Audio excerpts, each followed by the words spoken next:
At 10 in the morning, Qin Li finally woke up on the king-size hotel bed. He had drunk far too much the previous night. Even now his head still throbbed faintly. Last night his roommate Li Jiang had dragged him to a bar, but halfway through the night that guy actually took a phone call and then slipped away on his own. After that he had run into that impossibly beautiful woman. She was drowning her sorrows in alcohol, and Qin Li risked his life to keep her company drink for drink. In the end they both went down together. He vaguely remembered that the two of them had come to open a room afterward. Thinking of this, Qin Li glanced around. The spacious room was empty except for himself. Being meticulous by nature, he carefully examined the pillow beside him. Then he slowly pinched up a strand of brownish-yellow hair between two fingers. It had been dyed permed, and it was very long. So it definitely was not his. Had he lost his virginity? Qin Li was 21 this year, a senior at Jinjiang University. On campus, he was practically synonymous with top student winning scholarships year after year. Most importantly, he had never even been in a relationship. Purity was practically his nickname, self-discipline his motto, and among his peers he was jokingly known as a perfectly upright young gentleman. If anything had happened last night, then that had been his first time. Although the woman was stunningly beautiful, he himself felt no sense of it at all. His first time gone just like that. A vague melancholy rose in Qin Li's chest. Who said a man's first time did not matter? He sighed, then reached out to lift the quilt, planning to put on his clothes first. But the moment the quilt was flipped aside, Qin Li sharply drew in a breath of cold air. Right beside him on the bedsheet, a red stain stood out starkly like a blooming plum blossom. My God, had she been a virgin too? No, wait, he was a virgin as well. Who wasn't a virgin at this point? So the two of them had truly gone down together. Qin Li raised a hand and slapped his forehead hard, trying to recall what had happened after they came to the hotel. But it was all in vain. He really had blacked out from drinking. He could remember only the woman's face and could not even recall her name. Perhaps he had never asked. What a mess this was. Just as Qin Li's thoughts were running wild, a voice suddenly echoed in his mind. Ding. Perfect life system has been bound. Host Qin Li. Face value 85. Physical fitness 74. IQ 92. EQ 94. What? Qin Li was dumbfounded by the electronic voice in his mind. He had been bound to a system. As a modern university student, he had of course read his share of online novels. He had simply never imagined that one day he himself would be bound to a system. Looking at his own ratings, he thought face score 85. Fair enough. Qin Li stood at 180 centimeters with sword-like brows, bright eyes, a high straight nose, and lips neither too thin nor too full. Altogether quite handsome. An IQ and EQ both above 90 were very high scores worthy of his status as a top student. But why was his physical fitness only 74? He was very strong, thank you very much. Was it because he had been too exhausted last night? Ding. Host's first loss of virginity detected. System reward 1 top configuration McLaren 720S and professional level driving skills. The vehicle has been transferred to the host's name. Please promptly specify a location to collect the car. Location: Jinjiang Financial Building, underground parking lot A88. Qin Li almost bit his tongue. What on earth was this? Driving a luxury sports car. This gift was far too extravagant. So was there more? But since it was a reward for his first time, he would only ever have that one chance in his life. As for the melancholy he had just felt about losing his virginity, wasn't that supposed to be a good thing? For a man, what did the first time really matter anyway? Qin Li had always despised sentimental, brooding men. Ding. Host has not signed in today. Would you like to sign in? Hearing the system's prompt, Qin Li decisively chose yes. Ding. Today's sign-in completed. Sign-in reward 100,000 yuan. The cash reward has been transferred to the host's postal bank card ending in 6690. Please check in time. The source of funds is legitimate. Feel free to spend. First a car, then cash. The system was truly generous. His phone chimed with a message, and when Qin Li unlocked it, he saw the notification of the funds arriving. 100,000 yuan just for signing in. With that, how could his life not soar to its peak? Qin Li had not yet come down from his joy when his phone suddenly rang. The ringtone was his favorite song, Silence is Golden. Hello. Qin Li answered the call. May I speak to student Qin Li? Came a sweet female voice from the other end. Speaking, he replied. Congratulations, Qin Li. You have successfully passed the second round of interviews with Shuhan Group.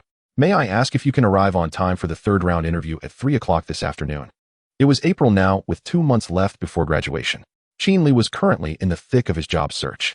Shuhan Group was the leading traditional enterprise in Jinjiang City, with businesses spanning real estate, electronics, manufacturing, cultural tourism, film and television, and many other industries. Recently, Shuhan Group had begun moving into internet projects. The rapidly rising Fein Live platform of the past 2 years was one of its subsidiaries. Qin Li was interviewing for the position of secretary to the president of Fein Live. Even with a car and money, now he still needed a job. So Qin Li answered, all right, I will definitely be there on time. Very good. I wish you success in advance. Goodbye. Thank you, goodbye. No sooner had Qin Li hung up than the Perfect Life System's electronic voice sounded in his mind again. Ding. Host has successfully triggered a system task. Task passed the Xiangqing group interview. Task reward upon completion, never drunk after 1,000 cups skill. The system's presence was remarkably strong. First it had given him a car, then money for signing in, and now it was issuing tasks. Yet Qin Li did not feel harassed in the least. If anything, he wished it would pester him all the time. This latest reward was quite interesting. Never drunk after 1,000 cups. How considerate. Did the system also think he had gotten himself into trouble by drinking? The combination of luxury car and cash gradually soothed the blow Qin Li had suffered. After getting dressed and tidying himself up, Qin Li stayed in the room for a while longer. He knew that since the woman had slipped away, she probably would not be coming back. Even so, Qin Li waited until noon. No matter what, the two of them had shared a night of going down together, and he still hoped for a chance to see her again. But when checkout time arrived, the woman still had not appeared. Qin Li could only sigh and leave the room, then take the room card to the front desk to check out. Enduring the front desk girl's look that treated him like some kind of beast, Qin Li asked the name of the woman who had checked in with him last night. Shuhan. Yes, her looks were beautiful, and so was her name. After leaving the hotel, Qin Li hailed a cab. His destination was the underground parking garage of the Jinjiang Financial Building because he still had a luxury sports car parked there. A McLaren 720S. After a quick search, Qin Li found that even the standard configuration of this model cost over 3.7 million, and the top configuration definitely exceeded 4 million. The system was outrageously generous. Why had it not appeared in his first 21 years of life, letting him waste so much time? A little over 10 minutes later, Qin Li arrived smoothly at the financial building's parking garage and successfully located parking space A88. A black luxury sports car sat quietly there. It was a McLaren 720S, a 2019 4.0T Spider, a two-door, two-seat hardtop sports car. The car was equipped with a 4.0T twin-turbocharged V8 engine, delivering a maximum of 720 horsepower and accelerating to 100 km/h in only 2.9 seconds, with a top speed of 341 km/h. Its body was built with extensive carbon fiber and lightweight materials. Most importantly, this car even had an exceptionally prestigious license plate. Jiang A00001. At this moment, the car key was resting on the roof. Qin Li picked up the key, pressed unlock, and opened the door. Sitting inside the luxury sports car, Qin Li could not help feeling his blood boil. Every man has a dream of owning a sports car, and his dream had actually come true so quickly. On the passenger seat lay a document envelope. Qin Li opened it and glanced through it. Inside were the registration, purchase papers, a fuel card, and similar documents. Qin Li had a driver's license, but he had never driven such a sports car before. However, the system had already granted him professional-level driving skills. From the moment he sat in the car, he felt as if he were intimately familiar with it. Vroom. With the McLaren's launch control engaged, Qin Li drove the sports car onto the road. He planned to return to school first to grab a meal and change clothes before heading to the afternoon interview. All along the way, the McLaren Qin Li was driving drew countless gazes. He also noticed that the cars behind him dared not get too close, afraid of rear-ending him. So this was what life was like for the foolish son of a wealthy family. It felt as though life had already reached its peak. When he arrived at the university, Qin Li did not drive straight in. Instead, he found a parking lot near the campus, parked the car, and walked into the school. Jinjiang University Dormitory, Building 21, Room 101. You little brat, your dad is back, Qin Li called out as he entered, seeing Li Jiang still battling away in Hero Canyon. There were 4 people in the dorm, and the other 2 were not there at the moment. Old Qin, where did you go last night? You didn't come back once. Did some pretty lady abduct you? Li Jiang turned his head, and seeing it was Qin Li, asked. Hearing this, Qin Li almost wanted to fly over and kick this brat. It had been Li Jiang who insisted on dragging him to the bar last night, only for Li Jiang to take a phone call and bail early, which led to everything that followed. Don't ask. If you ask, I'll just feel like killing you. Qin Li replied irritably. Hey, I get it, Li Jiang said with a somewhat lewd expression. After thinking for a moment, he added, by the way, have you had lunch? No, I specifically left my stomach empty, so you could atone for your sins, Qin Li said, setting down his backpack. Fine, cafeteria, 3rd floor, spicy hot pot. Let's go after I finish this match. Li Jiang agreed readily, clearly aware that what he had done last night was not very decent. No problem. Around noon, another roommate, Zhang Lifan, returned.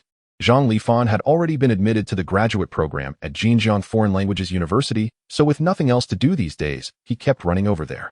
He claimed he was getting familiar with his new school, but everyone in the dorm knew this rascal was really going there early to scope out the girls.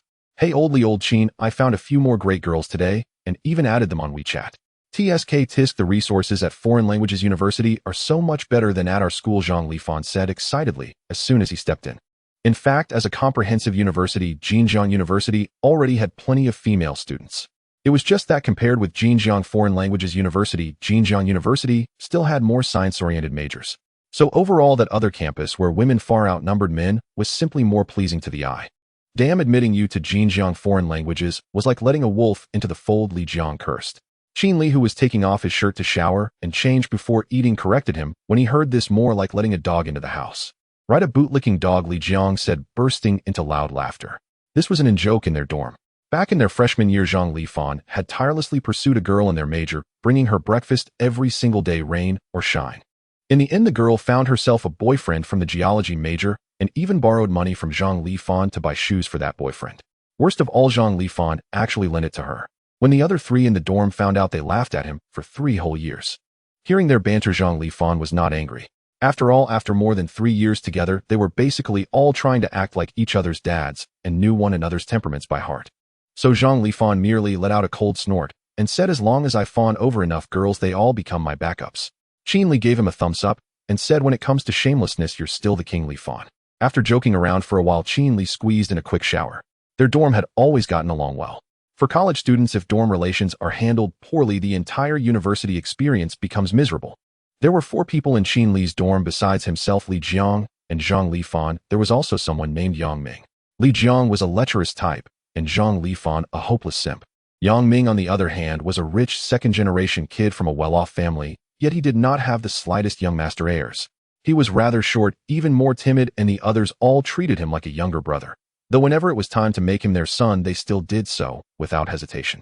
So when they went out for lunch, Qin Li called Yang Ming and told him to come back. After all, Li Jiang was treating. The 4 of them had a hearty, thoroughly satisfying meal at noon. At 2:40 in the afternoon, Qin Li arrived right on time at the headquarters of Xiangqing Group, Xiangqing Tower, driving his car. After parking, Qin Li cooperated with the front desk security, signing his name on an interview list before the guards swiped the access card to let him through. Qin Li took the elevator straight up to the 15th floor, the office area of Fein Life. Hello, I'm here for the interview. Qin Li greeted the receptionist on the 15th floor. All right, please come with me. Wait in the conference room for the interview notice. Our CEO will be conducting the interviews personally, she replied. Qin Li nodded. After all, this was the CEO's secretary position, and no matter how good his performance had been in the first 2 rounds, the final decision still had to be made by the CEO. Following the receptionist, Qin Li entered a conference room only to find it already packed. By his rough count, over 20 people had made it into the 3rd round. So this was Xiangqing Group indeed. The competition was fierce. Most of the candidates were women, and many of them were not wearing very much. At 3 o'clock in the afternoon, the interview began on time. The interview is starting. Student Yang Xingyan, please come with me. Next, student Li Shuhan, please get ready. An employee in charge of the interviews began calling names. As soon as he finished speaking, a girl in a professional short skirt stood up and followed him out. After she left, Qin Li clearly felt the room grow quieter, perhaps because everyone had become more nervous. At this moment, however, Qin Li was absent-mindedly calling out to the system in his head. System, are you there? Ding. The system is always at the host's service. Hearing the system respond, Qin Li continued, System, is there any punishment if I fail to complete a mission? Although Qin Li had confidence in himself, he swept his gaze over the girls present. 8 out of 10 were baring their legs, and the other 2 were showcasing their cleavages. What if the CEO turned out to be a lecherous old man? Wouldn't he be doomed then? Fortunately, the system gave him a reassuring answer. All tasks issued by the system carry no penalties for failure. Now this was truly a perfect life system. If he had to live in constant fear, what kind of life would that be? With his worries gone, Qin Li's mood relaxed instantly. Let them bear as much as they liked. Just a crowd of shameless mortals. Student Qin Li, please come with me. Next, student Fu Jili, please get ready. While he had been spacing out, his name had been called. Qin Li rose and followed the staff member to the outside of an office. Our CEO is inside. Please go in, the staffer said politely. Qin Li nodded to him and thanked him before knocking on the door. What he had not expected was that a woman's voice answered from inside. The voice was especially crisp, and judging by the sound, she seemed quite young. So the CEO was actually a woman. Was it still too late for him to bare his legs now? Qin Li glanced at his long pants, regretting that he was not showing a bit more skin. But this was no time to dwell on such things. So feeling tragically resigned, Qin Li pushed the door open and walked in. As soon as he entered the office, Qin Li felt as if he were struck by lightning. That place is indeed the head. Who am I? It seems I am surnamed Qin. Where the hell am I? What am I doing? Qin Li's face stiffened as he looked at the woman sitting behind the massive desk. She appeared to be in her mid-20s, wearing light makeup, her brows and eyes exquisitely defined. With waves of chestnut-colored long hair, she wore a light, gray women's suit, and the silhouette of the suit suggested grand architecture. She was stunningly beautiful, more beautiful than anyone Qin Li had ever seen. Her figure was also exceptional. But fate, could you not play tricks on me? Indeed. This beautiful CEO was the main character who perished alongside him last night. Tang Shuhan. As the male lead in this mutual demise, Qin Li was quite eager to meet Tang Shuhan again. However, this was definitely not the right occasion. Qin Li desperately wanted to take out his phone and post a question to the omnipotent netizens: what should one do when discovering that the interviewer has slept with him? At that moment, Tang Shuhan, sitting behind the desk, clearly recognized Qin Li as well. Her eyes were filled with disbelief at the whims of fate. The two were stunned for a few minutes. Qin Li glanced at Tang Shuhan, who remained in a state of shock, and cleared his throat a couple of times to break the awkward silence. Ahem, are you okay? Hearing him speak, Tang Shuhan finally snapped back to reality. However, her hands clenched tightly on the desk, revealing her inner turmoil. Tang Shuhan did not expect that a chance encounter of drowning her sorrows in alcohol last night would lead her to lose her most precious possession. Initially, she merely wanted to relax at a bar, choosing a relatively safe one recommended by a friend. She hoped to temporarily forget her inner struggles in the noisy environment and the intoxication of alcohol. Coincidentally, Qin Li was also alone at that time. Tall, sunny, and handsome, with a gaze that remained clear even in a sea of indulgence. Tang Shuhan, driven by an inexplicable impulse, stepped towards his booth. Perhaps her original intention was simply to feel less lonely. She guessed the beginning but did not foresee the ending. The plot development had strayed far from her predetermined path. Therefore, when she woke up in the hotel that morning, she was shattered. After silently crying for a long time, she barely accepted reality. In the end, she chose to leave alone. There was no way for her and Qin Li to begin, much less to have an ending. Little did she expect that Qin Li would soon reappear before her. Taking a deep breath, Tang Shuhan worked hard to suppress the complex emotions within her.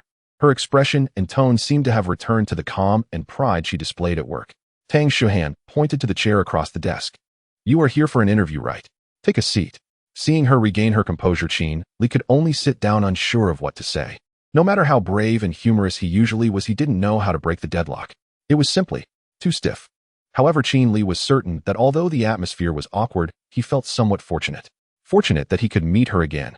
After Qin Li sat down, Tang Shuhan said lightly, "Let's start with your self-introduction." Seeing the calmness in her gaze, Qin Li even felt a bit of admiration for her. This woman must be very strong. Qin Li suppressed his own feelings and handed his resume to her, then began his calm self-introduction. Hello, my name is Qin Li, Qin as in Qin Huanghan Wu Li as in ability. I am a senior at Jinjiang University, applying for the position of CEO Secretary at Fein Live. The man and woman were serious, as if nothing had ever happened. Everything seemed to return to the right track. Tang Shuhan looked at Qin Li's resume in her hand and asked in a businesslike manner, Qin Li, I noticed your major is e-commerce, which doesn't seem to overlap much with the secretary position. Do you think you can handle this job? Qin Li wanted to say he could, but that was clearly inappropriate. After some thought, he then methodically replied, Actually, I have 3 reasons for being confident in the interview for the CEO Secretary position at Fein Live. First, my e-commerce major includes core courses like network architecture, online payment, and internet marketing. Fein Live is also an internet-based company that has emerged with profit motives, so I believe that this professional knowledge will provide me with some assistance in my work there. Second, during my university years, I worked in the student union for 2 years and served as the president in my junior year, participating in or organizing over 30 university events, which equipped me with certain coordination and organizational skills, as well as proficiency in various office software, so I am confident in handling the daily tasks of a secretary. The third point is, I am very interested in the CEO Secretary position at Fein Live, and I can assure you of my commitment to the job. As Qin Li spoke, Tang Shuhan was typing something on her laptop. He provided her with excellent explanations from the perspectives of professional knowledge, personal skills, and job interest. However, upon hearing Qin Li mention his interest in the job, Tang Shuhan continued his words with a question. You said you are interested in this position. What aspects of the job attract you? A sufficiently large corporate platform, a promising positioning in the realm of online live streaming, and as he spoke, Qin Li looked at the expressionless Tang Shuhan and slowly said, And you who are exceptionally beautiful. This flirtation was far too obvious. Tang Shuhan's gaze first froze, then began to turn a bit cold. Perhaps she did not expect Qin Li to be so bold. There was a hint of chill in her tone. I hope you understand what you are saying. I can end your interview at any time. The choice is yours, but I hold the power to speak, Qin Li said. Unrestrained, Tang Shuhan's understanding of Qin Li deepened further. When she first met him last night, she felt the warmth and charm of a sunny boy next door. But then came his shamelessness. Even in a drunken state, he was still patient and meticulous in removing all of another person's clothing.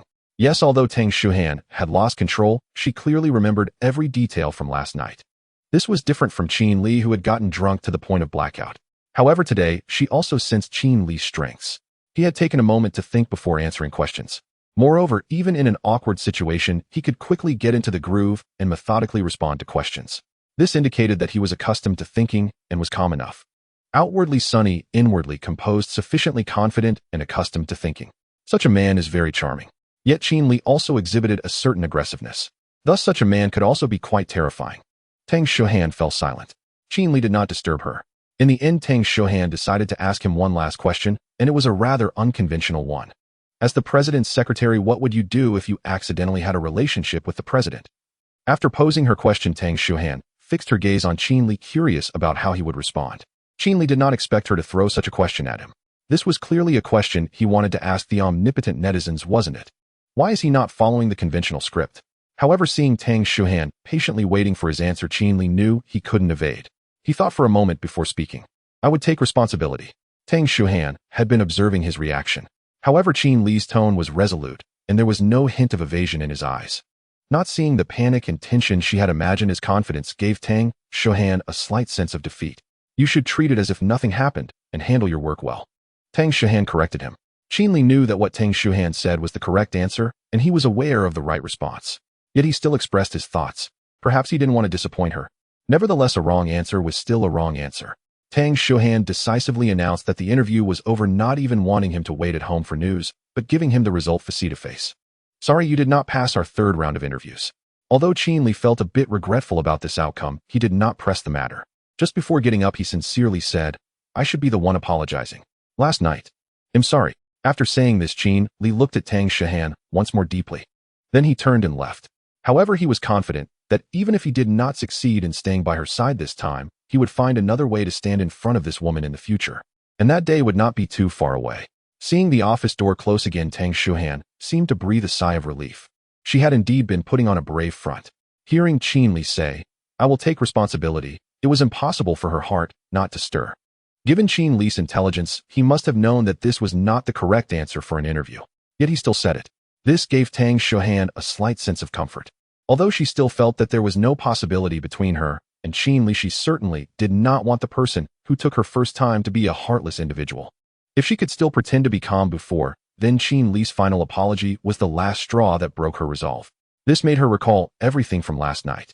She had always been a strong and proud person. Even after such an incident, she still arrived at work on time with no intention of telling anyone.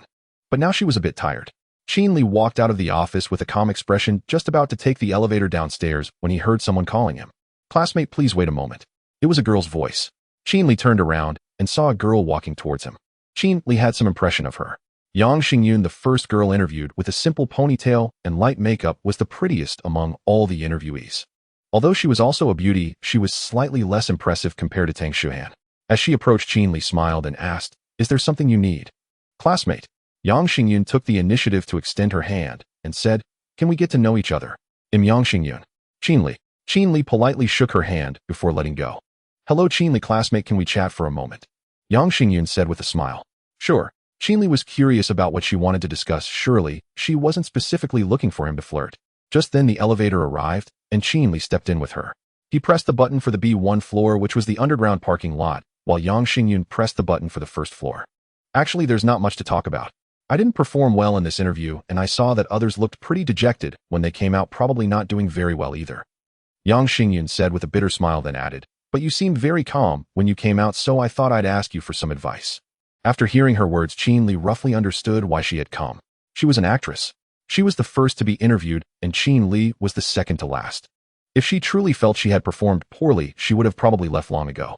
The talk about seeking advice was just a pretext. There's plenty of interview information online. Oh, does she really need to ask him for advice?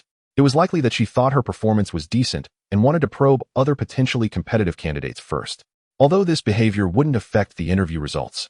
But there are always some people in life who enjoy doing such trivial things. Only by hearing Qin Li say that he performed poorly would she feel relieved. Moreover, she might even look down on Qin Li in her heart. Such people are often very competitive and possessive. Qin Li glanced at her, then put on a pure and sunny demeanor, smiling as he said, I think I performed reasonably well this time. The president seemed quite satisfied, and also, actually, I'm a bit different from you guys. Yang Xingyan's eyes flickered with a hint of disappointment as she heard him say he performed reasonably well. But upon hearing him say he was different, she curiously probed, what's different? Qin Li was indeed a bit different. His difference was that he was directly told by Tang Shuhan that he had failed the interview, while the other interviewees were all waiting at home for news. This was his privilege. At this moment, Qin Li also transformed into an actor. He said with a slight blush, can I add you on WeChat? I'll tell you once we add each other. Yang Xingyun raised an eyebrow. She had always been quite confident about her appearance. Seeing the sunny and handsome Qin Li wanting to add her on WeChat, she felt quite satisfied internally, but still playfully said, as long as you tell me, I'll add you. Looking at her flirty demeanor, Qin Li felt a bit hesitant, though he didn't think much of it, and then lowered his voice saying, then I'll tell you, but you mustn't tell anyone else. Yang Xingyun nodded in agreement. Only then did Qin Li say, actually, I'm a relationship account, and the interview is merely a formality. You mustn't tell anyone else. Yang Xingyan's heart skipped a beat. If it weren't for the WeChat edition, she likely wouldn't have believed Qin Li when he said he was a relationship account. After all, no one would casually tell others they were a relationship account. But the most impressive part was this edition on WeChat. Yang Xingyan's arrogance made her believe she had that much charm. So she believed him. Therefore, she was the one who ended up feeling upset. At that moment, the elevator reached the first floor. Yang Xingyun pressed, and she was about to leave. Qin Li asked, I've already told you, can I add you on WeChat now? Normally, Yang Xingyun wouldn't mind giving him her WeChat as he was quite handsome. But now she had lost all mood. She had prepared hard for this position for a long time, even rehearsing many times for the interview. To end up facing a relationship account, Yang Xingyun felt as if she had painstakingly grown cabbage only to have it ripe and pecked by pigs. Sorry, classmate, I didn't bring my phone today. I have to go now, bye. After saying this, Yang Xingyun didn't bother to be polite any longer, stepping out of the elevator and leaving. Qin Li watched her retreating figure, raising an eyebrow with a bit of amusement. Driving out of the parking lot, Qin Li spotted Yang Xingyun waiting by the roadside for a ride. He could not resist returning one last time to deliver the final blow. Qin Li pulled his luxury sports car to a stop before her and rolled down the window, his expression earnest as he asked, classmate Yang, truly, you won't add me on WeChat? Yang Xingyun had initially been puzzled. Why would such an extravagant vehicle halt directly in front of her? But the moment she recognized Qin Li, her instinctive refusal softened into something else entirely. So, he was a second-generation heir after all. That made sense. Only a scion of wealth could possibly be connected to Shuhan Group. Still, even as the CEO's personal secretary, he was expected to serve tea and fetch documents. Then why not marry into a wealthy family instead? After all, that path promised true ascension, sudden, dazzling, irreversible. She remained unaware that Qin Li owned only this single car. Had it not been for the 100,000 yuan sign-in bonus, his bank balance would have been smaller than hers. Though exhilarated inwardly, she remembered her earlier excuse. I didn't bring my phone, and dared not betray herself now. All right then, I'll tell you my WeChat ID. You can add me, and I'll approve it once I get home. Yang Xingyun smiled sweetly. Wonderful. Qin Li's face lit up at her agreement, until he patted his pockets and sighed crestfallen, apologies. I forgot my phone too. Let's reschedule. Goodbye, beautiful. With that, he rolled up the window and sped away, leaving Yang Xingyun standing alone in the wind, stunned, disoriented. I do not strike unless struck first. Spirit Fox, cultivation is arduous. Why court death so recklessly? Yet this petty mischief had unexpectedly lifted the weight from his heart. Gratitude to classmate Yang Xingyun. Fate decrees wealth or poverty in silence. Oh, falsehood remains false, truth eternal. Hey, old Zhang, what does Dad want? Qin Li teased upon seeing Zhang Lifan's call. But Zhang Lifan sounded frantic, his voice hoarse with urgency. Old Qin, hurry back. Yang Ming got into a fight. Where? At those words, Qin Li's demeanor hardened instantly. Their dormitory had always stood united, and he regarded the others as sworn brothers. Hearing that Yang Ming had clashed with outsiders, a glacial gleam flashed across his eyes. Against enemies, he showed no mercy. For brothers, he would gladly take blades in both ribs. West gate of campus, Starlight Water Bar. Hurry. Zhang Lifan hung up before Qin Li could reply. Qin Li ended the call and slammed his foot onto the accelerator, racing toward the scene. Rush hour was drawing near. The streets were already thickening with traffic. Yet with his newly acquired professional-grade driving skill, he cut through the flow effortlessly. Other drivers instinctively swerved aside, knowing even a minor scrape against such a vehicle would bankrupt them. When Qin Li arrived, Starlight Water Bar's exterior teemed with onlookers. He abandoned his car haphazardly at the curb and pushed through the crowd, only to find all three of his dorm mates already there. Yang Ming, Li Jiang, and Zhang Lifan. Opposite them stood 5 or 6 rough-looking youths, clearly no ordinary students. At their center stood a lean young man whose bicep bore a scorpion tattoo and whose gaze brimmed with arrogant disdain. Plastic chairs and tables lay shattered across the pavement, splintered fragments scattered like fallen stars. Several well-meaning bystanders held the youths back. The confrontation had clearly subsided. Yet Qin Li noticed the stark crimson imprint of a slap across Yang Ming's cheek, and saw that Li Jiang and Zhang Lifan's clothes were rumpled, their postures subdued. They had suffered badly. Mingzi, what happened? Qin Li stepped forward and asked. Though Yang Ming was born to wealth, his character was admirable, smallest in stature among the four, gentle in nature. The others treated him like a younger brother. Qin Li could not believe he had instigated the conflict. Upon seeing Qin Li, the three dorm mates greeted him warmly. Still uninitiated into the adult world, they felt adrift, uncertain how to respond to such chaos.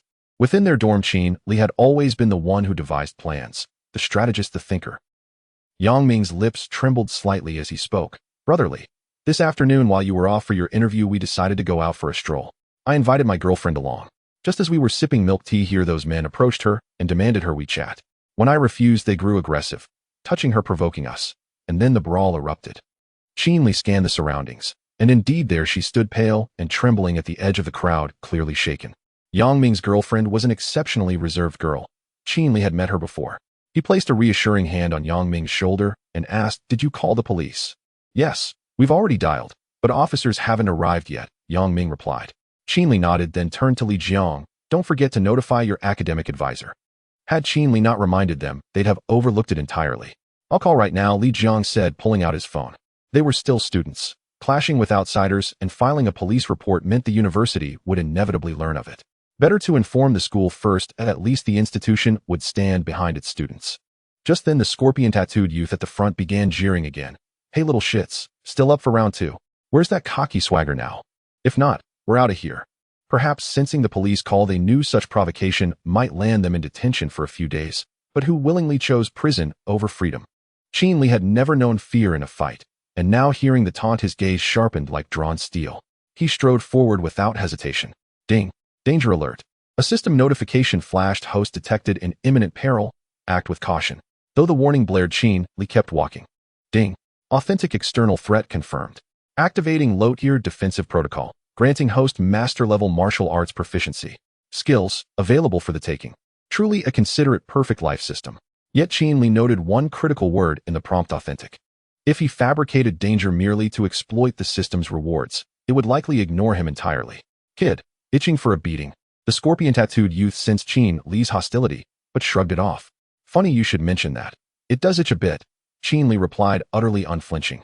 Yeah, now that's amusing. You really think Daddy won't spank you? Qin Li glanced past him, down the crowded shopping street, where several uniformed officers were striding briskly toward them. Why do you bark at everyone like a stray dog? Did you swallow too much filth? Fuck! The scorpion youth exploded, shoving aside the bystanders who'd been restraining him, and launched a vicious kick. Qin Li had anticipated it. He'd provoked the youth precisely to draw the first strike.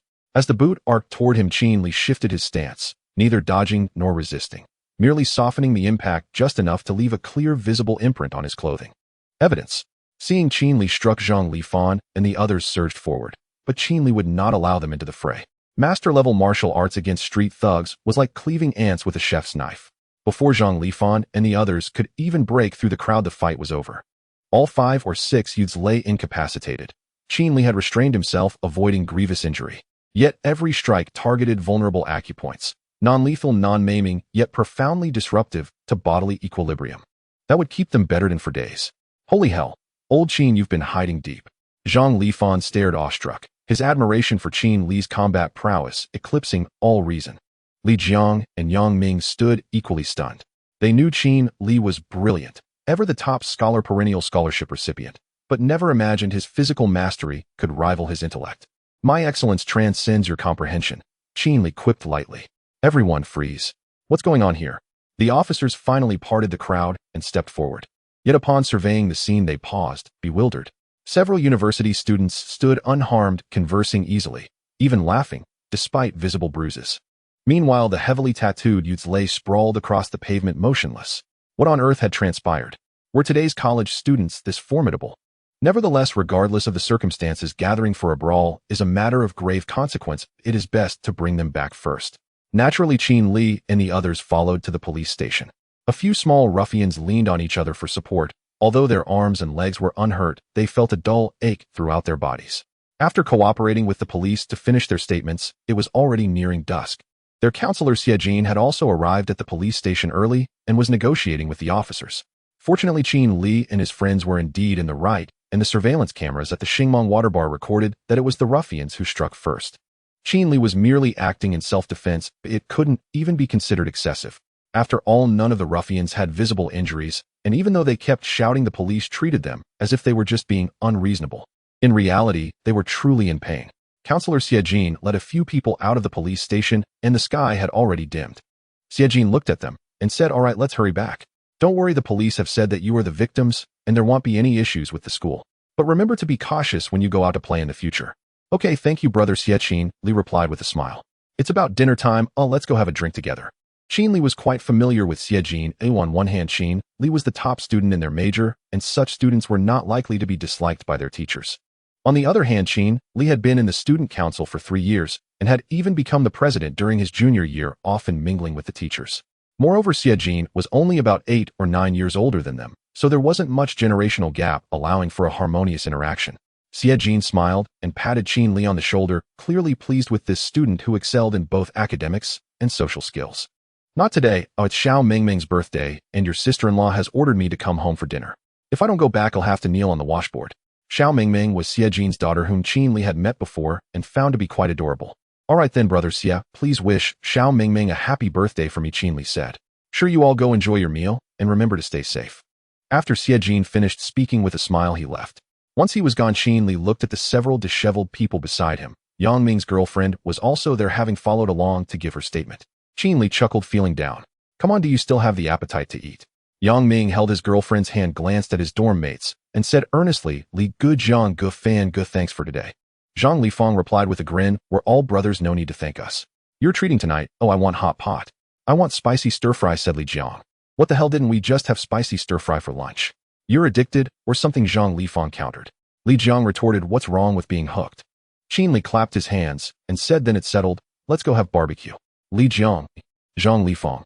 Yang Ming also smiled and said, "Let's go for barbecue, tonight's on me." "Yang Ming, you're just Qin Li's lackey," Zhang Lifang sneered. Yang Ming laughed heartily, saying, "That's called respect for the strong, you get it." At this, everyone recalled Qin Li's impressive achievements.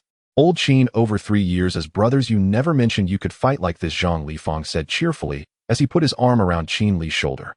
"In the future, if I take a liking to someone's girlfriend, you help me deal with her boyfriend. Fighting is no problem as long as you don't ask me to lend you money to buy shoes for someone else's boyfriend," Qin Li said seriously. This joke made Li Jiang laugh uncontrollably.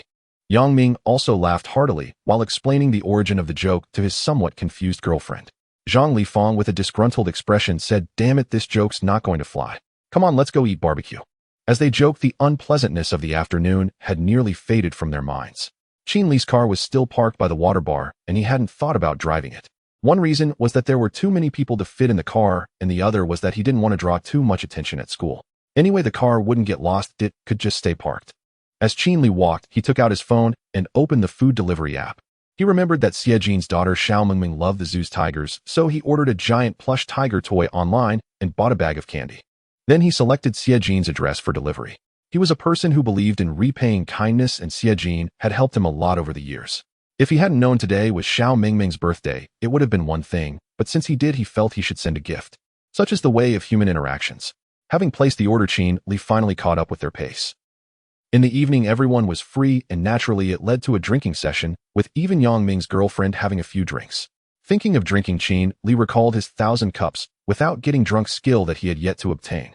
Although the system hadn't yet indicated a failed task, Tang Shuhan had already brushed him off. Alas, what a tragic fate. At Xiejin's home. Although Xiejin was a university teacher, his salary was not high. His wife was an accountant whose career was just beginning. Thus, they could only afford a small 2-bedroom apartment through a loan. At this moment, a 4 or 5-year-old girl was happily smearing cream on Xiejin's face. Ding dong. The doorbell rang. Xiejin affectionately said to the little girl, "Sweetheart, Daddy will go answer the door first." With that, he stood up and walked toward the entrance. Upon opening the door, Xiejin was momentarily taken aback. A young delivery person dressed in a delivery uniform was breathlessly holding a life-sized plush tiger. "Excuse me, are you Mr. Xie?" the delivery person asked. Xiejin, slightly bewildered, replied, "Yes, this is Mr. Xie, could you please sign for this? The delivery person said. Xie Jin had no choice but to take the plush toy, not expecting the delivery person to produce a bag of colorful candies to hand to him. Thank you, goodbye. The delivery person left after delivering the items. Xie Jin removed the delivery slip attached to the toy's packaging, and to his surprise it indeed had his name on it. There was also a greeting card on the toy's packaging. Happy birthday, little Ming Ming. Xie Jin was puzzled. He hadn't told anyone about his daughter's birthday, so how did someone suddenly send a gift? Wow, daddy, such a big tiger. At this moment, Xiao Mingming had also come to the door and immediately pounced on the giant plush tiger. Jin Ge, who sent this? Xie Jin's wife also witnessed this scene. I don't know, I didn't tell anyone. Wait a second, Xie Jin suddenly remembered that he had mentioned it to Qin Li when he had just returned. Hold on, I'll make a call. As Xie Jin spoke, he took out his phone. He found Qin Li's number and called it. It was quickly connected. Hello, brother Xie, what's up? Qin Li's voice came over the line. Qin Li, did you send the toy to Ming Ming? Xie Jin asked. Brother Xie, didn't I say happy birthday to Ming Ming? How could she be happy without a gift? Qin Li replied cheerfully. Amid the chaotic sounds on the line, he could still hear Li Jiang drunkenly boasting. You rascal, Xie Jin laughed and scolded Ming Ming, is very happy you all drink less. All right, brother Xie, I'll hang up now. Before Qin Li could hang up, Xie Jin heard Zhang Lifang shouting in the background. Old Qin, are you raising a wail? I've done it all. Xie Jin smiled as he put away his phone, muttering about that rascal Qin Li. Who is it, brother Jin? His wife asked. Watching their daughter clutching the doll with delight, Xie Jin said, a student of mine. Qin Li. He has come by twice, you should have met him. Xie Jin's wife complained mildly, why would you tell a student such things? But she glanced at their happy daughter, pressed her lips together, and smiled. We'll invite him over for a meal another day. See how pleased Ming Ming will be. Little Ming Ming giggled while hugging the tiger toy. Xie Jin's wife crouched down, pinched her rosy little cheek, and said, my little darling loves tigers best. Hearing his wife, Xie Jin paused. Of course, why hadn't he thought of it? Why had Qin Li chosen a tiger doll in particular? Xie Jin thought back carefully. The last time Qin Li came to see him, his wife had been planning to take little Ming Ming to the zoo. Ming Ming had even insisted on seeing a big tiger. Once it sank in, Xie Jin found himself admiring Qin Li, so attentive in small things, capable with people, and an excellent student besides. If students like that fail to prosper later, there would be no justice. On the other side, Qin Li had gotten drunk again. Not only Qin Li, Yang Ming, Li Jiang, and Zhang Lifan were all muddled with drink, and the clearest head among them proved to be Yang Ming's girlfriend. The sensation of drunkenness was unpleasant, and it reminded Qin Li of the unattained Qianbei Bu 1,000 cups unfazed skill. Thinking of that brought back the image of that proud, resilient woman. The friends supported one another down the road toward the school. Suddenly Qin Li shouted hoarsely, I will surely make you mine. The shout startled the groggy Li Jiang. Zhang Lifan's face was flushed, and his eyes glassy. Though he did not know whom Qin Li meant, he joined the shouting, I'll lick 100 too. Yang Ming swayed, hanging on his girlfriend, and weakly offered, you guys keep it up. Li Jiang's heavy head bobbed as he slurred, I need to pee. Shall we see who can pee the farthest?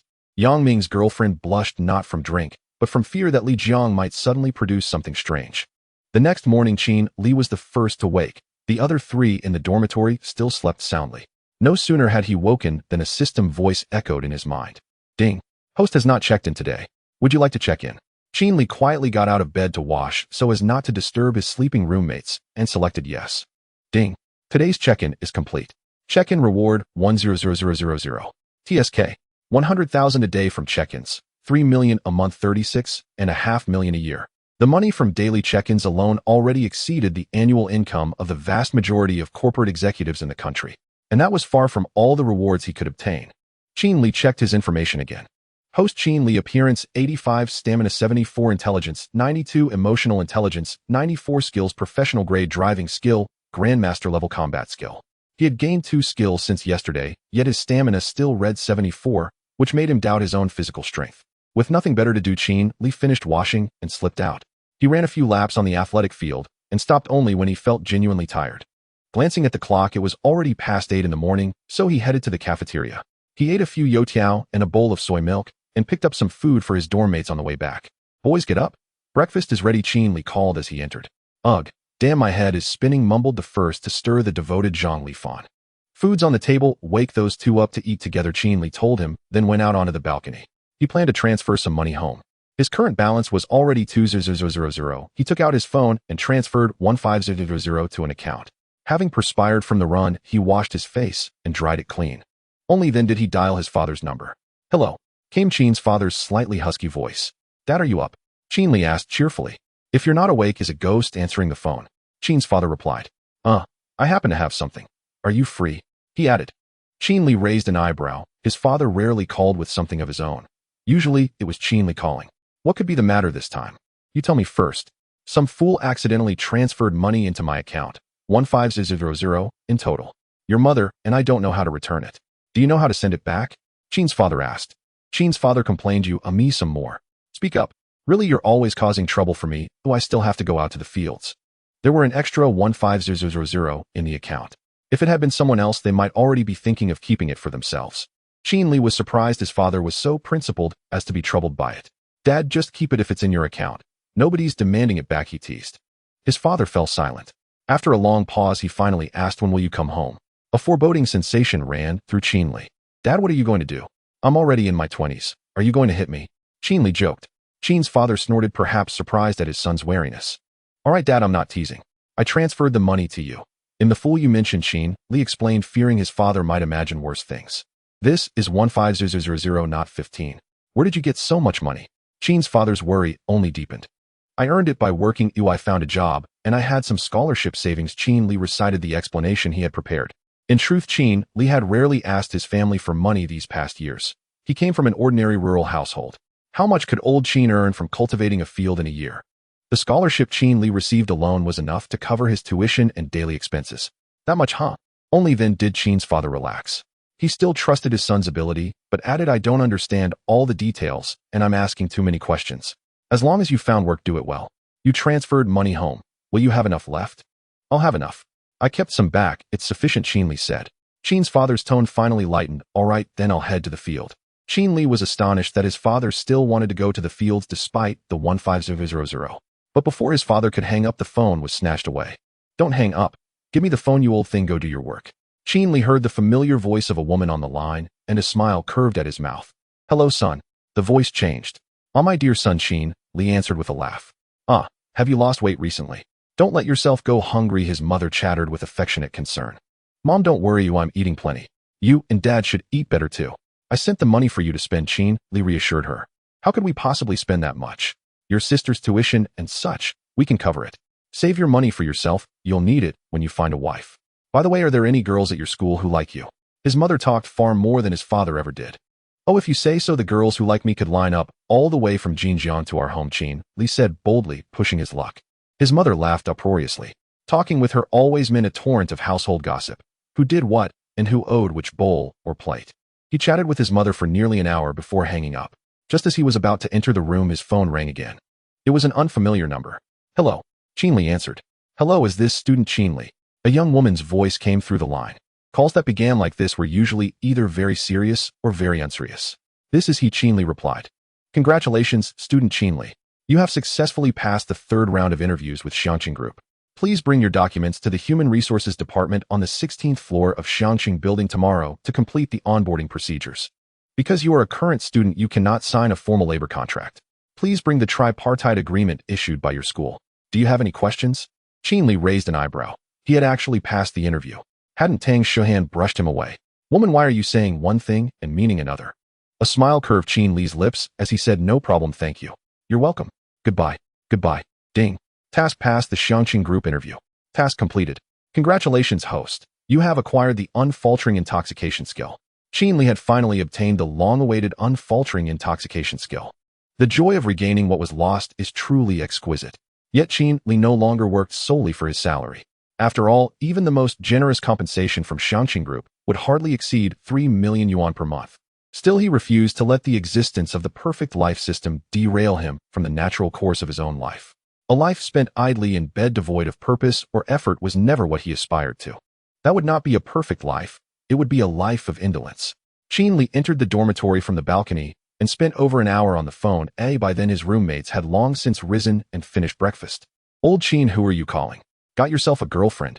Li Jiang asked with a sly grin. My mother, Qin Li replied, and added, by the way, I've secured a job. What kind of job? Li Jiang asked. Zhang Lifan, their roommate, had already been accepted into graduate school and no longer needed to seek employment. Yang Ming, meanwhile, hailed from a wealthy family. Finding a job was the least of his concerns. Qin Li had deliberately postponed his job search until he completed his graduation thesis, a decision that delayed his application until now.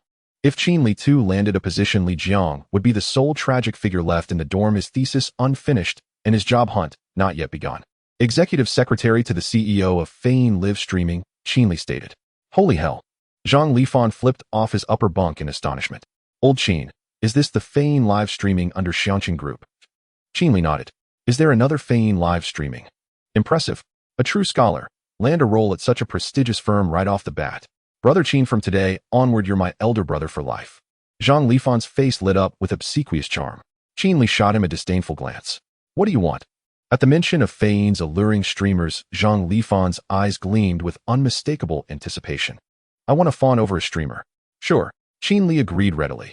Yet before Zhang Lifan could celebrate, he added, tomorrow Li Jiang will host a live stream. You may fawn to your heart's content. Zhang Lifan. Li Jiang. No way. I'd better buckle down and finish my thesis ASAP. Li Jiang, suddenly gripped by urgency, abruptly quit his game in the middle of the heroic canyon and opened his thesis document. Sorry, fellow bachelors. I'm off on a date. Yang Ming declared, impeccably groomed, doused in cologne, and sporting a thick layer of hair gel.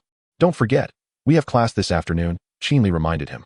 They were in their final year, though coursework had dwindled, it hadn't vanished entirely.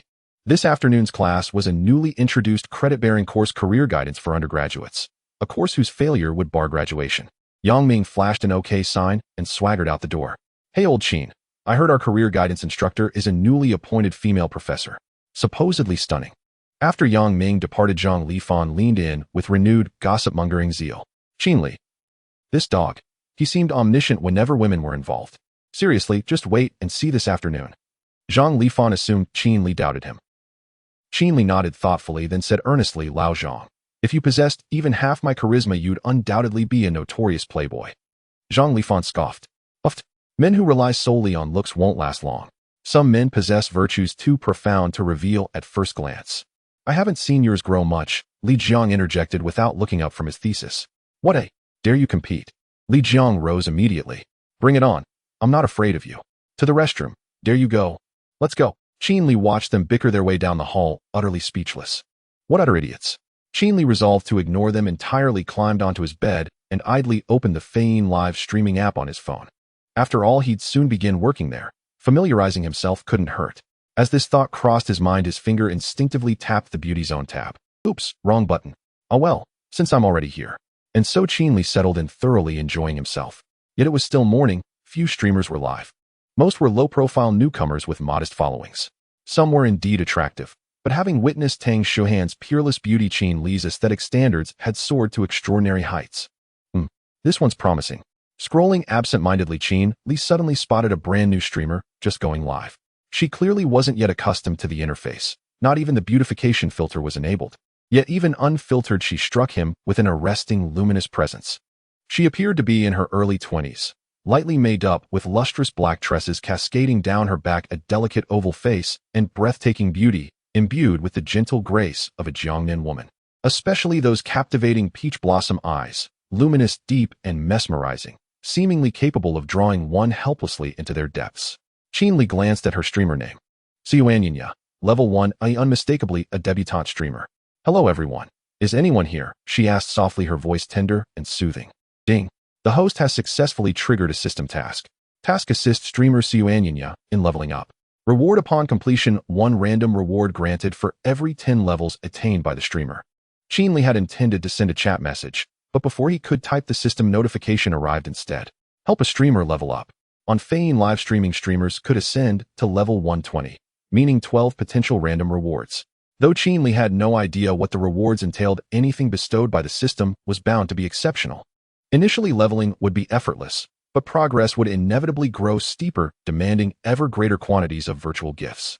Qin Li quietly calculated 2 consecutive daily check-ins had earned him 2 yuan. He'd sent 150 home, and his personal savings amounted to several thousand, leaving roughly 550 yuan in his account.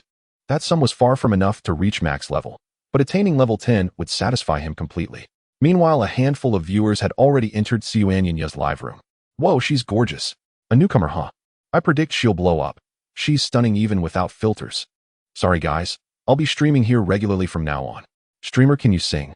Siyuanyanya noticed the comments instantly, astonished that her very first broadcast had drawn immediate attention.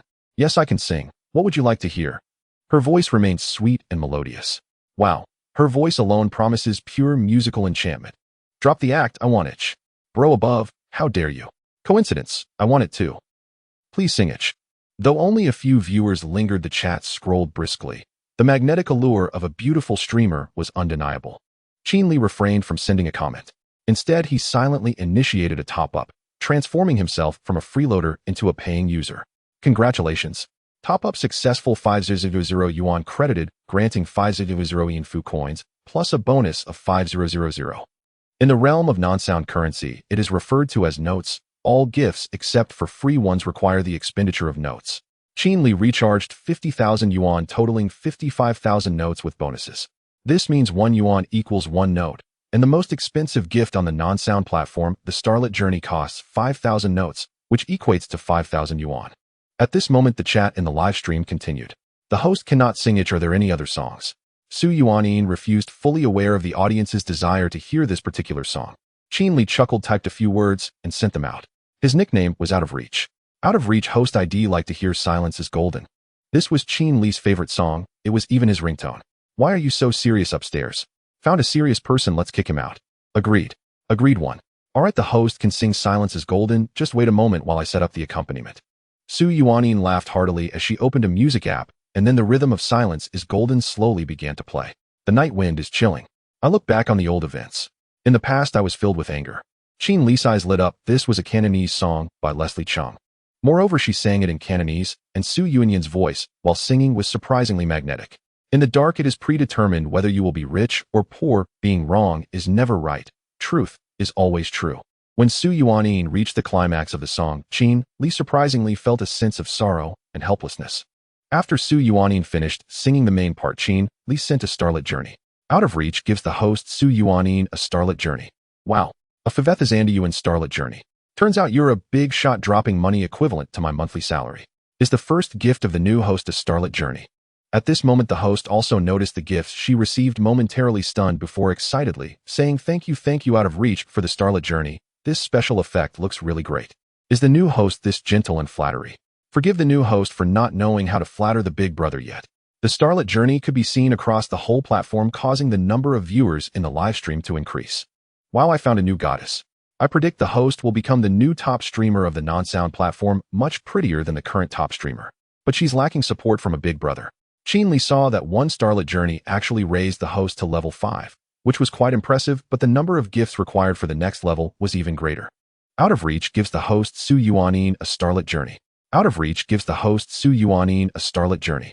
Out of Reach gives the host Su Yuanin a Starlit Journey. Out of Reach gives the host Su Yuanin a Starlit Journey. After sending 10 more, Li's balance was completely cleared. Wow, forgive me for what I just said. The big brother has arrived. Is this the new host? Just 5 minutes into the stream, 11 Starlit Journeys. Out of Reach is only level 19. This big brother is also new. Congratulations to the new host for acquiring a new big brother.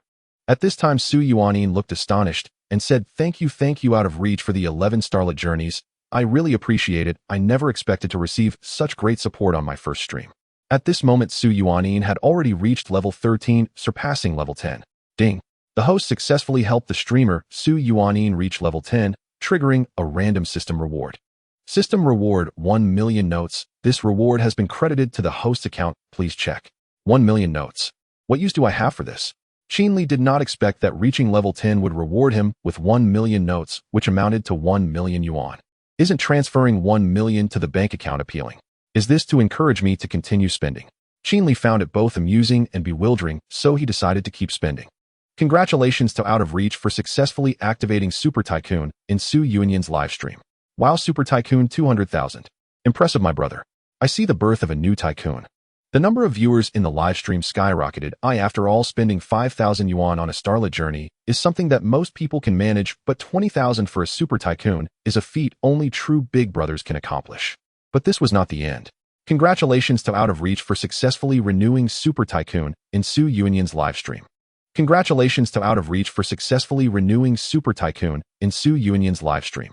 Renewing 4 times in a row, with each renewal costing 200,000 plus the initial activation totaled exactly 1 million. Wow, I've reached 1 million. Big brother, please take care of me. Isn't 1 million enough to buy ribs? I think the host is in danger. At this moment, even the host Su Yuanin was a bit dazed. She hadn't even realized what had happened. On the first day of streaming, she did not have high expectations for herself. She just wanted to sing and accumulate a few fans. Can anyone tell me what just happened? Su Yuanin said, somewhat confused. Host, you are going to be taken away by the big brother. Host, goodbye. I might not see you again. The host's popularity has reached 500,000. Scary. Are they here to see the big brother or the host? The host's popularity is derived from a weighted calculation of actual viewers. Generally, big streamers have higher weights, while new streamers like Su Yuanin have lower weights. However, it is estimated that Qin Li's actions attracted at least 100,000 viewers. Su Yuanin. In fact, activating Super Tycoon at least gives a cashback of 150,000 notes on the non-sound platform.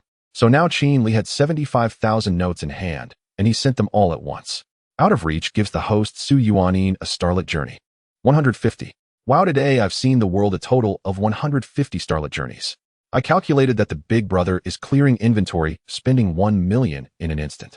True love is like this, right? The host has already become someone else's flower. Everyone can leave now. I was the first to arrive out of Reach, just requested a song, and then spent over 1 million. Impressive.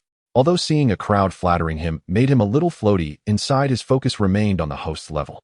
Having spent a full 1 million notes, the host, Su Yuanin, finally successfully reached level 34. At that moment, the system's reward also arrived. Ding.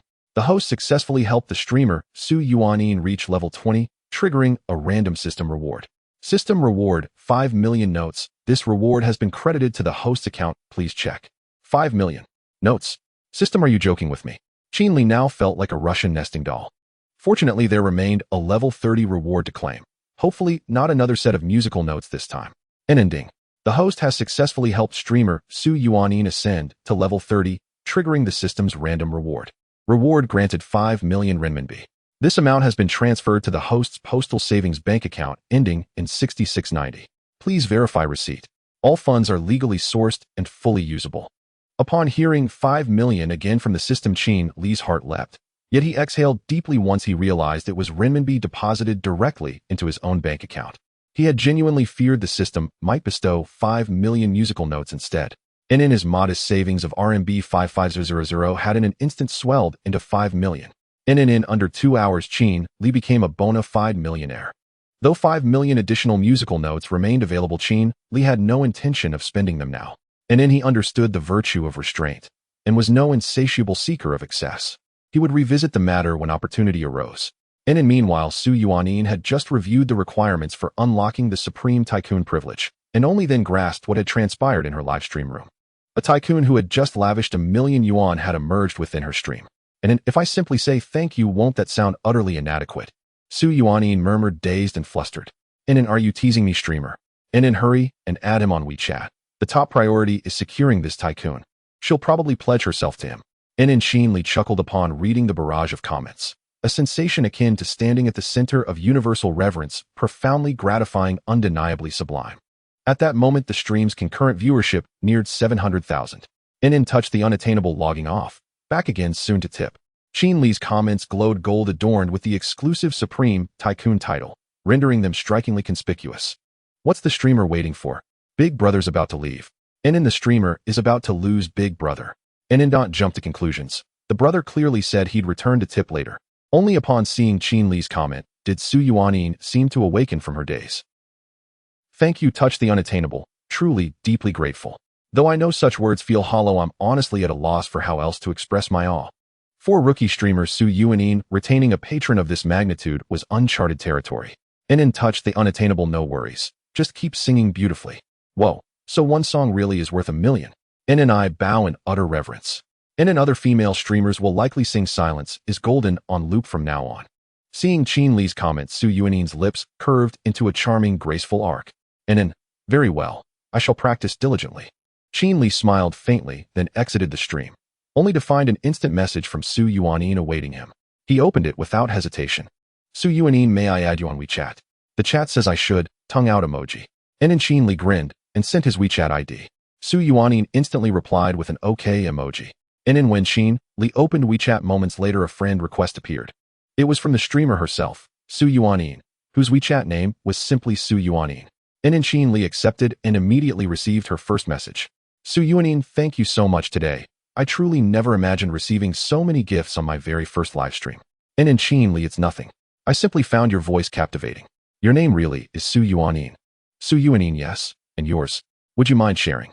And in Qin Li. And in Su Yuanin understood brotherly. Tongue out emoji. And in Qin Li smiled, glanced at the time, and gracefully concluded the conversation. Qin Li, off I go. Time for lunch. You keep streaming.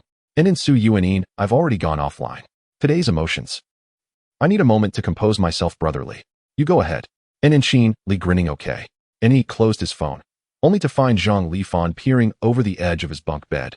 Since their dormitory featured loft-style beds with desks beneath, only Zhang Lifan's head was visible above the mattress, startling Qin Li unexpectedly. Qin Li snapped, exasperated, "You little mutt. What are you up to?" In Zhang Lifan leaned in, eyes gleaming with conspiratorial mischief. "Spill the truth. Whom were you chatting with?" "You were grinning like a smitten fool. There must be a reason. And Dad may be shameless, but I'm no desperate lapdog like you." And in Zhang Lifan scoffed, "Qin Li, I have a premonition. You're about to become a heartless playboy. Get lost."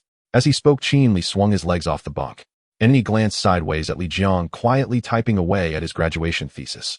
Clearly Zhang Lifan had just lost their latest length contest, otherwise he wouldn't be so uncharacteristically subdued. "Let's go eat. I'm treating. And I want spicy hot pot," Li Jiang declared, decisively snapping his laptop shut. "Zhang Lifan, you're unhinged." And in Qin Li agreed. Li Jiang was unhinged, obsessively craving spicy hot pot day after day. And in, "Let's head to the third floor canteen, stir-fry a few dishes. Lifan, call Yang Ming. Ask if he's coming back." Qin Li added, "Got it." And in Zhang Lifan dialed. Yang Ming hurried back. And in the four friends shared 4 stir-fried dishes and a steaming bowl of soup. Sated and refreshed by a midday nap, they arrived punctually at 2:00 p.m. in room A301 of Mingju Building, Jinjiang University. Remarkably, every seat was occupied. After all, this was a credit-bearing course, and its inaugural session.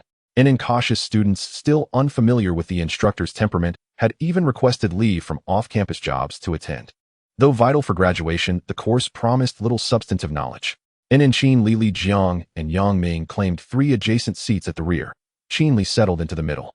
Zhang Lifan, however, broke precedent, sitting alone in the very front row. And in Li Jiang stared, baffled. What the hell is this dog planning? Qin Li cast a glance at Zhang Lifan's rigid, upright back and remarked dryly, "He heard the professor is exceptionally beautiful, hence the front row pilgrimage." "Oomph." Yang Ming spat lightly, rolling his eyes. "This dog even licks teachers." And in ding ding ding.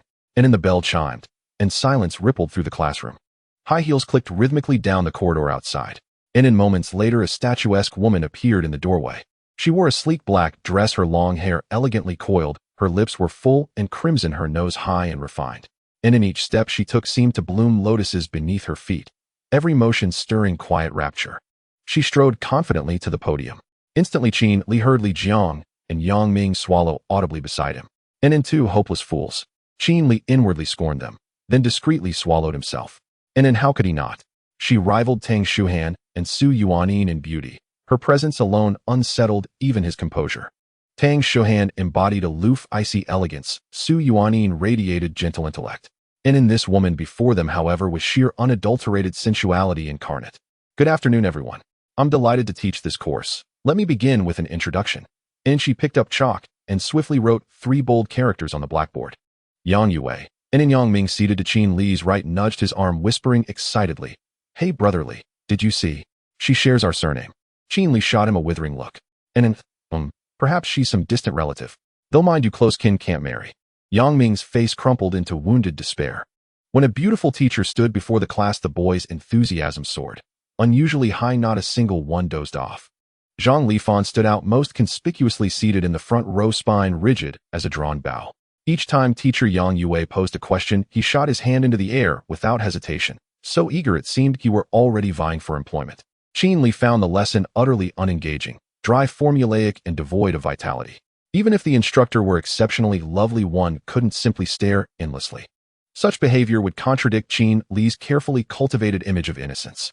Rarely he pulled out his phone during class, playing idly while observing Zhang Lifan, that obsequious show-off. To Qin Li, Zhang Lifan's classroom demeanor was pure comic relief, the kind who exists only to echo and applaud. As the first period neared its end, Qin Li murmured quietly to Li Jiang and Yang Ming, "Let's beat that sycophant after class." Li Jiang instantly chimed in, "I've disliked him for ages." Qin Li suspected this grudge stemmed from an ill-fated comparison of lengths in the restroom. Boss, are you trying to steal the female teacher? Yang Ming grinned. Puff, Qin Li scoffed. Do I need to compete with him? I just can't stand that yes man. The moment yes man slipped out, Yang Ming nearly burst into laughter. Li Jiang meanwhile propped up his textbook like a shield over his face and erupted in helpless guffaws. Young man over there, please stand up. Teacher Yang Yue's gaze suddenly shifted toward their corner, clearly having caught Li Jiang's mirth. Qin Li swiftly kicked Li Jiang under the desk and whispered, idiot, stand up now. Don't drag me down. Startled, Li Jiang finally stifled his laughter and rose, sheepishly, cheeks burning. Was something I said amusing? Yang Yue asked, her expression calm and mild. No, Li Jiang replied. Yang Yue arched a delicate brow. Then what precisely were you laughing at? Under the weight of 30 pairs of eyes, Li Jiang scrambled for an excuse. Then blurted, Teacher Qin Li told me a joke. I couldn't hold it in. Qin Li. Which one is Qin Li? Please stand, Yang Yue said, her gaze sweeping toward Qin Li and Yang Ming beside him. Not a shred of loyalty, this so-called friend. As Qin Li rose, he resolved to shave 3 centimeters off Li Jiang's height later, assuming of course Li Jiang even had 3 centimeters to spare. Seeing Qin Li rise, Yang Yue glided gracefully toward them, stopping just before his row. Mr. Qin Li, she said softly, why don't you share that joke with the whole class? Qin Li looked up. She truly was stunning. But first he had to navigate this delicate moment. After a pause, he began, once upon a time. Once upon a time. A ripple of astonishment spread through the room. No one expected him to actually deliver a joke, and yet here he was. A few students even cheered. Yang Yue herself blinked in surprise. She hadn't imagined he'd follow through. Was he witty, or merely bold? She couldn't decide. Still, she welcomed the levity, and curiosity stirred within her. What kind of joke could this handsome young man possibly tell? Hearing the rising murmur, she lifted a slender finger to her lips. Shoo! Everyone listen closely. Qin Li waited until silence settled, then continued. There was once an old man who wove baskets for a living. One day he received a massive order and worked night and day, forgetting meals and sleep until exhaustion overwhelmed him and he fell fast asleep. His son, seeing his father's weariness, stepped in to help, crafting basket after perfect basket. When the old man awoke, he found every basket flawlessly woven, meeting all specifications. Overjoyed, the elder exclaimed, Son, you truly weave well. Qin Li turned to Li Jiang, still standing beside him, and delivered the punchline with a grin. Yang Ming grasped it instantly. Weave was a pun on lie, a sharp, playful jab at Li Jiang's fabrication. He burst into unrestrained laughter. Brotherly never let vengeance wait. Others caught on quickly, and the classroom exploded with roaring laughter. Even Yang Yue smiled, faintly charmed by his wit and poise. This boy left a vivid impression, witty, self-fashioned, effortlessly graceful. All right, you've passed. Take your seats and focus on the lesson. She waved him back gently. Qin Li beamed, yes ma'am. Just then, the bell rang crisp and clear. Class dismissed. Take a short break. She set her textbook aside. Like most university courses, this one ran 2 periods consecutively. Another 45 minutes awaited. During the 5-minute break, the 4 roommates roughhoused briefly. When the bell chimed again, Yang Yue paused, thoughtfully waited for quiet, then asked from the podium, who among you excels most academically? Every eye in the room snapped toward Qin Li. Qin Li. Yang Yue hadn't anticipated that this charming, quick-witted student was also top of his class. Smiling warmly, she said, Mr. Qin Li, would you mind lending a hand? What could he say but nod? After class, please jot down any questions you have about job hunting and send them privately to Mr. Qin Li. He'll compile and forward them to me via WeChat. With a teasing lilt, she added, Mr. Qin Li, you've just earned yourself an invitation to add me on WeChat.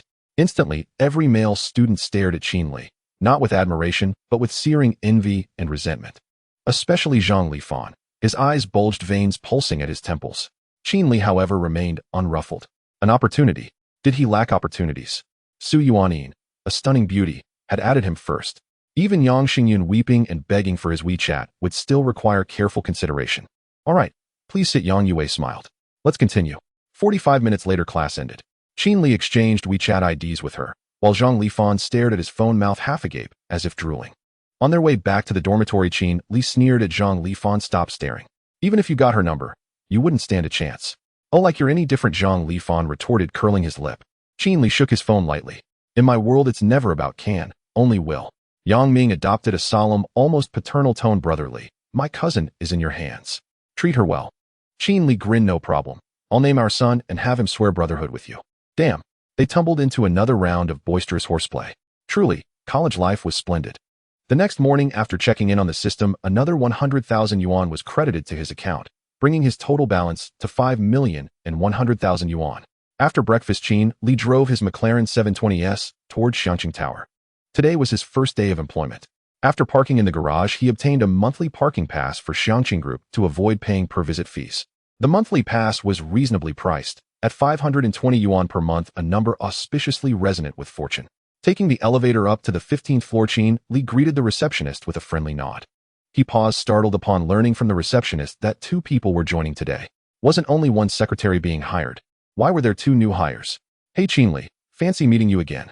He turned, and there stood Yang Xingyun, having just stepped off the elevator behind him. Was this woman joining alongside him? He had thoroughly outwitted her just days before. Congratulations, you've achieved your heart's desire, Qin Li said with a smile. I didn't expect we'd be starting together either. So you are a connection hire, Yang Xingyun murmured, lowering her voice at the end. Qin Li couldn't tell whether she was teasing or sincere, but that didn't hinder him from weaving his usual charm. Neither did I expect my words would carry so much weight. He too lowered his voice. Yang Xingyun blinked, puzzled. What do you mean? I simply told my cousin how impressive you are. He spoke with an air of quiet mystery. Your cousin? Yang Xingyun grew even more bewildered. Qin Li gently guided her to a secluded corner and continued, my cousin is Tang Shuhan. Tang Shuhan, the CEO? Instantly Yang Xingyun's gaze sharpened, complex, uncertain, layered with sudden recalibration. She had assumed she'd passed the interview on merit alone and thus dismissed Qin Li's earlier claim of special privileges as pure fabrication. That belief had left her seething all yesterday. Yet seeing Qin Li now completing onboarding beside her unsettled her certainty once more. And now, learning her acceptance hinged on Qin Li's personal recommendation to Tang Shuhan, her thoughts spiraled anew. After all, why would 2 secretaries be hired simultaneously, unless influence had intervened? Poor Yang Xingyun, once again beguiled by Qin Li's clever fiction. Why did you recommend me? Yang Xingyun studied him, unsure whether gratitude or suspicion should guide her reply. Qin Li casually waved his phone. She understood instantly. He still intended to add her on WeChat, or rather to pursue her romantically. Then she recalled his exquisitely expensive sports car. And again Tang Shuhan's name surfaced in her mind. Wasn't that the ultimate patronage? Without hesitation, Yang Xingyun pulled out her phone and opened her WeChat QR code. Thank you, Qin Li, she said after they connected. Oh, it's nothing. After all, you're stunning. Qin Li replied with a playful grin. Her heart swelled with quiet delight, and she cast him a coquettish sidelong glance. Inside, he smirked, little enchantress. You've met your match and fate has dealt you a losing hand. Together, they completed their onboarding paperwork in the morning, then followed HR staff through Fein Liv's office spaces, familiarizing themselves with their future responsibilities. At last, they arrived before CEO Tang Shuhan's office. Qin Li knocked softly. Enter, came her voice, calm, measured, authoritative. They stepped inside together. Tang Shuhan lifted her gaze, first lingering briefly on Qin Li, then shifting to Yang Xingyun, who stood slightly stiff, faintly flustered. Setting aside her work, Tang Shuhan asked, have you introduced yourselves? Both nodded in unison. I hired you both because you're senior undergraduates, not yet graduated, so university obligations will inevitably arise. Therefore, please coordinate your schedules carefully. Avoid simultaneous absences during working hours. Should anything arise, notify me in advance. Tang Shuhan added. Don't worry, cousin, or Ms. Tang Qin Li replied, deliberately stumbling over the title. Yang Xingyun had already suspected this dual hiring was merely a pretext to bring in Tang Shuhan's younger cousin, and Qin Li's half-slipped address confirmed her suspicion beyond doubt. She resolved then and there, this patron must not slip from my grasp. Tang Shuhan caught the misstep, glancing at Qin Li with mild curiosity, but assumed it mere verbal clumsiness and let it pass. All right, go ahead and have lunch. Be back punctually this afternoon, Tang Shuhan said, glancing at the clock. Nearly noon. At her words, Yang Xingyun turned to leave. But Qin Li smiled and said, CEO Tang, shall we join you? She shot him a warning glance, sharp, unspoken, cautioning restraint. He met it with serene indifference. No thank you. I'll let you go first. Tang Shuhan replied. Qin Li flicked a subtle signal toward Yang Xingyun, who obediently exited without hesitation. Of course, their cousin's private matters are only natural. Poor Yang Xingyun. I can hire you today and dismiss you just as easily. Once the door closed, Tang Shuhan's voice turned icy, her gaze cutting. It was both threat and ultimatum. Qin Li remained unfazed, then unexpectedly gentle asked, are you feeling better now? Tang Shuhan simply stared at him, expressionless, silent. Truth be told, even she couldn't articulate her own reasoning. She knew Qin Li was dangerous, reckless, infuriating, capable of shattering her composure. And yet after restless nights and second thoughts, she had chosen to hire him. She even recalled a famous line by Eileen Chong, the shortest path to a woman's heart. The rest, she decided, could remain unsearched. When emotion rose, reason crumbled. As for Yang Xingyun, She had truly earned her place through exceptional interview performance. Qin Li sat upright in the chair before her desk and said soberly, "The world is vast. That morning I believed our paths would never cross again. Yet some unseen providence granted me chance after chance. So now I only wish to understand you, fully, deeply, leaving no regrets. I see your strength. I see your rationality. But what I long to uncover is the story behind that night, the sorrow you drowned in wine. And, truthfully, that night was my first time too." Tang Shuhan held his gaze. His eyes were clear, tranquil, unwavering, utterly devoid of deception. Her pulse quickened. She weighed his words, no regrets. Perhaps that too was why she'd hired him. "Grant me the chance." Qin Li leaned forward, elbows on the desk, his sincerity luminous in his steady, earnest gaze. Tang Shuhan seemed momentarily disoriented by the proximity. She leaned back instinctively. "What chance?" "Lunch, together." He arched a brow. "A beautiful afternoon begins with lunch beside a handsome man." Tang Shuhan. "Come on, let's go. I'm starving." Qin Li sprang to his feet, beckoning cheerfully. Tang Shuhan, meeting his hopeful, unguarded eyes, rose, almost as if moved by some unseen, irresistible force.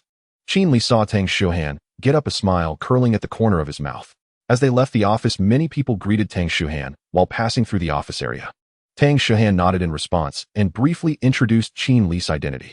Qin Li naturally smiled and greeted them, prompting a flurry of whispers among the employees. "That little secretary is really handsome. Not to mention, he pairs well with General Manager Tang. No kidding, by the way, I heard there's another one. Why did they hire 2 secretaries? I don't know, maybe General Manager Tang has his own considerations." The cafeteria was located on the 2nd floor of Shanqing Building, so as soon as Tang Shuhan entered the elevator, she pressed the button for the 2nd floor. However, Qin Li reached out to cancel her action and then pressed B1. "What are we going to the parking lot for?" Tang Shuhan asked, puzzled. "I'm taking you to eat something delicious," Qin Li said mysteriously. "Can you handle spicy food?" Tang Shuhan nodded. "All right, just don't cry from the spice later," Qin Li said with a grin. "Lunch only lasts an hour." Tang Shuhan reminded him not to go too far. It was rather strict of the president towards her. Qin Li could only assure her, "Don't worry, we'll have plenty of time. Just relax, I won't run off with you."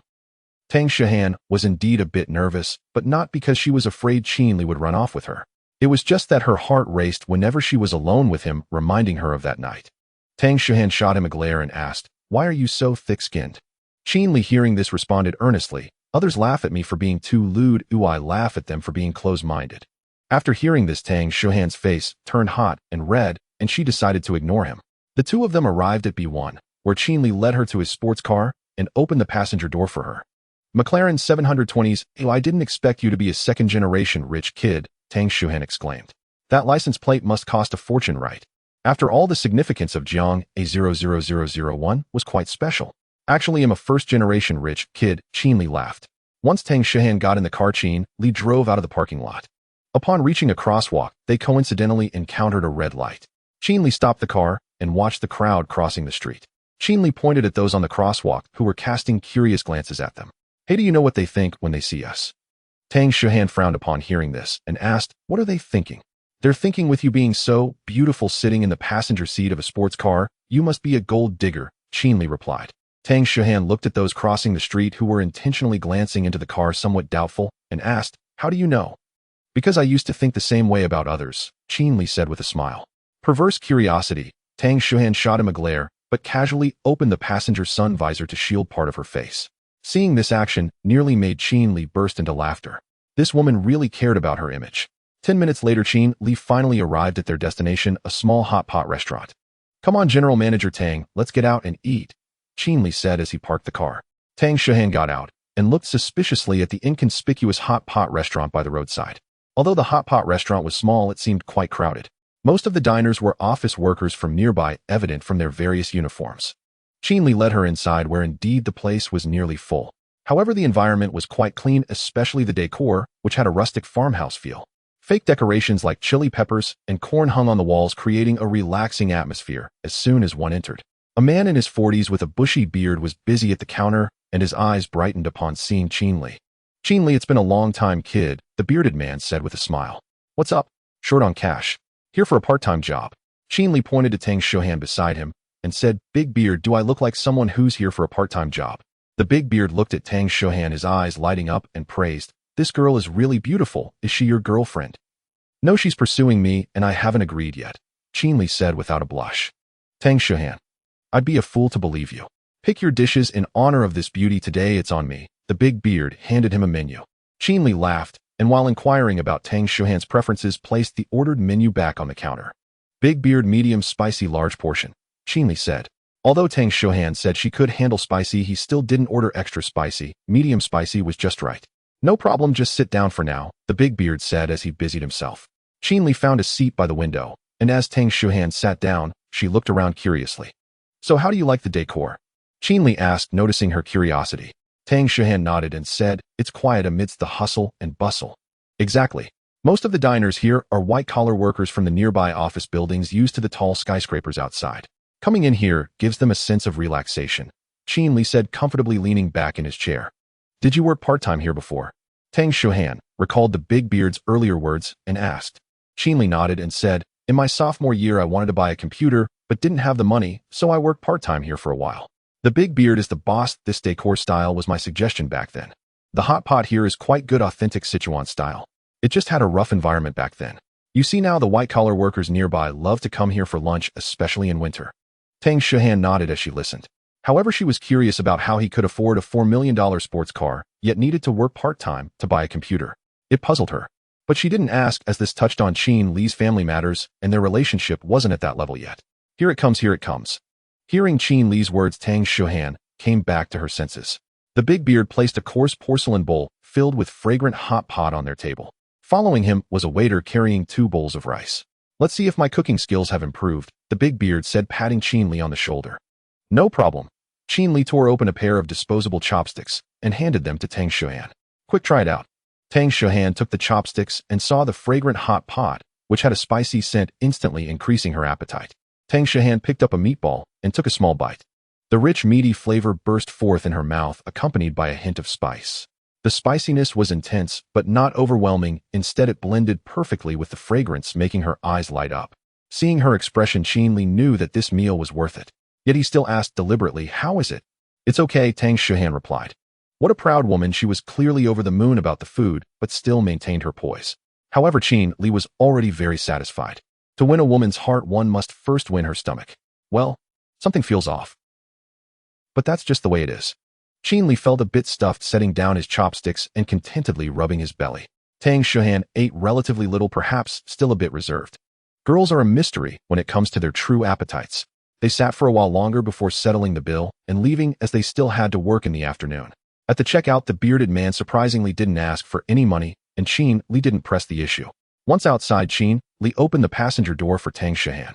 You sit in the passenger seat, Tang Shuhan said, then casually walked around to the driver's side and sat down. Qin Li was taken aback, then remembered the joke he had made on the way here. Was this reluctance to be treated like a kept woman? This woman is quite interesting. Qin Li nonchalantly got into the passenger seat. Tang Shuhan skillfully started the car and backed out. It was evident that her financial situation allowed her to frequently drive sports cars. Completing a meal with a stunning beauty triggered a system reward, a random lottery draw. To his surprise, having a meal could also trigger a system reward, instantly piquing Qin Li's interest. Previously, when he helped Su Yuanin level up, he triggered a random reward, but he wasn't sure if this random lottery was the same as the random reward. Just hope it doesn't reward me with musical notes again. Qin Li glanced at Tang Shuhan, who was focused on driving, and silently chose yes. Activating the random lottery wheel, all rewards on the wheel are randomly generated. The rewards have been generated. Beginning the lottery draw. Qin Li looked at the suddenly appearing colorful wheel in his mind with rewards that were quite abundant. 10 million soft sister coins. 1 skill card. Host attribute value 1. 1 functional card. A mansion. An invisible team. The rewards varied in size, making Qin Li's heart race. The lottery wheel began to spin, accelerating from slow to fast. At such a high speed, Qin Li couldn't see the words on it clearly, so he randomly shouted stop. The wheel came to a halt, the pointer landing on one option. An invisible team. Hiss. Although Qin Li didn't know what kind of team this reward was, he undoubtedly hit the jackpot. And it was definitely worth more than 10 million soft sister coins. Congratulations to the host for drawing an invisible team system reward. Qin Tang Security Company. Qin Tang Security Company has a total of 28 security personnel who are absolutely loyal to the host. Host-related information has been communicated to the security company. Please connect directly. They provide cars, money, and even people. How terrifying is the perfect life system. Most importantly, the security personnel are absolutely loyal to Qin Li. This is the strongest aspect of the system. Although Qin Li didn't know how the system achieved this, Qin Tang Security Company. This name has a certain appeal. Is it because he got the reward from dining with Tang Shuhan that it was named this way? Qin Li took out his phone, and on WeChat there was a new friend request. Qin Tang Security Company General Manager Qi Ryu. The general manager of the security company is actually a woman. After Qin Li clicked agree, Qi Ryu quickly sent a message. Qi Ryu, President Qin, all employees of the security group are on standby. How may I assist you? Qin Li smiled. This security company general manager is quite serious. Qin Li clicked on her profile picture, which showed a capable-looking woman in camouflage with short hair, her appearance quite pretty, but her gaze sharp and serious. Qin Li mischievously replied with a message. Qin Li, report in. Qi Ryu was silent for a moment. A few minutes later, she sent a short video. Qin Li casually opened it. The video was filmed in a spacious office where a group of people stood in formation, both men and women, all standing straight with sharp gazes. A powerful woman's voice resonated in the video. All present, attention, report in. 1, 2, 3, counting all the way to 27, and then the first girl reported 28. Everyone present, all on standby. Qin Li watched, feeling a bit flustered. He initially wanted to make a joke at the general manager's expense, but to his surprise, they actually reported in. Since Qin Li's phone volume was up, Tang Shuhan also heard it. It was so loud that it was impossible not to hear, and the reporting lasted for a full minute. Qin Li glanced at Tang Shuhan, who was driving and curiously looking over, and awkwardly chuckled, saying, I was just watching others do military training. Boring. Tang Shuhan said dismissively, losing interest in him. Qin Li then picked up his phone to reply. Qin Li, send 2 people to secretly protect my life, the rest continue to stand by. Qi Ryu understood. Qin Li. No sense of humor. Qin Li sighed, but then thought again, having bodyguards be humorous wouldn't be useful. As long as they were capable, that was enough. He was quite satisfied with their work attitude and spirit. So he transferred 300,000 to Qi Ryu. Qin Li, a meeting gift 10,000 for each of you, 30,000 for you. Qi Ryu, thank you, President Qin, you are the most handsome. Qin Li. So this serious female bodyguard can also flatter. Truly, money is invincible. Shuhan, what work arrangements do you have in the afternoon? Qin Li put away his phone and tried to strike up a conversation. Tang Shuhan shot him a cold glance. Qin Li coughed awkwardly a couple of times. It was a disaster. He failed to steal the tower. President Tang, that was a slip of the tongue, a slip of the tongue, Qin Li explained. Meeting, you should familiarize yourself with the heads of various departments and get to know the secretary's job responsibilities, Tang Shuhan said seriously. Oh. Qin Li stretched lazily, sounding quite bored. However, Tang Shuhan seemed puzzled and said, why do I feel like Yang Xingyun is somewhat listening to you? She had this feeling during lunch in the office. Yang Xingyun's gaze always drifted toward Qin Li, and after he gave a glance, she obediently left. Of course, Tang Shuhan didn't know that in Yang Xingyun's eyes, Qin Li had already become her cousin, and she had vowed to cling to him. Listening to Qin Li was equivalent to listening to Tang Shuhan. So why wouldn't she obey?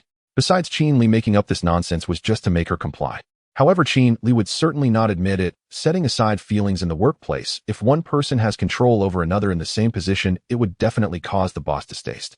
Perhaps she just hasn't familiarized herself with the environment, yet it's normal to feel dependent on someone relatively familiar in an unfamiliar setting, Qin Li casually replied. Tang Shuhan nodded, and the topic was brushed aside. At that moment, the sports car stopped in front of a crosswalk, and many pedestrians cast curious glances at the car. Qin Li not only didn't lower the sun visor like Tang Shuhan did, but instead rolled down his side window, allowing even more people to see him. Watching Qin Li, who was comfortably sitting in the passenger seat, Tang Shuhan asked, aren't you afraid others will call you a kept man? What do I have to be afraid of? Qin Li said, thick-skinnedly, being kept by a beauty like you am more than willing. A tree without bark is doomed. A person without shame is invincible. Qin Li was undoubtedly the thickest-skinned person Tang Shuhan had seen in years without exception. So in the end, Tang Shuhan silently lowered her sun visor as well. In the afternoon, a high-level meeting for Fein Live was held on time. The main purpose of this meeting was to allow Qin Li and Yang Xingyun to familiarize themselves with several department heads, facilitating future work.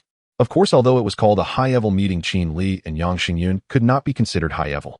It was merely due to their special positions. At that moment, on the 15th floor of the Xianqing building in a conference room, Tang Shuhan naturally occupied the seat at the head of the table, with Qin Li and Yang Xingyun sitting on either side of her and 5 director positions behind them. Although it was a high-level meeting, the directors present, including Tang Shuhan, were all quite young. After all, it was an online live streaming company, and young people are more likely to keep up with the trends. Thus, the oldest finance director was just over 30 years old. The other directors from the marketing, operations, technology, and audit departments were all between 26 and 30 years old, young and ambitious. As the meeting began, Tang Shuhan spoke first. Although Fein Live is under the Shangqing Group, our independent structure is still not particularly well established. To facilitate better future work and improve the efficiency of communication, I have hired 2 secretaries in the past few days. I'm sure everyone is already aware, so let's have them introduce themselves. With that, Tang Shuhan looked at Yang Xingyun. Although Yang Xingyun had been tricked by Qin Li, it was undeniable that her ability to stand out among a group of excellent candidates was still impressive. At this moment, Yang Xingyun grasped Tang Shuhan's intention very well, stood up, and said, "Hello, everyone, I am Yang Xingyun. I look forward to working with all of you in the future, and I will do my best to fulfill my duties. If there are any shortcomings in my work, please feel free to point them out. Thank you." Applause erupted from the directors, who were pleased to show their support. After all, Yang Xingyun was quite a beauty, although she was slightly less impressive than Tang Shuhan, who was after all a rare gem. After Yang Xingyun sat down, it was naturally Qin Li's turn. He cleared his throat, stood up, and displayed his signature smile. To be honest, if one did not know him, while they might genuinely perceive him as a handsome, sunny, and simple young man, easily leaving a good impression. Speaking of which, wasn't it Tang Shuhan who was deceived by his innocent facade back then? This led to the disastrous outcome of their relationship. However, now, when Tang Shuhan saw his smile, she could only scoff in her heart. A fraud. "Hello everyone, I am Qin Li, and I am also very happy to work with all of you. Although I may look good, I am actually quite insecure. So if you think I do something well in the future, I hope you will compliment me more. Thank you." At this moment, Chen Shua, the operations director, who was a bit overweight, happened to take a sip of water from the bottle on the table. However, upon hearing Qin Li's words, he couldn't hold back and ended up spraying water all over half the conference table. The other directors couldn't help but laugh. What kind of insecurity is this? I've never seen someone with such thick skin while claiming to be insecure. Tang Shuhan also felt speechless, wondering how she had been so blind that night to think Qin Li was innocent and pure. "Handsome, what benefits do we get for complimenting you?" joked the only female director present with a smile. Qin Li and Yang Xingyun had already reviewed several profiles and had been introduced to some of them. Thus, Qin Li knew that the only female director was the marketing director Wang Yan. "Of course there's a benefit. After the meeting, I will treat everyone to milk tea delivered to your desks," Qin Li said with a smile. "Sounds great." Chen Shua, the operations director, wiped down the table and cheerfully said in a Hong Kong dialect, "Handsome, I like you." Qin Li responded in a Hong Kong accent, "No need, I only like beauties," implying that he was not interested as he only liked beautiful women. With that, the conference room erupted in laughter. This was the first time a high-level meeting for Fein Live had been so lively. Tang Shuhan did not expect Qin Li to be so adept at lightening the mood, and a slight smile crept onto her lips. The usually self-assured Yang Xingyun found herself feeling somewhat admiring of Qin Li at that moment. He could engage in light-hearted banter even in front of a group of company executives. This was true confidence. It turned out that besides being a rich second generation, he was also quite remarkable. However, after having fun, the meeting still needed to continue. After Tang Shuhan signaled for everyone to quiet down, she discussed some other work-related matters. Qin Li and Yang Xingyun consciously opened their laptops to take meeting notes. This was one of the duties of a secretary. Before the meeting adjourned, Qin Li asked what milk tea they wanted, and the directors eagerly provided their answers. After placing the order on his phone, when the milk tea arrived, Qin Li wandered around the offices with the drinks and chatted with a few directors for a while. They were mostly of similar ages, so there was no generation gap, and they could chat casually about various topics. However, Chen Shua, the chubby director, unexpectedly asked Qin Li which Japanese star he liked. When Qin Li replied with Takashi Kitano, he immediately stopped talking. Her too. Qin Li despised him, inwardly thinking how he dared to try to get free learning materials from him, truly a dog-like individual. After wandering around for an entire afternoon, Qin Li successfully clocked out. He also used the excuse of returning to school to urge his roommate to do his homework to refuse Yang Xingyun's suggestion of having dinner with him. He did not pursue Tang Shuhan any further. An old donkey grinds the mill, fine work takes time. Having had a meal with Tang Shuhan today was already a significant progress, and sometimes too much is as bad as too little. Excessive entanglement could easily lead to her aversion. Moreover, Qin Li did not want to pursue a girl without dignity. Although he had never been in a relationship, he absolutely vowed not to be a sycophant. Men do not cherish what comes too easily. Women are no different. A sycophant like Zhang Lifan, who takes pride in his shameless behavior, is destined to remain a backup. No, he wasn't even a backup. At most, he was a jack. Women would use him to prop up their backup when they switched. Thus, after work, Qin Li directly drove back to school, parking his car outside the school. He had been involved in student council activities for 3 years, and many people in school recognized him. What if someone recognized him while driving a luxury car into the school? What if he encountered 6, 7, 8, or 10 girls confessing to him? What if he didn't agree and hurt their feelings? What if he agreed and hurt Tang Shuhan's feelings? Sigh. Qin Li parked the car sitting in the driver's seat and sighed. He felt he had put in too much for Tang Shuhan. In the end, he bore it all alone. Jinjiang University Dormitory Building 21, Room 101. Qin Li opened the door and entered the dormitory only to find all three roommates already there, hunched intently over their desks typing something. Curious, Qin Li approached and discovered each wore a furrowed brow and a look of deep distress. Moreover, every laptop screen displayed a blank document utterly empty. What the hell? Did you guys get haunted? Qin Li quipped. Ugh, impossible. Zhang Lifan sighed first. Li Jiang shook his head in resignation, muttering to himself, it's just too hard. Yang Ming appeared comparatively composed, but only marginally so. He turned slightly, glanced at Qin Li, and replied weakly, brotherly, you're back. Qin Li. Were these three cursed? I'll treat you tonight. Each of you may invite one girl. How's that? Qin Li said. No triumphant cheer followed, no eager chorus of agreement. Instead, Zhang Lifan shot him an indignant, wounded glare. Old Qin, don't even think about humiliating me. If we bring girls along, you'll just swoop in and steal them anyway. Qin Li felt as though he'd just been bitten by a Siberian husky. This was reality incarnate, the classic tale of Lu Dongbin scorned by a dog. The farmer and the snake. The scholar Donghua and the wolf. Guadi Gang and his disciples. Take it or leave it. You three can go eat shit. Qin Li snapped, exasperated. Li Jiang sighed again. Ugh, impossible. Qin Li. These three were profoundly off-kilter. In the end, Qin Li could no longer suppress his curiosity and decided to begin with Yang Ming, the least afflicted. Mingzi, tell your big brother. What did you eat to turn into this state? Qin Li slung an arm over Yang Ming's shoulder.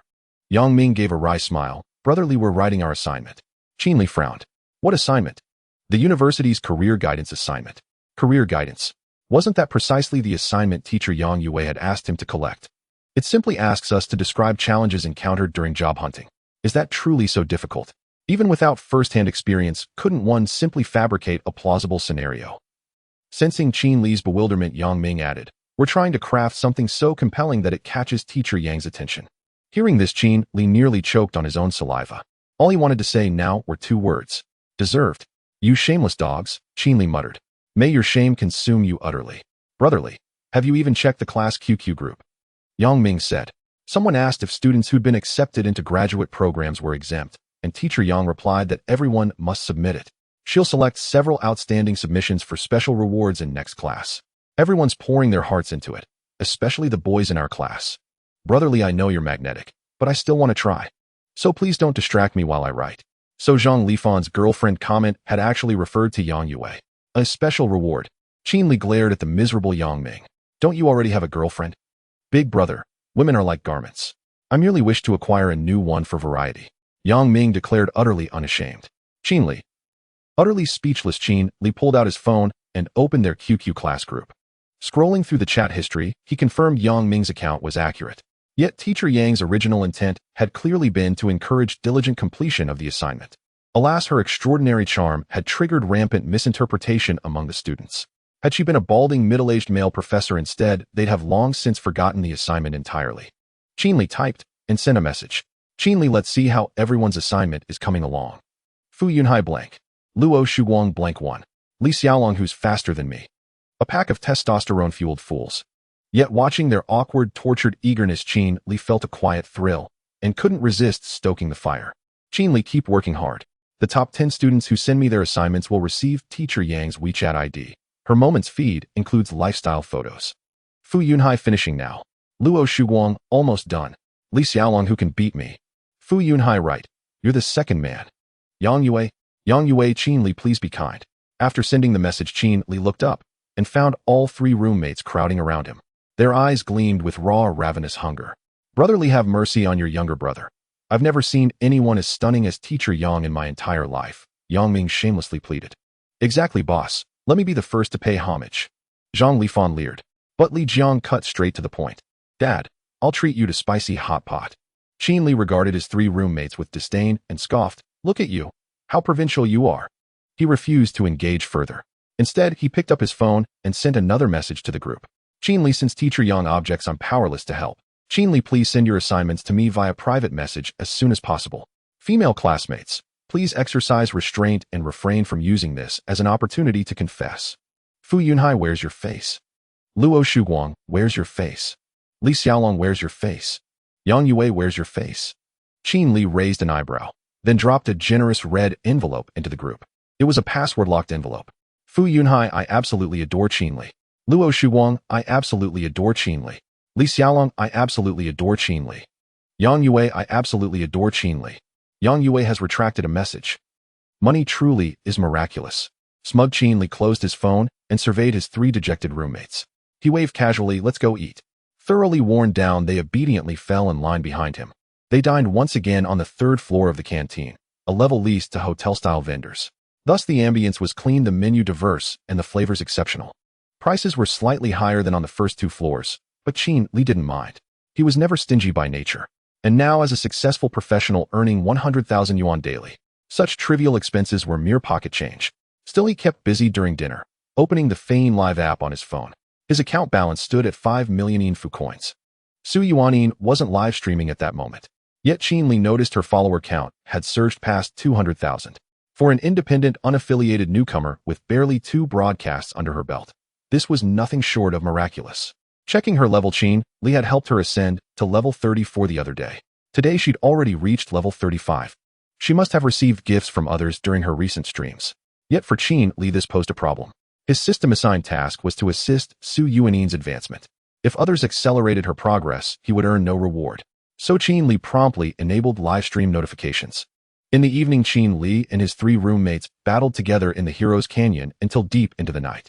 It felt like it had been ages since he had last played so joyfully. Thus, after several hours of gaming, Qin Li was especially exhilarated. The next day, Qin Li woke up as usual and signed in. After having breakfast, he got up on time and left for work. He did have a class today, a marketing class, but Qin Li did not intend to attend. Not to mention his good relationship with the teacher, even based on his own abilities, he wouldn't fail the course. So he simply sent a text message to the teacher requesting a leave of absence. Then Qin Li drove his McLaren, first taking a detour to the gas station to refuel. Finally, he arrived at the parking lot of Shangqing building. As Qin Li parked his car and just got out, he saw a white Porsche drive in. He took a second glance, then turned and walked towards the parking spot of the Porsche. Good morning, President Tang. Qin Li greeted with a cheerful smile. Indeed, the person inside the Porsche was Tang Shuhan. Tang Shuhan got out of the car and glanced at him lightly, saying, good morning. Such a beautiful morning, don't be so serious. Qin Li raised an eyebrow and said, not in the mood. Tang Shuhan replied as she locked the car door. Curiously, Qin Li asked, what's bothering you? Tang Shuhan glanced at him, hesitated for a moment, then said, you'll know when you get up there. Keeping him in suspense. All right. Qin Li followed her all the way to the 15th floor. Upon arriving at the 15th floor, he saw a large bouquet of bright red roses on the reception desk. The receptionist, seeing Tang Shuhan approach, hesitated and pointed at the roses, saying, President Tang, this. Tang Shuhan merely glanced at them and without hesitation said, same, as always, throw them away. Okay, sure, the receptionist replied. The receptionist nodded. Tang Shuhan went in by herself. At this point, Qin Li understood why Tang Shuhan was in a bad mood. It turned out to be his rival causing trouble. Hello, miss. Qin Li stepped forward and cheerfully greeted the receptionist. She smiled back, saying, hello, Secretary Qin. Qin Li pointed to the roses and asked, Miss, who sent these? So bold to confess in the company. The receptionist looked puzzled and said, Secretary Qin, you don't know. Oh right, you might not be clear since you just arrived. Then enlighten me, I'm quite curious, Qin Li replied. The receptionist shrank her neck and said, actually everyone knows almost every morning someone sends roses to President Tang. But I didn't dare to say anything. All right then. Qin Li didn't press her, just reminded her as he was leaving, make sure to throw them away, they're quite a nuisance. The receptionist nodded. After clocking in, Qin Li didn't go to Tang Shuhan's office, but headed straight to the director's office of the operations department. Upon arrival, Qin Li knocked on the door. Come in, came Chen Shua's voice from inside. Chen Shua had arrived quite early. Qin Li pushed the door open. Old Chen, I want to ask you something, Qin Li stated candidly. What is it? Come sit down and talk, Chen Shua said warmly to Qin Li. Of course, aside from the fact that Qin Li liked Kitano Takashi, which made him slightly annoyed. I just saw a huge bouquet of roses at the reception. Qin Li began, but left it half-finished. Chen Shua thought he was asking about something. This? Everyone on this floor knows, but since you came late you might not have heard. Chen Shua said dismissively. Qin Li didn't expect him to be rambling. Annoyed, he said, quickly tell me, I'm very curious. Chen Shua didn't speak, just smiled slyly at him. They'll treat at noon, Qin Li said disdainfully. Sounds good. Chen Shua praised him, and then said, do you know what the core business of Shangqing building is? How could I not know? It's the film and television industry. Qin Li casually replied. Although Shangqing Group's ventures were blooming everywhere, now the film and television industry remained its core business from the start to the present. Xiangqing Film and Television Cultural Co., Ltd., is one of the leading film companies in China. Yes, the one sending the flowers is a director from Xiangqing Film and Television located on the 21st floor. Chen Shua said, although we're all directors and far inferior to him, he's a true big shot. Qin Li could understand this as his own business Fein Live was just getting started and was not on the same level as Xiangqing Film and Television. Previously, President Tang also worked on the 21st floor, and it said she took over the Fein Live business to avoid this situation, but she still couldn't escape the morning roses. Also, since you're treating, I'll share a big secret with you. Qin Li looked at Chen Shua, who seemed mysterious, and asked, "What secret? What is the last name of the chairman of Xiangqing Group?" Chen Shua squinted and asked, "Tang." Qin Li casually replied, and then seemed to realize something. "You mean?" Chen Shua nodded, confirming his thought. Qin Li was momentarily stunned. The business mobile steering Xiangqing Group, Tang Qiugua, turns out to be Tang Shuhan's father. Did he accidentally sleep with a super rich beauty? But upon further thought, Qin Li became confused again. Since Tang Shuhan has such a background, why is she still hiding? Chen Shua seemed to understand his confusion and whispered, "I heard the person pursuing President Tang also has a strong background. Now you should understand." Qin Li suddenly realized. It wasn't that Tang Shuhan was weak. Rather, his rival was stronger. Moreover, this likely involved a significant business marriage of power. Tang Qiugua likely knew about it, and even supported this union. Hence, he would allow others to pursue his daughter within his company. However, after understanding everything, Qin Li became enraged, because he recalled the first time he met Tang Shuhan. At that time, he didn't know what drove a woman to drink herself into a stupor. Especially after understanding Tang Shuhan's particularly strong character, he became even more curious about the story behind her. Yet it seemed he was starting to understand. Because of understanding, thus he felt pain. Because of pain, thus he became angry. What of Tang Qiugua? How powerful could he be? No one would be able to hurt her again. Old Chen Shua's tone became more intimate, perhaps feeling that he could relate well to Qin Li. "I advise you not to be too impulsive." "I won't." The returned Qin Li appeared nonchalant. "Don't pretend your eyes just now looked like you wanted to kill someone." Just then Chen Shua understood why Qin Li was inquiring about all this. Because of love. Love is free, but it's caged in the prison of power. Chen Shua said philosophically. Qin Li chuckled nonchalantly. "Then break through it." Chen Shua was shaken. Although he felt Qin Li was being boastful, he was still quite moved. This world lacks those who refuse to submit. But it is precisely because of this lack that they gain more respect from others. "Although I think you're just bragging, I still admire you." Chen Shua sighed. Qin Li looked at the chubby guy with a hint of amusement and asked, "If I really confront him one day, who will you support?" This him naturally refers to Qin Li's rival with a powerful background. He's so wealthy, so high in status with such a strong background. Chen Shua said, getting a bit agitated, "So of course I support you. You may have nothing, but you're handsome. And once a brother, always a brother. Am I the kind of person who betrays my friends?" Qin Li then nodded in satisfaction. He then put down the pen he had been pressing against Chen Shua's throat. "See you at noon, I'm off," Qin Li said, and stepped out. Chen Shua looked at the empty office, chuckling softly to himself, reminiscing. Love truly makes one crazy. Qin Li arrived outside Tang Shuhan's office and knocked on the door. "Please come in." Qin Li pushed the door open and saw Tang Shuhan in conversation with Yang Xingyun. Tang Shuhan glanced at him and asked, "Where did you go? How did you disappear in the blink of an eye?" "Oh, Director Chen said he needed to see me about something, so I went to him." Qin Li spoke without a hint of shame. Tang Shuhan nodded and said, "From now on, the office next to mine will be yours. I just discussed the schedule for the next few days with Xingyun. You two should communicate about it." So Qin Li and Yang Xingyun went to the adjacent office. The office was quite spacious and had 2 desks specially arranged. Qin Li chose the better positioned desk and sat down first. Yang Xingyun appeared very docile in front of Qin Li, only occasionally teasing him. After seeing Qin Li's outstanding and strong side, she found it hard to distinguish whether she genuinely liked him or simply desired to marry into a wealthy family. So after seeing Qin Li's choice, Yang Xingyun consciously occupied the remaining desk. "Director Tang will be traveling on business next Monday and has assigned both of us to accompany him," Yang Xingyun said, looking at Qin Li, who was surveying the room. Today was Friday, and next Monday was the day after tomorrow. Qin Li paused and then asked, "Where to?" "To Mingju City. Fein Live will hold a large commercial event there," Yang Xingyun replied. "However, it was originally planned for the marketing director to go. I don't know why Director Tang decided to go himself. What other reason could there be?" Qin Li knew in his heart. This woman had once again chosen to escape, and this time she was fleeing to the farther Mingju City. Qin Li felt a pang of heartache. "Is there anything else?" he asked somewhat impatiently. Yang Xingyun was unsure why he suddenly seemed a bit irritable, but she answered obediently, "There are some documents that need handling, but I can take care of those." To To be honest, although Yang Xingyun remained the same self-assured and possessive woman inside, she didn't dare to show any temper in front of Qin Li. She was even thinking about how to please Qin Li at every turn. Qin Li nodded without reservation. After all, he had no intention of dealing with documents. After some thought, Qin Li took out his phone and opened the chat with Qi Ryu. Qin Li, find out who sends flowers to Tang Shuhan every day. Qin Li, I want all his information. Qi Ryu understood.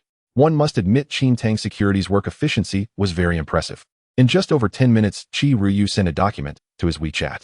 Qin Li opened the file and spent almost half an hour reading it before finally closing the document. After reading, Qin Li edited another message. Qin Li, find a way to get close to him and obtain his weaknesses. Qi Ryu understood. As a subordinate, Qi Ryu was undoubtedly very competent. She wouldn't ask why, nor would she bargain with her boss. After reviewing the information, Qin Li was well aware that there was still a distance between him and that person. Despite the system's assistance, he still lacked the resources and background to confront him directly. But that didn't mean Qin Li would swallow his anger. Nor would it mean he could tolerate anyone harming Tang Shuhan. The saying that a gentleman takes revenge 10 years later is complete nonsense. Can Tang Shuhan hold on for 10 years? Qin Li understood his advantage, Qin Tang Security. Therefore, he chose to utilize the power of Qin Tang Security. Yang Ming was correct in his assessment of Qin Li in this regard. If he had a grudge, he would settle it on the spot. In the morning, Qin Li was once again slacking off, while Yang Xingyun continued working diligently. As noon approached, Qin Li looked at her and said, let's go out for lunch together. Yang Xingyun, hearing this, asked, just the two of us? Qin Li knew what she was thinking, but simply replied indifferently, also Chen Shua. In Yang Xingyun's mind, she always thought of Tang Shuhan as Qin Li's cousin. And Qin Li wasn't worried about Chen Shua revealing his relationship with Tang Shuhan. First, Chen Shua had reached his current position, so he couldn't be a blabbermouth. Secondly, even if Chen Shua revealed it, so what? He had plenty of ways to make Yang Xingyun obedient. All right, Yang Xingyun wanted to say something, but ultimately just nodded obediently. For some reason, the more she interacted with Qin Li, the more inferior Yang Xingyun felt. Although her original intention was to seduce Qin Li and marry into wealth, she didn't want to feel this way. However, gradually, she found herself blurting out submissive words in front of Qin Li. She still remembered when she first met Qin Li. She thought Qin Li was a very simple and easy-to control guy. But now she couldn't understand him anymore. She had lost her confidence in front of Qin Li and even began to get used to pleasing him. Qin Li was, of course, unaware of her thoughts. He had no mind to guess Yang Xingyun's intentions. When lunchtime arrived, he initially wanted to invite Tang Shuhan along. But Tang Shuhan wasn't in the office, as she might have already gone to the cafeteria in Xiangqing Building. Qin Li certainly wouldn't treat them to a meal in the company cafeteria. Next to Xiangqing Building was Beihua Commercial Building. There were many restaurants on the 7th floor of Beihua Commercial Building, so they didn't have to go too far. Qin Li treated the two to a Western meal. The price was quite expensive. The main reason for the high cost was Chen Shua, who alone devoured 4 sirloin steaks. Indeed, there was a reason for his weight. Qin Li and Yang Xingyun were quite taken aback. Qin Li decided that from now on he would only treat this glutton to buffets, especially the cheapest steak buffet. However, Chen Shua naturally didn't reveal the private conversations they had earlier, only sharing some amusing anecdotes from the company. After the meal, Chen Shua noticed something strange in the way Qin Li and Yang Xingyun looked at each other, as he saw Yang Xingyun pouring a drink for Qin Li. He also saw Yang Xingyun helping Qin Li with his dishes. After finishing the meal, Yang Xingyun even folded Qin Li's napkin. Who exactly is Yang Xingyun's secretary? Chen Shua was a bit confused. So when they returned to the company after the meal, he immediately pulled Qin Li aside and secretly asked, how did you manage to do this? Qin Li, somewhat puzzled, replied, what are you talking about? Yang Xingyun, how did you manage to get her to act this way in just 2 days? Isn't that too fast? Chen Shua said, bewildered. Qin Li finally understood what Chen Shua meant and casually replied, maybe it's my charm. Her too, eh? Chen Shua spat at him and said, stop it with the useless talk, teach me a thing or two. Qin Li replied with annoyance, what do you need that for? Chen Shua, aren't I entitled to it? Am a man too, okay? Conquering women is also instinctual for me, okay? Hurry up and tell me if you don't, am severing ties with you. Chen Shua pressed. Qin Li patted his shoulder and said, Yang Xingyun is too complicated for you to learn. How about I teach you a simpler trick? A simple one is fine, but it needs to be effective quickly, Chen Shua said, easily satisfied. Well, Qin Li lowered his voice and said, as long as you're big enough, conquering a woman only takes 1 night. Chen Shua instinctively asked, what if I'm not big enough? Qin Li. It seemed Qin Li realized something. In the afternoon, Qin Li had something to do as Su Yuanin was live streaming. He could finally earn rewards again. Of course, the secretary's related work was still being handled by Yang Xingyun. In truth, Qin Li had not used any tactics on Yang Xingyun. However, he could roughly guess the changes in her psychological state. At first, in Yang Xingyan's eyes, Qin Li was just a simple, somewhat foolish college student, someone she could easily manipulate. Later, Qin Li disguised himself as a rich second generation, igniting Yang Xingyan's ambition to marry into a wealthy family, especially as he pretended to be Tang Shuhan's cousin. This further fueled Yang Xingyan's ambition. However, later on, Qin Li grew indifferent towards her, not even giving her the opportunity to dine together. This greatly undermined her self-confidence. Gradually, her seductive attempts transformed into obedience and flattery, as she felt that only by pleasing him would she have a chance. The greater the ambition, the more one has to pay in the end. In fact, Qin Li's guesses were not far from the truth. However, what he did not expect was, he himself was indeed exceptional and confident enough. This personal charm had already captivated Yang Xingyan. Liking someone is the true beginning of a woman's downfall. However, Qin Li would not think of this now, as some biases had formed from the very beginning. He took out his phone and opened Su Yuanyan's live stream. Because of his identity as a super rich, there was a noticeable prompt when Qin Li entered the live stream. The audience who recognized him began to flood the chat with messages. Big Brother is here. Big Brother has descended upon the live stream again. Is Big Brother here to listen to music this time? Su Yuanyan also saw him and happily said, "Welcome, Li Ge. Are you here to listen to music?" Li Ge, isn't that unreachable? There's inside information. Has the anchor already succumbed? While the super rich acts fast. Due to Qin Li's nickname Unreachable, Su Yuanyan's address immediately sparked heated discussions among the audience. Qin Li edited a message and sent it out. Unreachable, let's listen to music. Big Brother wants to listen to music now. I've heard a song worth $1 million, let me see if it's true. The little anchor earns hundreds of thousands a day. Before Qin Li entered the live stream, had only a few tens of thousands in popularity, yet after he arrived for 2 minutes the popularity shot up to 200,000. Was it for the anchor or for the super rich? Moreover, Qin Li had not even sent any gifts yet. Su Yuanyan naturally noticed Qin Li's message and proactively played the accompaniment for Silence is Golden. The melodious accompaniment began to play. The night wind is chilling. Looking back at old events, I was filled with anger in the past. Qin Li was absorbed in the music, and since he wasn't wearing headphones, Yang Xingyan also heard it. Fate has long predetermined your wealth or poverty. Wrong is never right. Truth is always true. No matter what you say, I will stick to my duty. I always believe that silence is golden. It seemed to be sung even better than the last time. This anchor sings really well, Yang Xingyan suddenly remarked. Indeed. Qin Li felt the same and smiled. Seeing her words affirmed by him, Yang Xingyan surprisingly felt a sense of satisfaction inside. Then she suddenly came to her senses. Was she being too humble? As the song concluded, Qin Li decided it was time to get back to business. Good song. The anchor must have practiced in secret. Yes, it's much better than the first time. It's over. Other female anchors have no chance now. Qin Li once again transformed into the super rich. Congratulations to Unreachable for successfully renewing the super rich status in Su Yuanyan's live stream. Congratulations to Unreachable for successfully renewing the super rich status in Su Yuanyan's live stream. Congratulations to Unreachable for successfully renewing the super rich status in Su Yuanyan's live stream. Qin Li continuously renewed his super rich status 10 times at 200,000 each, that amounted to 2 million musical notes. First, he sent a gift worth 2 million. Wow, 2 million this time. Is this the real-life version of having a mine at home? I want to recognize him as my dad.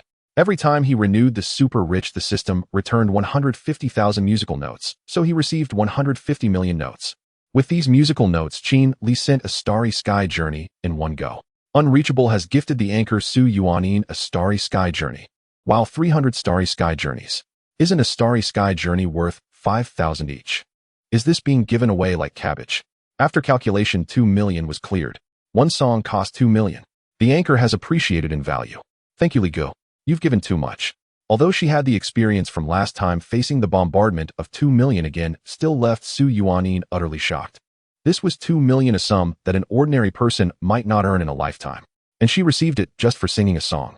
Of course, she definitely couldn't keep the 2 million, as it would be split with a non-music live streaming platform. Li Ge, can I treat you to a meal? Su Yuanyan genuinely didn't know how to face this generous gift.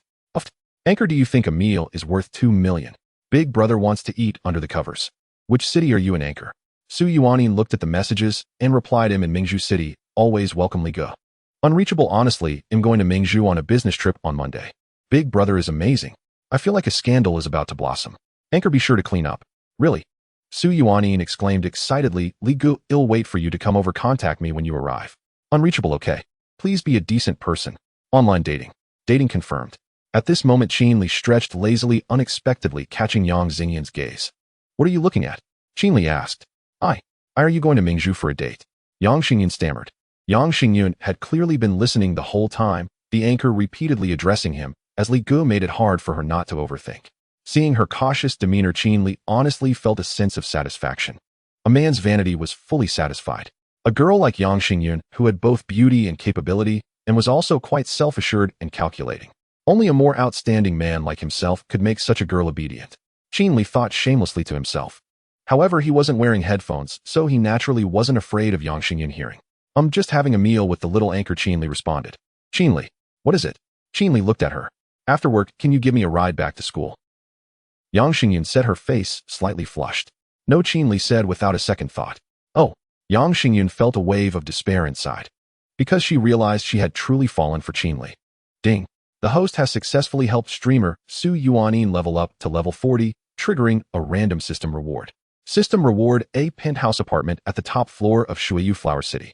Purchase documents have been temporarily stored at the Shuayu Flower City sales office. Please collect them in person with your ID card. Ding. The host has successfully helped streamer Su Yuanin level up to level 50, triggering a random system reward. System reward: 5 carnival shopping welfare cards, each with a spending limit of 1 million yuan, valid for 1 hour only. Upon consumption, this card grants cashback multiplied by a randomly selected factor between 1 and 100 times the amount spent. Qinli spent 2 million yuan, just enough to elevate Su Yuanin's level to 51.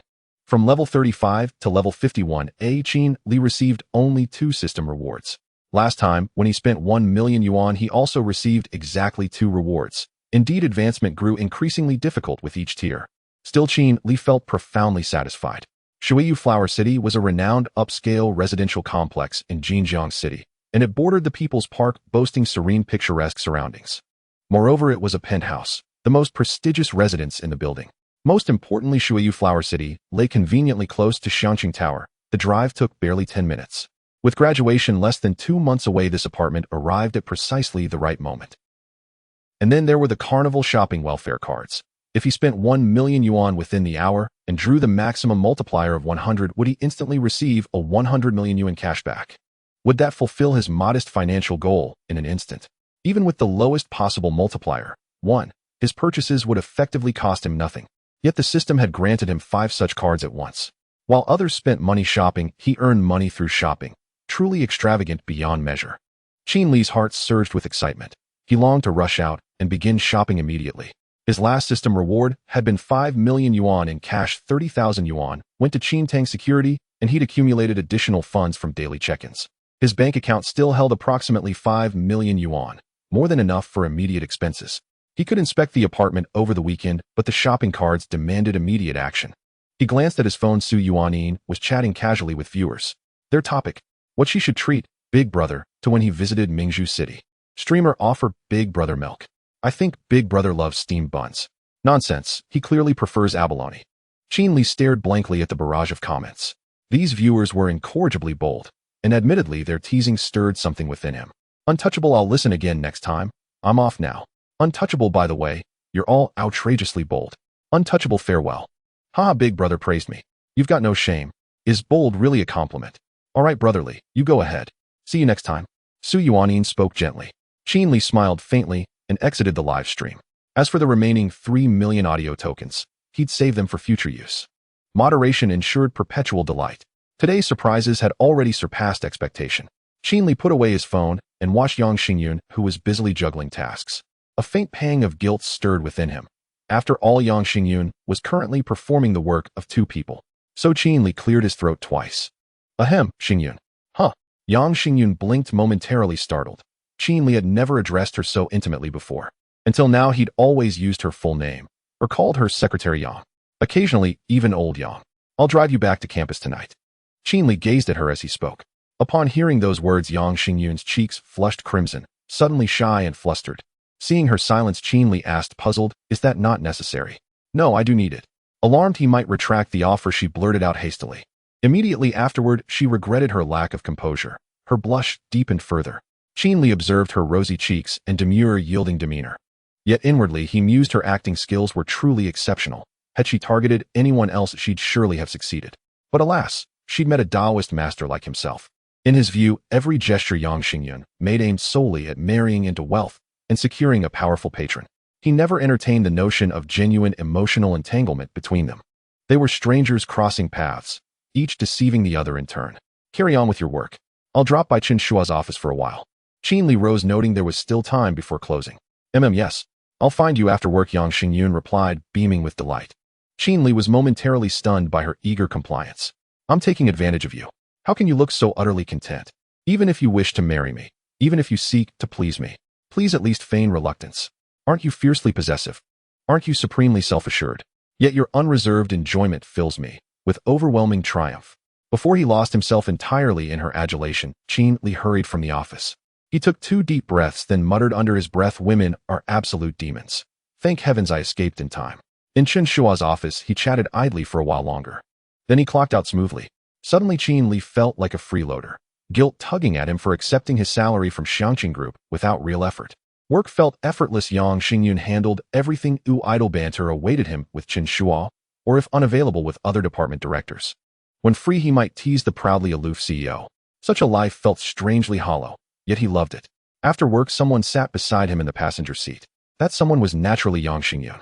As Qin Li drove, he stole glances at her quietly radiant expression. She noticed his gaze, and instantly reverted to quiet decorum. Why are you looking at me? Oh, nothing. By the way, old Yang, I have a question. Did you study acting in university? Qin Li asked curiously. Hearing old Yang, again Yang Xingyun briefly fantasized about punching him, though only in passing thought. She answered honestly, no, I majored in economics. Oh. Qin Li wondered inwardly, was her acting talent innate? Yang Xingyun attended Jinjiang University of Finance and Economics, not the same institution as Qin Li. Renowned nationwide for economics and management, the university ranked among China's very finest. Countless elite financiers across China graduated from its halls. Thus her economics degree alone attested to extraordinary academic prowess. Qin Li reflected that had he not interfered, Yang Xingyun, working merely as a secretary at Fein Live, would undoubtedly rise to prominence, perhaps even ascend to senior executive ranks at Xiangqing Group. How could that be called interference? I entrusted her with responsibility precisely because I recognized her exceptional ability. It was cultivation. Qin Li justified himself inwardly, and instantly felt liberated from moral burden. Truly, he was magnificent, sacrificing himself to forge Yang Xingyun's excellence. Indeed, he resolved to continue such noble endeavors diligently. Jinjiang Financial University is farther away from Xiangqing Building than Jinjiang University. 40 minutes later, Qin Li successfully arrived at Jinjiang Financial University. However, this time, he did not park the sports car outside. Instead, he drove directly to the dormitory building where Yang Xingyun and the others lived. Qin Li, thank you for bringing me back, Yang Xingyun said joyfully. It's nothing, just go rest, Qin Li replied. Yang Xingyun nodded, then opened the car door and got out. However, such an expensive-looking luxury car parked in front of the girls' dormitory had already attracted a lot of attention. Now that Yang Xingyun got out of the car, there were even more whispers among the onlookers. But Qin Li didn't care about that. Moreover, Yang Xingyun didn't care either. In front of Qin Li, she was like a little white rabbit. At school, she was a proud peacock. Do peacocks care about the opinions of wild chickens? Of course not. However, some wild chickens were bolder. At this moment, a girl who happened to come out of the dormitory saw Yang Xingyun get out of the car. Oh, it's you, Xingyun. I was saying in our dormitory you're the only one who can be with a wealthy guy. We don't deserve it, the girl mocked sarcastically. The two clearly had a conflict. Qin Li, who was already planning to leave, saw this scene and instead hesitated to leave. There was a good show to watch. Yang Xingyun looked at her sarcastic expression and calmly replied, Li Jiayu, with your capabilities you indeed do not deserve it.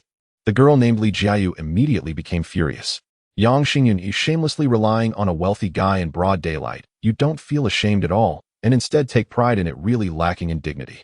Yang Xingyun was not in a hurry to leave, as she was not someone who would back down easily. Qin Li knew this from the first time he met her. The way you envy others is really ugly. Yang Xingyun looked at her arrogantly, as if she had never considered her arrival. Qin Li chuckled quietly beside her.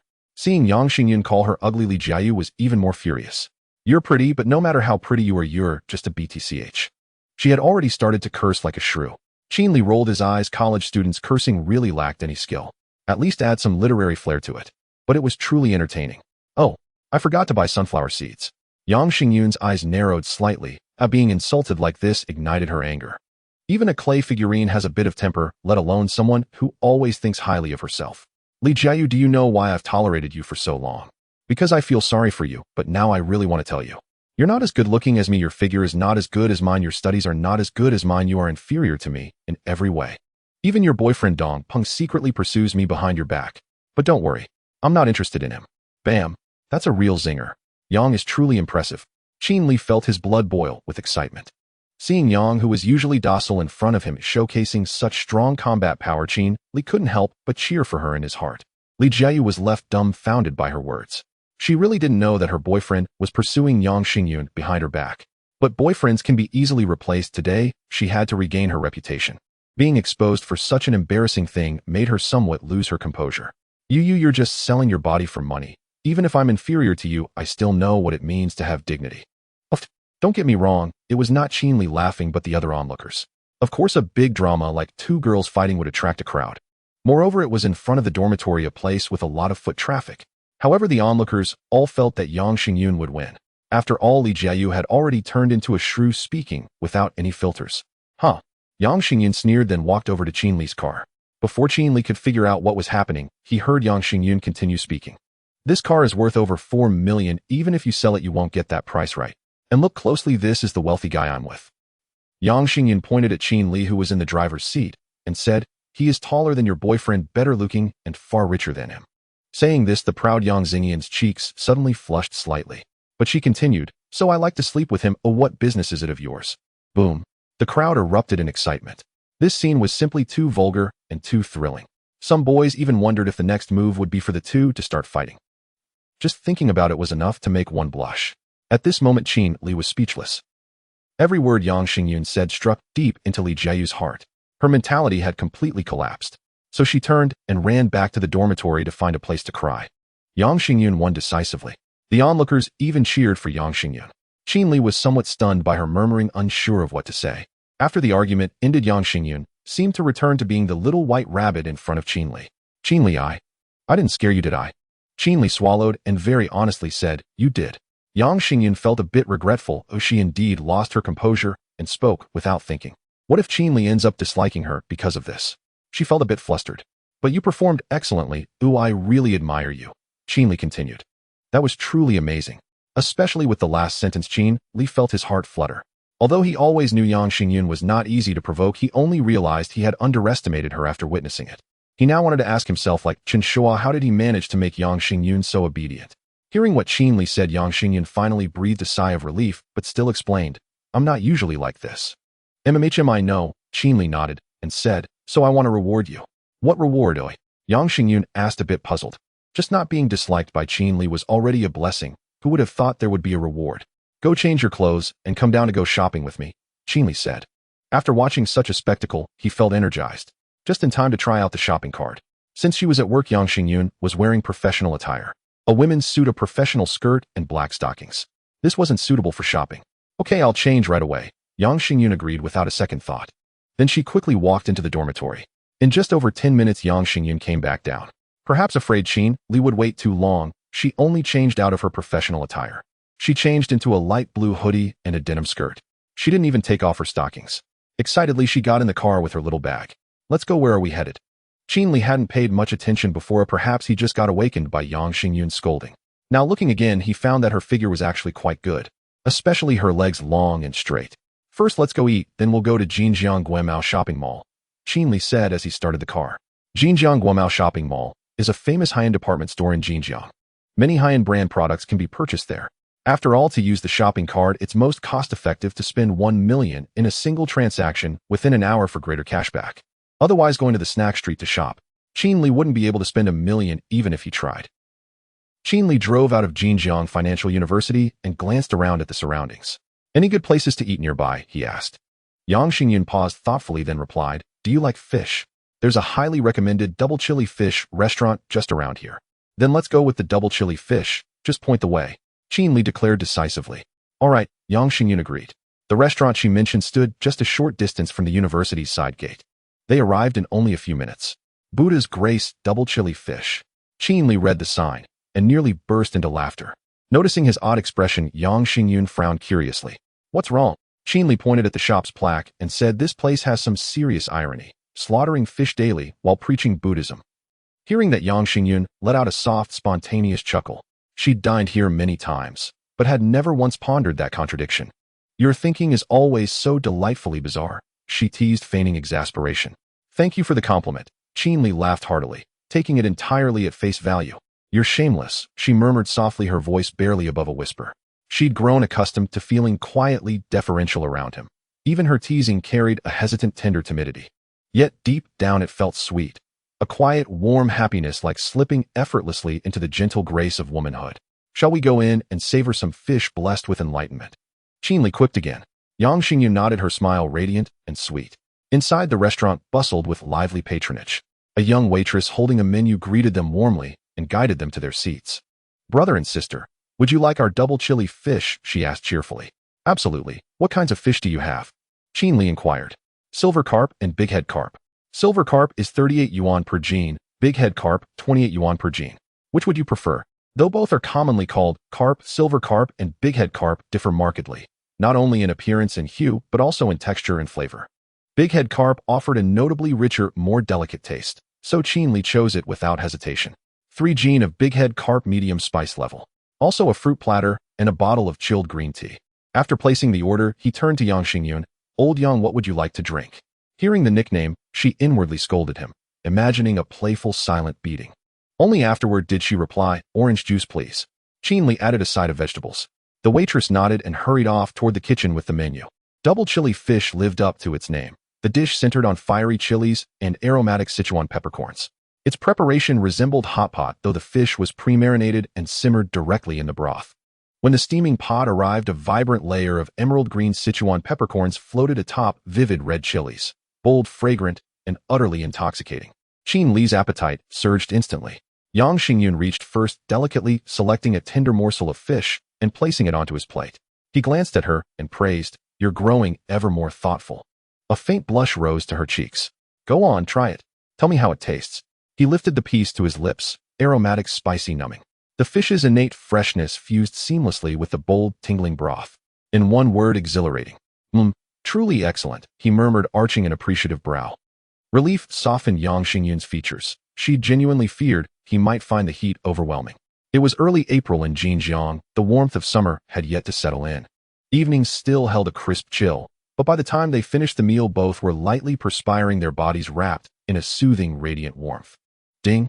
Mission accomplished. Shared a gourmet meal with an exceptional beauty. System reward 1 random draw. Would you like to proceed with the draw now?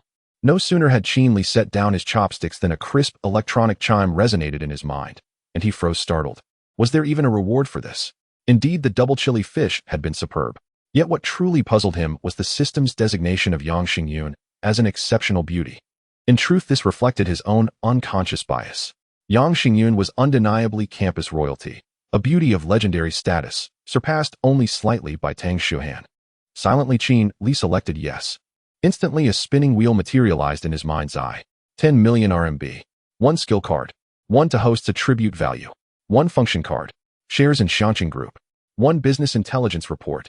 The wheel differed subtly from the last, but not enough to dull Qinli's eager anticipation. It began to whirl. With a sharp mental command, stop. It ground to a halt. Congratulations, host. You have 130 equity in Shuhan Group. Relevant documentation has been delivered to your dormitory. You are now the company's 2nd largest shareholder. Gulp. Qinli stared, dumbfounded, swallowing hard. The gift was staggering. Shuhan Group's current valuation hovered near 30 billion RMB, 30% equaled nearly 10 billion. Just moments earlier, he'd been daydreaming about modest goals achieved with shopping vouchers. Now the system had gifted him 100 such goals. System notice: all shares acquired through legitimate channels. Host may hold them with full confidence. However, the shares currently carry no sellable rights. This award serves as strategic capital allocated by the system. Sellability will be activated at a later designated time. Staring at the peculiar notice, Qinli blinked, confused. No sell rights meant the equity, though indisputably his, could not be liquidated. Strategic capital, more like romance capital, surely intended to fund his pursuit of Tang Shuhan. Yet, fearing premature liquidation, the system had imposed this restriction. How considerate, and how masterfully executed. Until now, Qinli standing pale beside Tang Qiugua, chairman of Shuhan Group, by every conceivable measure.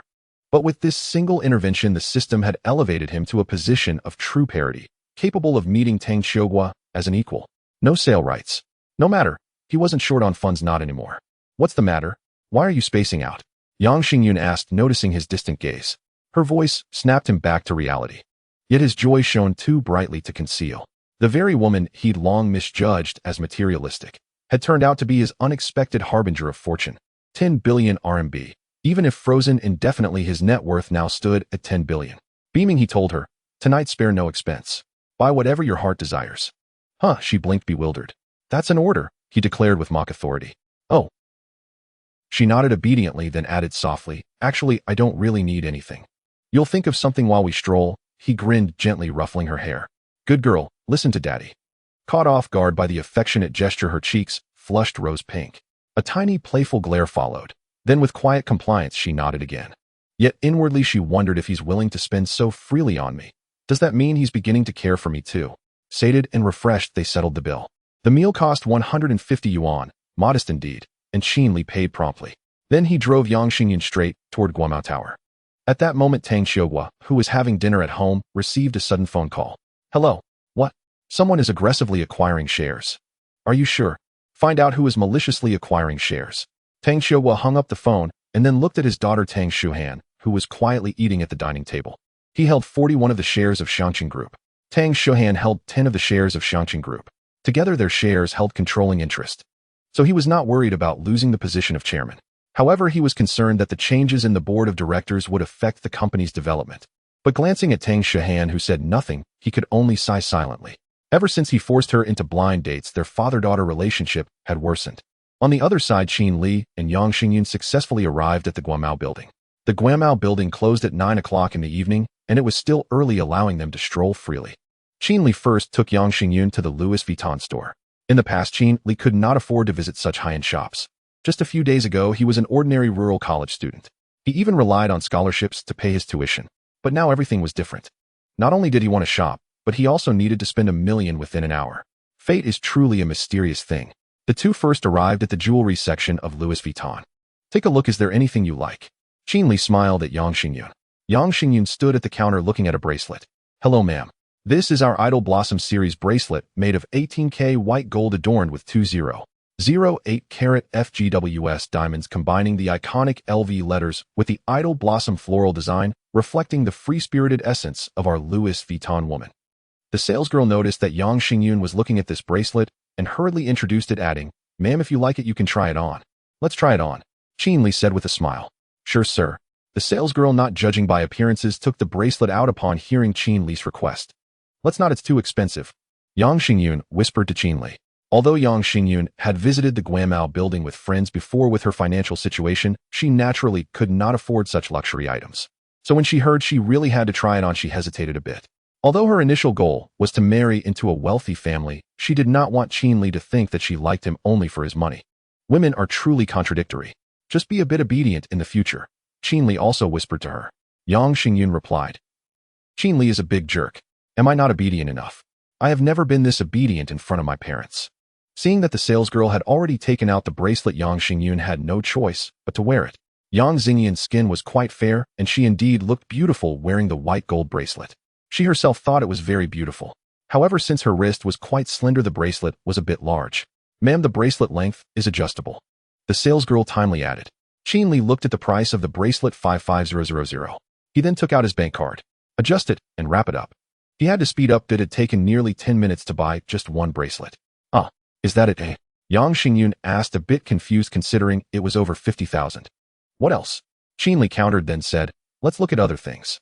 The salesgirl did not expect Qin Li to be so straightforward, and her attitude became even more enthusiastic. All right, sir, please see if there's anything else you like. Qin Li looked around the jewelry section again and pointed to a bracelet. This bracelet is also nice, come try it on. The bracelet he set his sights on was indeed very beautiful, also made of white gold. The diamonds on it were larger and more stunning than those on the previous bracelet, but mainly Qin Li was attracted by its price. 182000.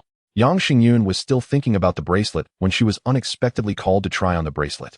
Yang Xingyun obediently tried it on, and it was also very beautiful. Most importantly, wearing it gave a sense of luxury. Sir, ma'am, this is our diamond blossom bracelet. The salesgirl was about to introduce it. Qin Li shushed her and then said with a smile, as long as it looks good, wrap it up. I'm in a hurry, the salesgirl replied. Yang Xingyun said, I have that bracelet, it's enough. This one is too expensive. Change it up, Qin Li said matter-of-factly. Next, Yang Xingyun looked at some necklaces, picked a nice one, and Qin Li decisively swiped his card. Yang Xingyun indeed liked these jewelry pieces very much. Especially that bracelet worth over 18000. It was her favorite. Not because it was expensive, but because it was picked by Qin Li. The significance was even more profound. However, coming back to reality, Yang Xingyun calculated in her heart. The total value of these jewelry items surprisingly reached 35000. That was too much. That's enough, let's go look at some bags. Qin Li said. Sure sir, please follow me. The salesgirl eagerly led the way. She never expected to encounter such a big client. Moreover, such a straightforward big client. Yang Xingyun secretly tugged at Qin Li's sleeve and whispered, Qin Li, let's look at something else, we've already spent a lot on these. Are you trying to support me? Qin Li joked. Yang Xingyun nodded, and then added, and it's still affordable. Haha. Qin Li almost laughed out loud. He did not expect Yang Xingyun to have such a cute side. But this also made Qin Li's impression of her improve significantly. At least Yang Xingyun knew how to be content. Unlike those gold-digging women who were like vampires. Although Yang Xingyun discouraged him, how could Qin Li let it go? On the surface, he was spending money, but in reality, he was earning it. So he still took Yang Xingyun to browse the leather goods section of Louis Vuitton. He bought Yang Xingyun a petite malle handbag and a shoulder bag. Then Qin Li also bought himself a messenger bag. In the end, altogether, they spent over 6,000 at Louis Vuitton, and Qin Li happily swiped his card. Then the two of them went to browse Dior's menswear. Qin Li bought a few long-sleeve hoodies and casual pants. Finally, they browsed La Perla. With 6 minutes left until the hour mark, they concluded their shopping. Ultimately, they spent 1084500 successfully completing the task. Qin Li's hands were full of bags. He placed the bags in the trunk and the two got into the car. Yang Xingyun was a bit silent. She estimated that the things Qin Li bought for her, jewelry, bags, cosmetics, totaled over 9,000. At this moment, Qin Li was very happy. When the system asked him if he wanted to use the shopping spree card, he decisively chose yes. Ding. The host spent 1084500 within an hour, and using the shopping spree card would double the cashback on 1,000 of that amount. The random multiplier has been generated, multiplier 64. The system has deposited 6400 into the host's postal bank card, ending with 6,690. Please check. System notification: all funds for this transaction are from legitimate sources. You can spend with confidence. A full 64 million was credited. Although he did not achieve the small goal, it was already enough to make Qin Li excited. Shopping and making money. Making money has never been this easy. Qin Li. Yang Xingyun paused thoughtfully before saying, I'll be good from now on. She said, her cheeks faintly flushed. Though she had once dreamed of marrying into wealth, seeing Qin Li spend so lavishly on her stirred quiet trepidation. After all, she cherished Qin Li himself far more than money. Really? Qin Li asked with a playful grin. In truth, he would gladly have given her the entire sum, over 1 million, without hesitation. Her conduct these past few days had utterly delighted him. Her obedience had even begun to stir a twinge of guilt within him. Moreover, he genuinely owed her gratitude today. First, dinner had secured him shares worth billions, then shopping had yielded over 64 million in cashback. Yang Xingyun truly was his lucky star. Really, she affirmed, nodding earnestly when she saw his skepticism. Qin Li gently ruffled her hair and started the car. Yet ever the tease, he quipped. Who would have imagined the fiercely proud, quick-tempered secretary Yang would ever obey so meekly? Annoying. I'm not like this with anyone else, she pouted, sulking. Tonight Yang Xingyun seemed unusually unguarded. Her boldness left Qin Li momentarily flustered. Then unexpectedly she burst into laughter. He glanced at her and asked, What's so funny? Didn't you say tonight's shopping spree was your reward for me? She laughed. Suddenly I feel like dragging Li Jiayu out for another argument. Qin Li. He silently offered Li Jiayu his silent condolences. Qin Li, next time will you come with me to the snack street near our university? She suggested. Let's skip Guomao Plaza. You shop like a raiding general, and my poor heart simply can't take it. We'll see. Depends on my mood, he replied, feigning aloofness. Arrogant show-off. Terrible scoundrel. Though her expression remained demure, Yang Xingyun was already scolding him inwardly. Qin Li drove back to the dormitory building where Yang Xingyun lived. She lingered, reluctant to part, given his insufferable pride. Who knew when he'd accompany her shopping again? Tomorrow was Saturday, no work. At the thought of not seeing him, even the joy of a 2-day weekend vanished entirely. Give me your bank account number, Qin Li said, pulling over. Yang Xingyun blinked in surprise. Why? I don't want money. Don't flatter yourself. It's an assignment, he retorted, exasperated. Oh. Submissively, Yang Xingyun recited her account number. Qin Li pulled out his phone, tapped briefly, and transferred 10 million. Staring at the banking notification flashing on her screen, Yang Xingyun froze. You sent me this much. Why? You're studying economics, aren't you? Consider this 10 million entrusted to you. Invest it, manage it, do whatever you deem wise. The idea had struck him suddenly during their drive.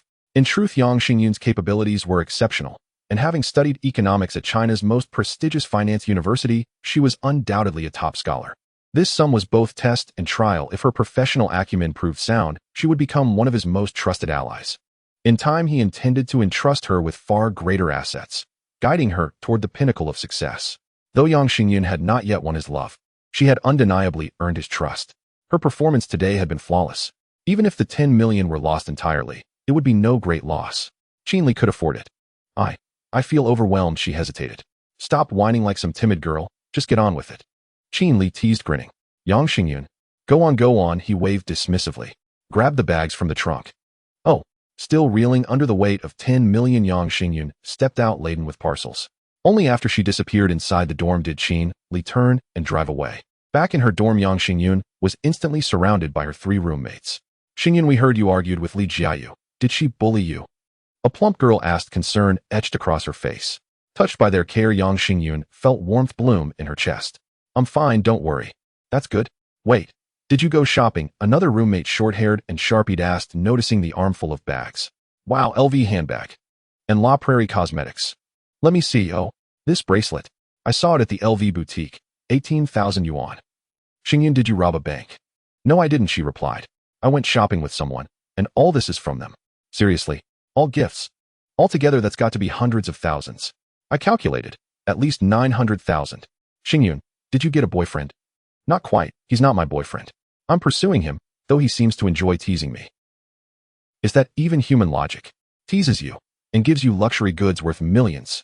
Ugh, I wish I got teased like that. Go get him, Xingyun. You're gorgeous, and those curves. We're rooting for you. Yang Xingyun. Got any photos? Show us what this rich young master looks like. Yeah. As it happened, Yang Xingyun did have a photo of Qinli, snapped stealthily while he wasn't looking. She pulled out her phone, opened her gallery, and smiled unconsciously at his image. See, isn't my idol stunning? Holy, the short-haired girl blurted, eyes wide. Where on earth did you find such a rare specimen? Handsome and wealthy. I'm genuinely green with envy. I'd swap places with you in a heartbeat. Flattered, Yang Xingyun glowed inwardly. Xingyun, we should swear sisterhood, the plump girl suddenly declared, clutching her phone. Huh, why? The short-haired girl asked. The plump girl handed Yang Xingyun's phone to her. You tell me. Oh my, 10 million. It turned out she'd accidentally pressed the lock screen button, and there still displayed was the bank's deposit notification. Yang Xingyun retrieved her phone. It's just something he entrusted me to manage. Honestly, it's quite daunting. 10 million. I'd be daunted too. How does one even spend that much? I meant to comfort Xingyun, but now we're the ones needing consolation. Exactly. Yang Xingyun sighed. All right. Tomorrow's Saturday. I'll treat you all to dinner. Deal? I want French cuisine. Seafood for me. At last her roommates dispersed. Lying in bed, Yang Xingyun thought of Qinli, and her lips curved upward unbidden. He truly spends without restraint on me, and he's entrusted me with 10 million. I must make it grow. Then, as if remembering something, her smile deepened. Silently she whispered, Thank you, Li Jiayu.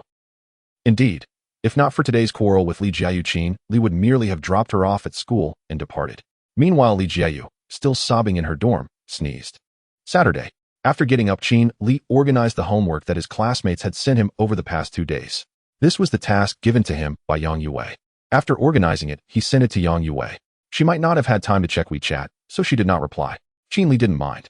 After leaving the school, Qinli drove his McLaren straight to Shuhan. He had no plans for the day and intended to check on the house that the system had rewarded him. The key to the house was kept at the sales office, so he drove all the way to the sales office of Shuhan. After parking just as he was about to enter, he spotted a familiar figure inside the office. It was none other than Yang Yue, who had just not replied to his message. However, now she was accompanied by a man wearing glasses. Behind the man were 2 elderly people in their 50s. Qinli speculated that his teacher was there to buy a wedding house. Was that man her fiancé? Were the 2 elderly people her parents? The goddess teacher was getting married. Qinli opened the door and just caught the sound of the man with glasses saying, Yue, I think this 2-bedroom is quite good. My career is just starting and I can't afford a better house. But this house is in a terrible location or it barely gets any sunlight. Yang Yue replied, somewhat unsatisfied. Then which one do you think is better? The man replied helplessly. Yang Yue pointed to another building and said, I think any house above the 15th floor of this one is quite nice, and it's a 3-bedroom. We can turn one of the secondary rooms into a study, and it would be comfortable to live in. Just after she finished speaking, a woman in her 50s behind the man said, Yue, we can't afford such a good house. The down payment alone would be 70 to 80,000. Hearing what she said, Yang Yue replied helplessly, Auntie, I'm not just letting Hui pay a loan. I will definitely help with the down payment. Our two families can pool together to make it work. The woman who spoke just now said with a somewhat strange tone, then whose name will be on the house? Of course it will be in both our names. Yang Yue was a bit stunned. Shouldn't the wedding house be in both names? Moreover, she was also going to help pay the down payment and the mortgage. That's not acceptable. We would rather buy a small house that we can afford the down payment for. The woman said, crossing her arms. If you buy this house, you two will live in it together, so of course you will both pay the mortgage together. The woman said matter-of-factly. Yang Yue was speechless at her words. The implication was that she had to pay the mortgage, yet her name could not be on the title. What was the difference between that and renting? Was this the attitude of wanting to get married? Yang Yue had nothing to say, but her gaze turned towards her fiancé. Seeing his mother and fiancé at odds, the man looked very troubled. After hesitating for a moment, he turned to Yang Yue and said, Yue, let's go with that two-bedroom we discussed earlier. We can buy a bigger one later when our careers are more established. Yang Yue understood his meaning. It meant that he also didn't want her name on the title. A bigger one. Even if we buy a bigger one, you still won't write my name on it, will you? Yang Yue looked at him with disappointment. What do you mean? We provide the house for you to get married, and you have a place to live. Isn't that enough? The woman looked at Yang Yue with displeasure, as if she had been infuriated. Let's keep our voices down. At that moment, the man in his 50s also spoke up. He looked at Yang Yue and said, Yue, initially, we definitely can't come up with that much money. Let's buy a small two-bedroom first, and when your careers take off later, we won't care whose name is on it. What do you think? Yang Yue understood. This family shared a unified mindset. In summary, the house had nothing to do with her. Oh, it had something to do with her. She had to help pay the mortgage. Qin Li had been listening to their conversation. He found this family quite ridiculous.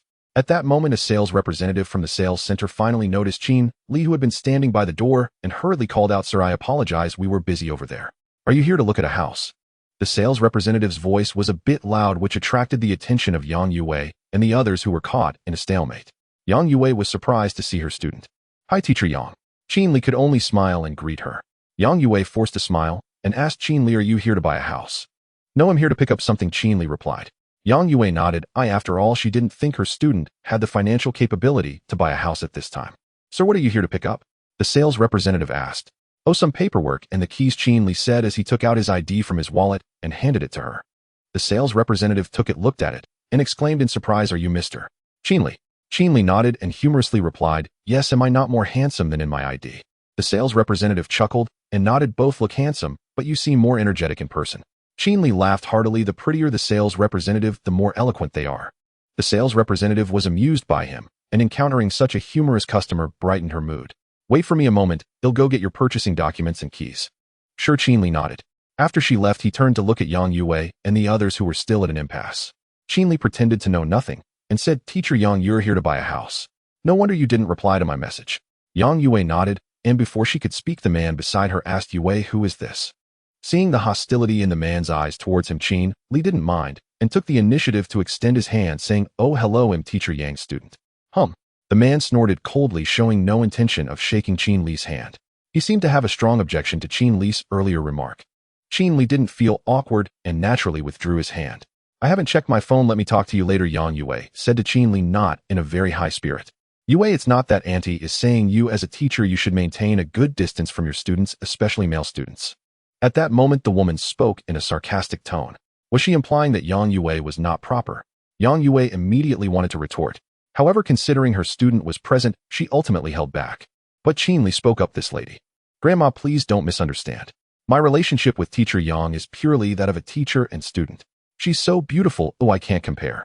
The woman was provoked by the sensitive age issue and angrily said, who are you calling Grandma?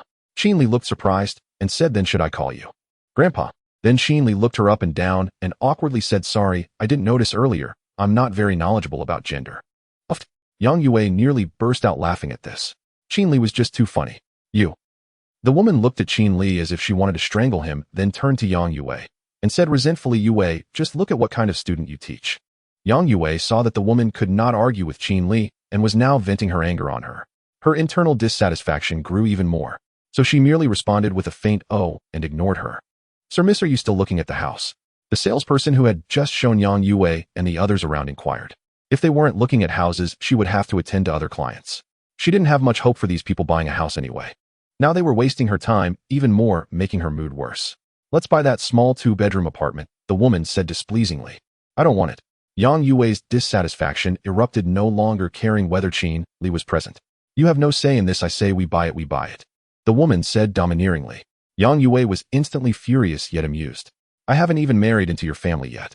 Is this the attitude you have now? Handsome, here are your documents. At this moment, the saleswoman responsible for bringing Qin Li the documents returned. Qin Li took the folder. The saleswoman had a good impression of this humorous young man and added, this house costs over 80 million. I truly didn't expect you to be so young. As Qin Li looked through the documents in the folder, he smiled and said, what can I say? I'm quite accomplished at a young age. Is being accomplished at a young age not a cause for insecurity? The saleswoman recalled a popular saying online. No, I'm quite insecure, Qin Li replied. That's why I need you to compliment me more. The saleswoman was amused to the point of laughter. Yang Yue and the others stared blankly at the two, joking around. An 80 million house. How much wealth does one need to afford a house worth over 80 million? At this moment, Yang Yue's fiancée looked somewhat pale. Qin Li had just shaken hands with him, and he had refused. Would he offend him? Such wealthy people often have significant influence. So he tugged at Yang Yue's sleeve and whispered, Yue, when you have a chance, tell him not to take what just happened to heart. We can't afford to offend such people. Yang Yue heard his words and was utterly disappointed in her fiancé. Cowardly, incompetent, petty, and still a mama's boy. We? Is this when he would use the word we? Why didn't he say we when writing down the household registration? Yang Yue felt as if her heart had turned to ashes. She didn't want to engage with him. I'm done looking. The materials are comprehensive. Thank you, beautiful, Qin Li said to the saleswoman after finishing the documents. You're welcome, wealthy client. You are our big customer, so remember to find me next time you buy a house, the saleswoman said with a smile before leaving. Qin Li looked at Yang Yue and asked, Teacher Yang, are you free? Yang Yue was still lost in her low mood. Thus, when she heard Qin Li calling her, she was slightly taken aback.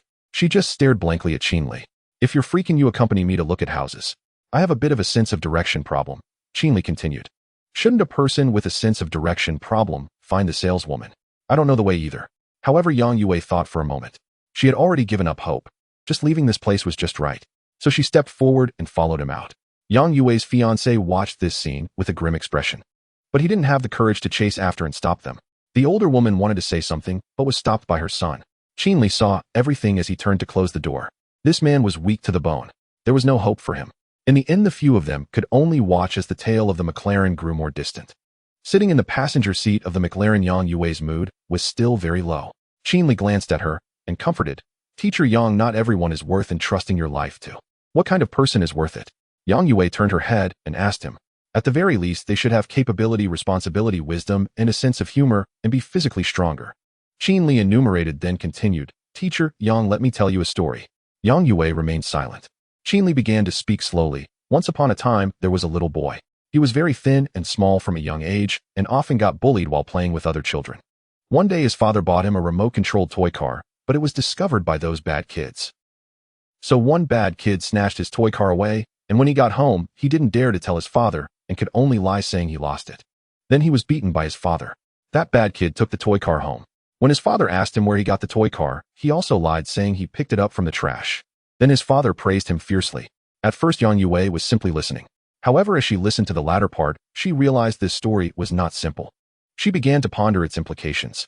After thinking for a while, she asked, Are you trying to say that the little boy shouldn't be cowardly? No. Qin Li denied her, saying, What I want to say is that stealing someone else's beloved thing can indeed bring joy. Yang Yue looked at him with deep meaning in her eyes and said, Qin Li, you're too evil. You're too naive. Qin Li looked at her and said, If you were that toy car, you shouldn't choose that cowardly boy, for he can't protect you at all. Yang Yue felt that what he said made a lot of sense. But she still said, So weak people won't find happiness. They will. So I said he was just a little boy. As he grows up, he will gradually become strong and learn to do everything to protect the things he loves. Qin Li said seriously, However, your boyfriend is no longer a little boy. Yang Yue understood his meaning. Her boyfriend truly wasn't a child anymore.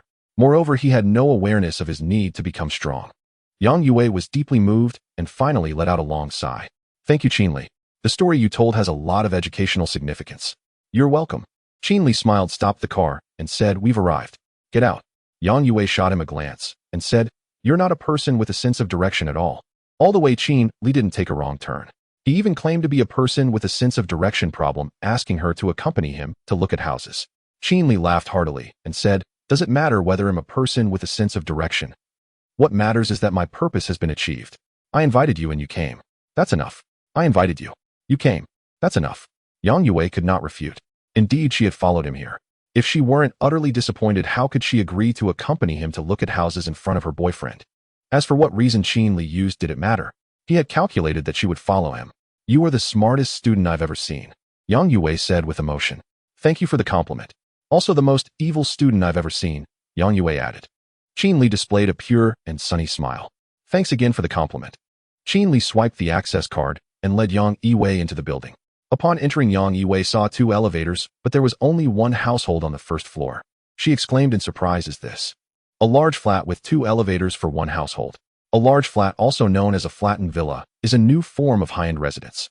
Of course, being comparable to a villa, the price is naturally exorbitant. At least Yang Yue couldn't afford it. Qin Li chuckled. The system truly is extravagant.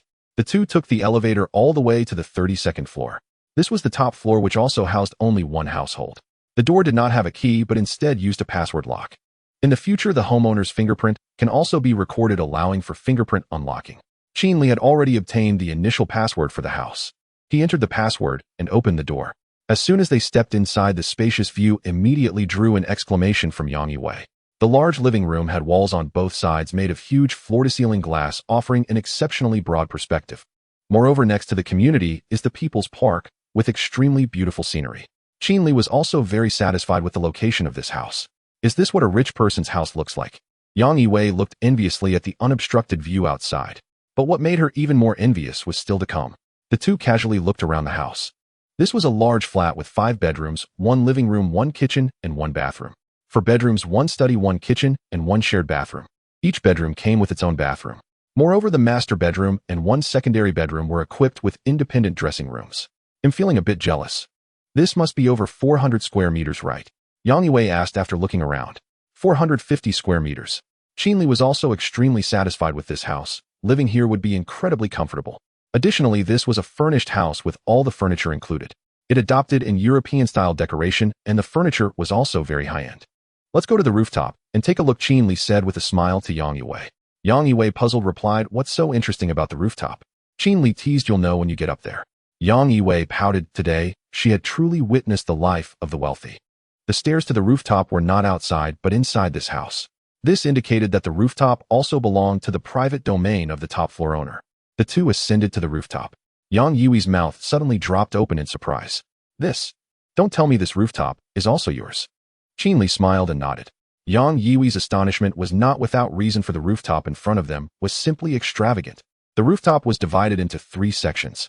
One part was a garden filled with blooming flowers in vibrant colors. Another part was a leisure area with tables and chairs. If one were to barbecue here while enjoying the night view in the evening, it would definitely be a top-tier experience. The largest area was designed as an infinity pool. The azure water of the pool blended seamlessly with the endless view, bringing a sense of joy to the heart. Not to mention, one could even swim in it. The pool was controlled by a smart system. Water replacement, disinfection, heating. All were remote operations. Moreover, it could even be linked to a mobile phone for remote control. "Qin Li, I think I want to kidnap you," Yang Yue said, gazing longingly at the large infinity pool in front of her. She had truly realized how wealthy her student was. Of course, kidnapping was merely a joke, but it also reflected how much this house had impacted Yang Yue. "I could transfer the house to your name," Qin Li said with a smile. Yang Yue's body trembled upon hearing his words. She turned back to look at him with a complex expression and said, "Don't tease me." She had already realized what kind of tricks her student had up his sleeve. Naturally, she wouldn't fall for it. But he was willing to offer an 80 million house to pursue her. This made Yang Yue think of her boyfriend. In the end, she could only sigh silently in her heart. If her boyfriend had shown even a hint of something she admired, she wouldn't have come to view the house with Qin Li. The wind was strong on the rooftop. Yang Yue brushed her hair, which had been blown askew, and Qin Li immediately caught a faint fragrance. This woman was not without reason for being called sexy. Every move she made exuded a captivating charm. "Shall we go down and chat?" Qin Li approached her and said. "Chat about what?" "How about?" Qin Li thought for a moment and said, "About employment issues." Yang Yue taught a course on university student employment guidance. Discussing employment should be quite normal, right? But after hearing Qin Li's words, Yang Yue shot him a glare. Someone capable of living in an apartment worth over 80 million. Would Qin Li really have employment troubles? Nevertheless, the two eventually returned to the living room. There's no wine here, so I can only offer you water. Qin Li glanced at the wine cabinet, which was empty and could only pour a cup of hot water. He then placed it on the coffee table in front of Yang Yiwei. Even if there were wine, I wouldn't dare drink it, Yang Yiwei said with a hint of meaning. She was afraid of what he might do if she got drunk. Qin Li chuckled and sat down on the sofa opposite her, saying that statement has hurt our teacher-student relationship. Yang Yiwei looked at him seriously and asked Qin Li, do you really consider me your teacher? Qin Li nodded and said, of course, because you are my teacher. Yang Yiwei picked up her cup and looked out the window, saying, then can we just be teacher and student? This was her way of defining their relationship. She had to bring it up. She knew how dangerous her student could be, the kind of danger that could lead her to fall without warning. And the cost of falling would undoubtedly be heavy. After a moment of contemplation, Qin Li nodded slightly. All right. Yang Yiwei did not expect him to agree so readily. She looked at him with some suspicion. Yang Laosher, you don't need to look at me that way. Oh, if you don't want to, no one can do anything to you. Qin Li took the remote control, pressed the sound system switch, and immediately melodious music filled the air. Yang Yiwei relaxed, took a sip of hot water, and said, but still, thank you for helping me today. The story you told was very meaningful. The story of the timid little boy and the bad kid had indeed touched her deeply. The sound system in the living room was quite good, with three-dimensional surround sound filling the space, calming the mind. Moreover, the volume of the music was not loud, so it didn't interfere with their conversation. Qin Li smiled, revealing 2 rows of white teeth. You're welcome. Oh, I love helping others. Yang Yiwei smiled back, and then checked her watch. Qin, classmate, it's getting late. I should head back. Qin Li stood up and said, I'll escort you. Yang Yiwei set down her cup and stood up to refuse, saying, no need, I can just grab a cab downstairs. See you later, Qin, classmate. Qin Li raised an eyebrow but did not insist further. However, just as Yang Yiwei was about to open the door, Qin Li suddenly called out Yang Laosher. Yang Yiwei's heart trembled, but she still maintained a calm expression as she turned to ask, what is it? I have to go on a business trip on Monday, so I'm letting you know in advance. Qin Li said, as he had university student employment guidance class on Monday, but he had to go to Mingju. Yang Yiwei seemed to breathe a sigh of relief, though she was really afraid Qin Li would say something else. All right. Watching the door close, Qin Li sat back down on the sofa. He could tell Yang Yiwei was on guard. Yang Yiwei had left. Only Qin Li remained in the vast living room. He took out his phone and opened the chat window with Qi Ryu. Qin Li, come see me. Qi Ryu received. Qin Li's command was concise, and Qi Ryu's reply equally so. In terms of execution, Qi Ryu truly deserved her position as manager of Qin Tang Security. Earlier, Qin Li had instructed Qin Tang Security to assign personnel to protect him personally. Qi Ryu, upon receiving the order, chose to carry it out herself, hence her swift arrival. 3 minutes later, the doorbell rang. Qin Li rose and opened the door. Standing at the threshold was a woman of striking poise, her hair cut neatly above her ears. Director Qi Ryu reporting for duty. She stood tall and spoke with crisp authority. Though Qi Ryu knew Qin Li intimately, this was their first face-to-face meeting. Qin Li appraised his subordinate and smiled. Absolutely stunning. The word stunning was not reserved for men alone. It suited Qi Ryu perfectly at that moment. Her figure lean and commanding, her presence radiating vitality. Hearing praise from her employer, she parted her lips slightly, but years of disciplined reserve left her momentarily tongue-tied. Sensing her discomfort, Qin Li broke the silence. First, come in. He settled back onto the sofa while Qi Ryu stood upright, before him, eyes fixed straight ahead. There are several matters I need you to arrange.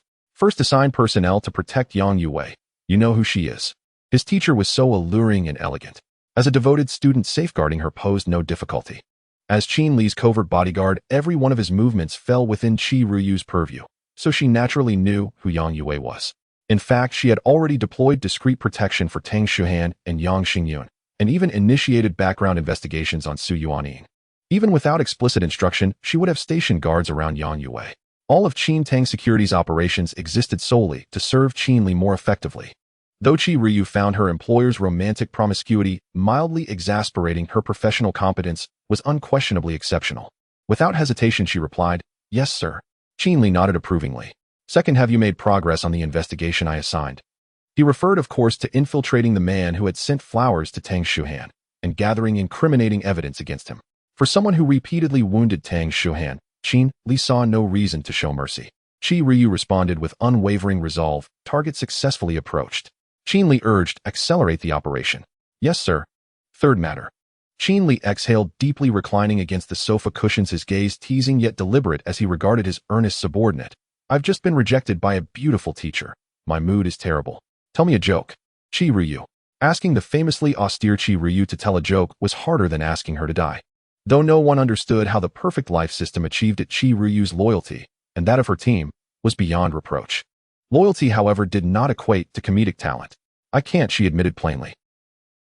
Qin Li feigned solemnity while inwardly delighting in provoking her. Go learn one, and I'll test you next time. Qi Ryu. He'd anticipated her lack of humor, and so shifted tactics to challenge her anew. My shoulders ache. Come give them a massage. At each increasingly bizarre request, a dark line appeared across Qi Ryu's brow. Had he asked her to apply a joint lock or execute a shoulder throw, she would have been flawless. But massage, she had never trained in it. She was a bodyguard, not a personal attendant. She nearly repeated, I can't, but then caught the subtle darkening of Qin Li's expression. A flicker of apprehension passed through her. After a pause, she reluctantly stepped behind him, her slender, yet powerful hands hesitating before settling gently on his shoulders. Yet almost immediately Qin Li winced and grimaced. Qi Ryu, are you trying to assassinate your boss? Her hands froze as her expression deepened into wounded dismay. This employer wasn't merely unfaithful. He was a master of torment. Right then she'd rather confront an assassin than stand before him. At least assassins wouldn't demand jokes or shoulder rubs. Yet years of rigorous discipline had forged in her an instinctive obedience to orders. So Qi Ryu consciously softened her movements, silently repeating to herself, he is the boss, not the enemy. After sustained mental reassurance, her grip finally eased. And at last Qin Li began to feel genuine comfort from the massage. Having a compliant female subordinate was profoundly satisfying. His earlier dejection over Yang Yue's rejection began to lift. Truth be told, if she'd yielded to him for money, he would have been disappointed. But her refusal had been absolute, and still a quiet frustration lingered. Why did she remain unmoved by his overwhelming masculine charm? Was he not handsome, not tall, not striking? One truth became undeniable: though wealth hadn't corrupted Qin Li, it had gradually twisted him. She massaged him for over half an hour. Even Qi Ryu, whose physical stamina was extraordinary, began to tire. Mostly, however, it was exhaustion of the spirit. That's enough. Qin Li knew this was likely the outer limit of what Qi Ryu could endure. He'd only meant to tease his stern subordinate, not humiliate her. Yet for Qi Ryu it felt like profound indignity. Hearing his dismissal, she exhaled in relief and lowered her now aching arms. Satisfied with Qi Ryu's unwavering loyalty, Qin Li pulled out his phone and transferred 100,000 yuan to her without hesitation. Qin Tang Security Co., Ltd., had been granted as a system reward. The company's operational expenses required no personal funding from Qin Li. Still, Qi Ryu and her team were human beings, not machines, and deserved appropriate recognition. A bonus for your efforts.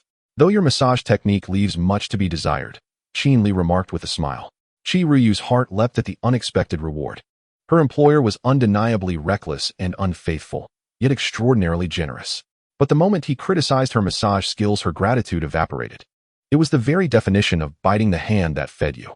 My boss is a complete scoundrel, and this fact requires no further verification.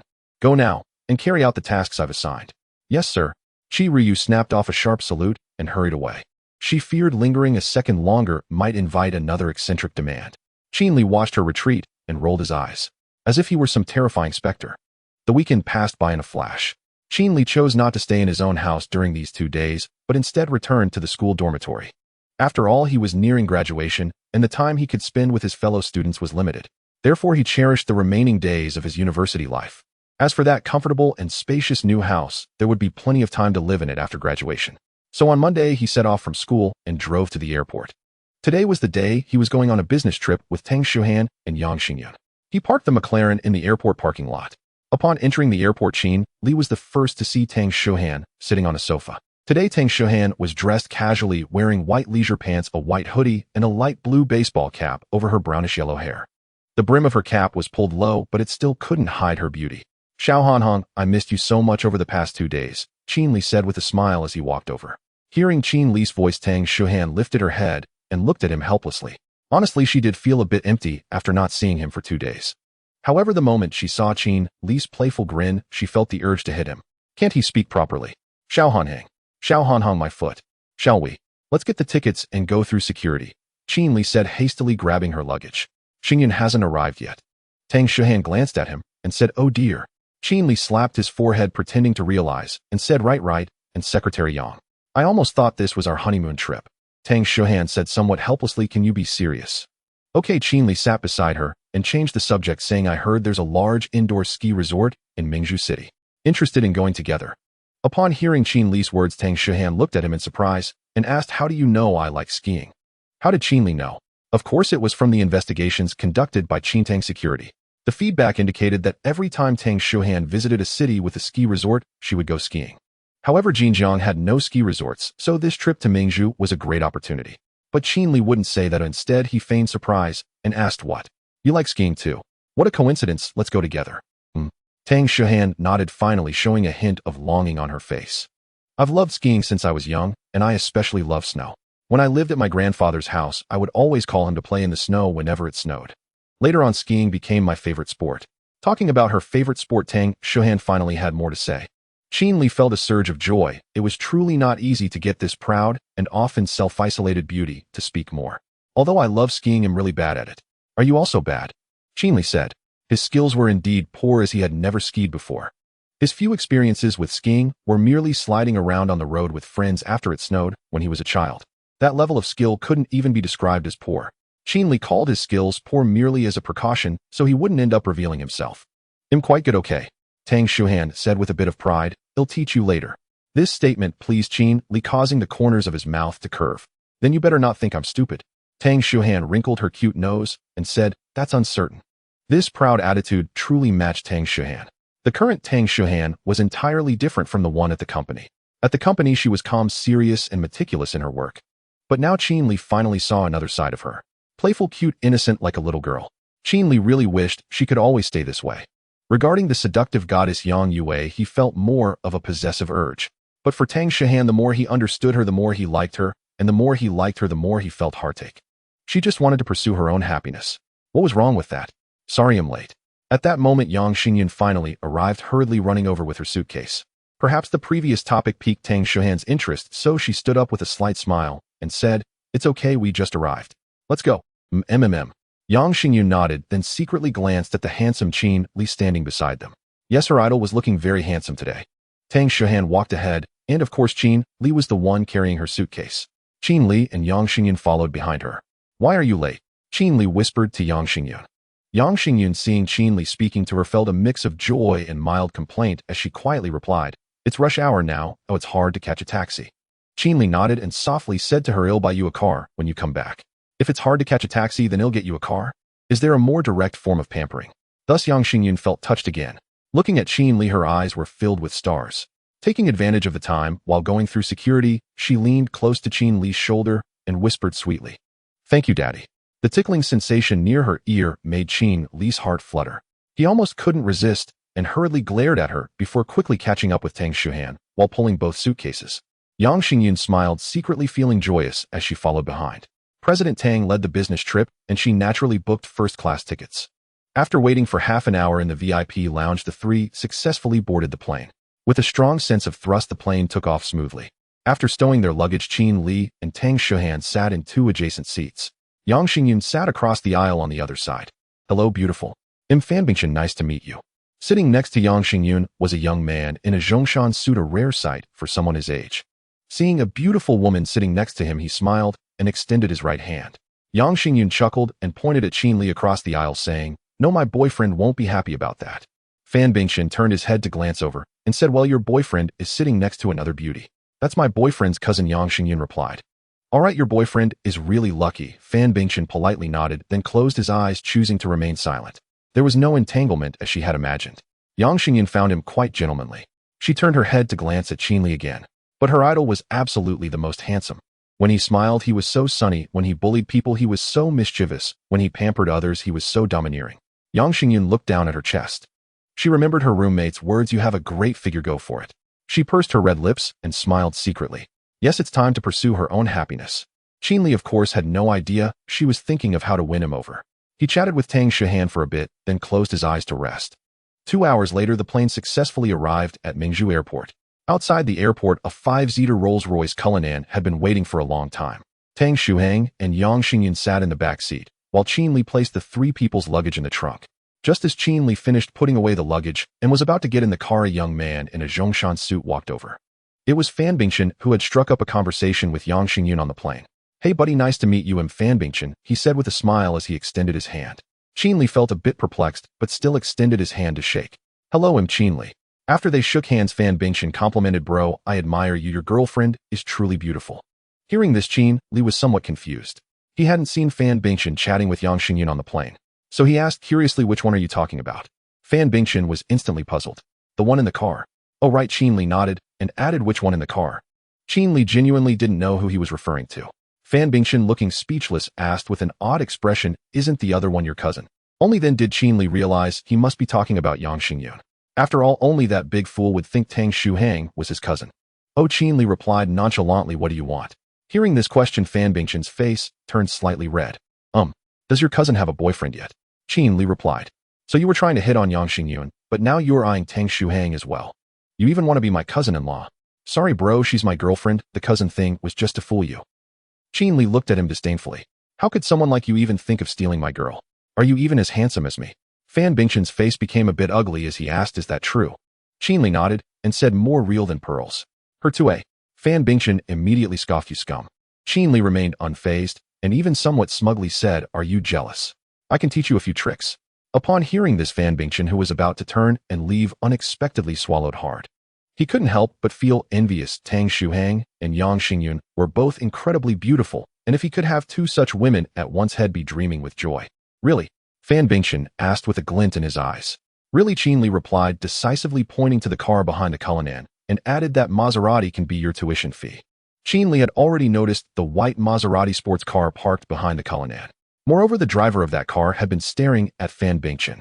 If nothing unexpected happened, that car was there to pick him up. Besides, if it weren't to trick him into something, why would Qin Li waste so many words on him? Are you robbing me?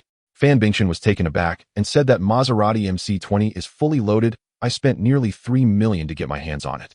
I'm just stealing the car, Qin Li honestly replied. I can tell you're not short on cash. If you want to learn the skills, don't be so stingy. Fan Bingchen seemed to remember something and asked, can you really help me with women? Absolutely, Qin Li boasted.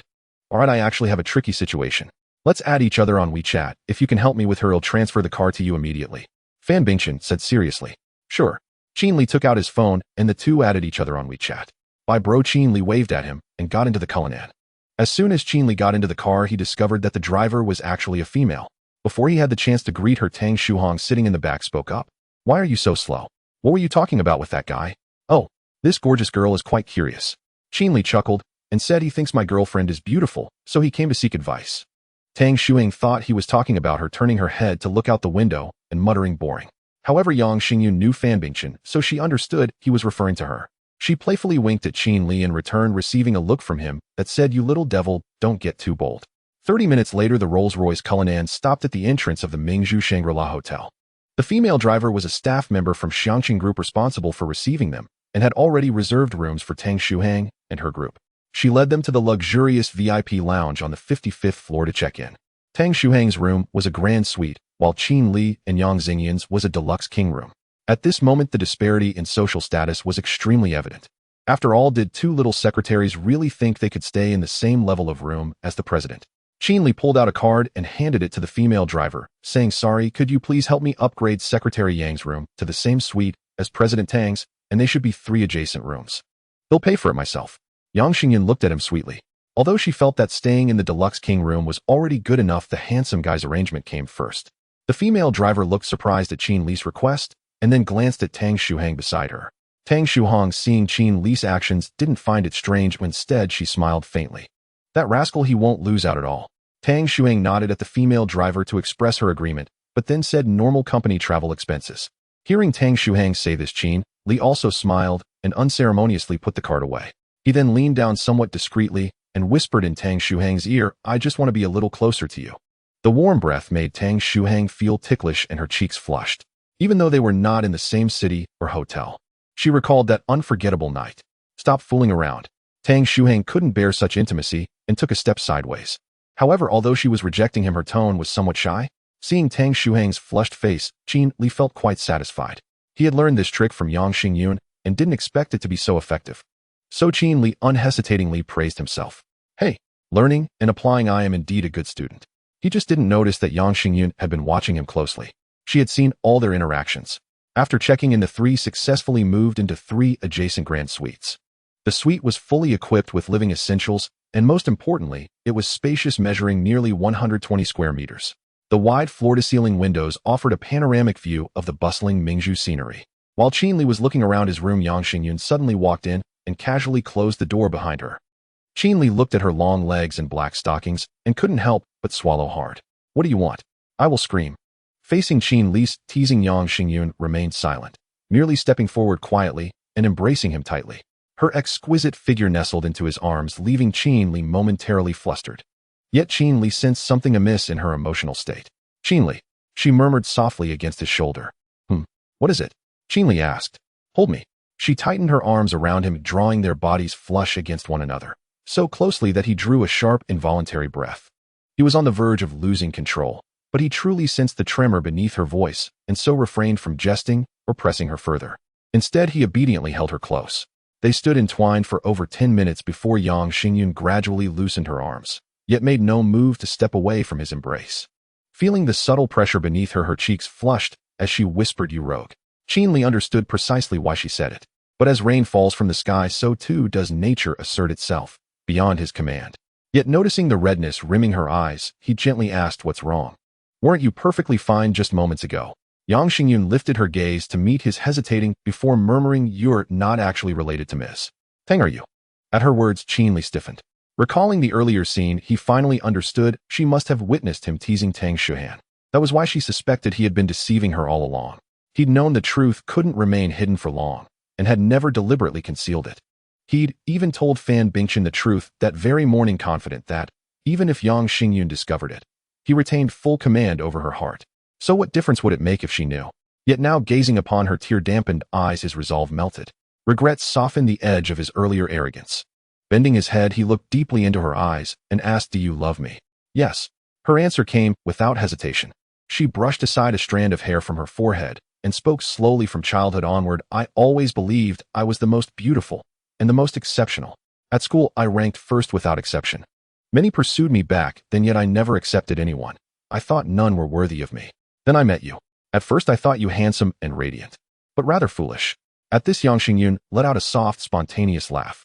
A faint smile curved Qin Li's lips too, as he recalled how deliberately he'd feigned naivety to charm her. "Truth be told, after seeing your sports car, I briefly imagined marrying you. I too harbor vanity. Though I excelled academically, I secretly envied the wealthy girls at school. I envied their ability to wear the finest clothes, adorn themselves with the most exquisite jewelry, and purchase whatever their hearts desired. So I treated you well, even endured slights, swallowing my pride.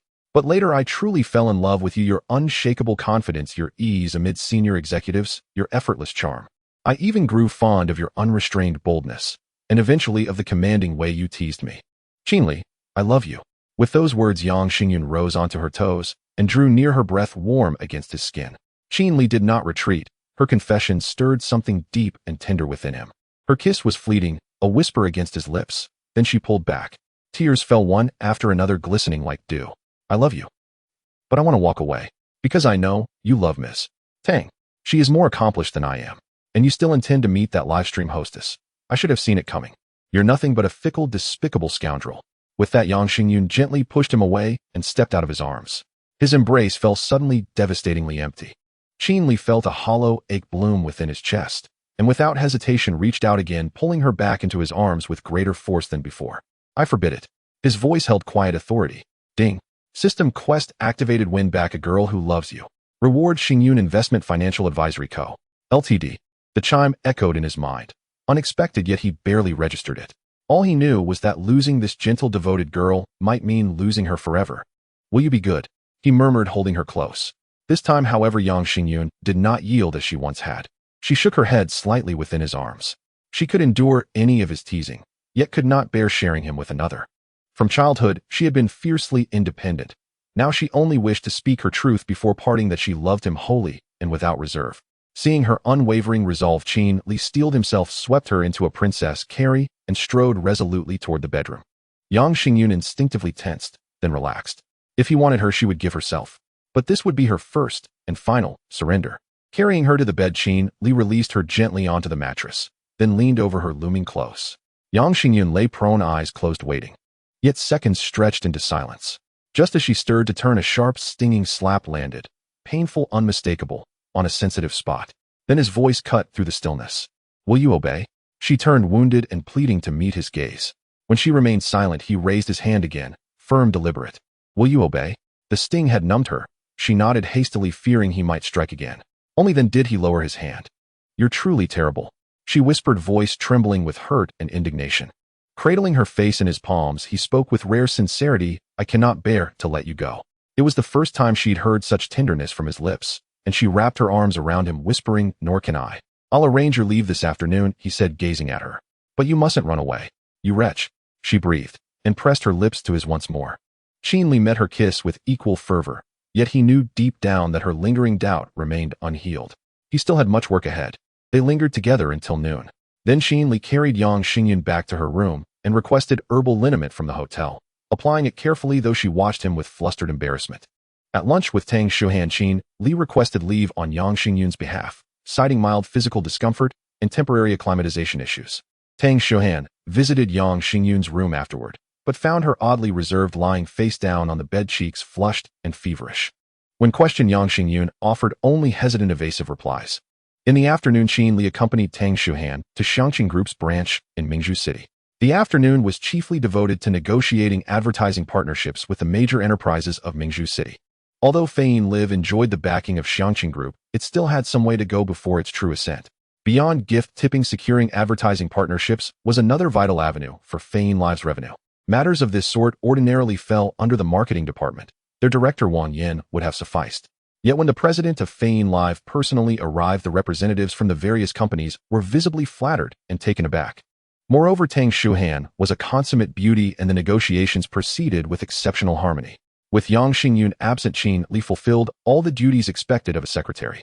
His manner with people, his handling of documents, everything was impeccable. The talks continued into the evening. A preliminary framework for collaboration had gradually taken shape, though many contractual particulars would require further deliberation. This was not something to be settled in a single afternoon.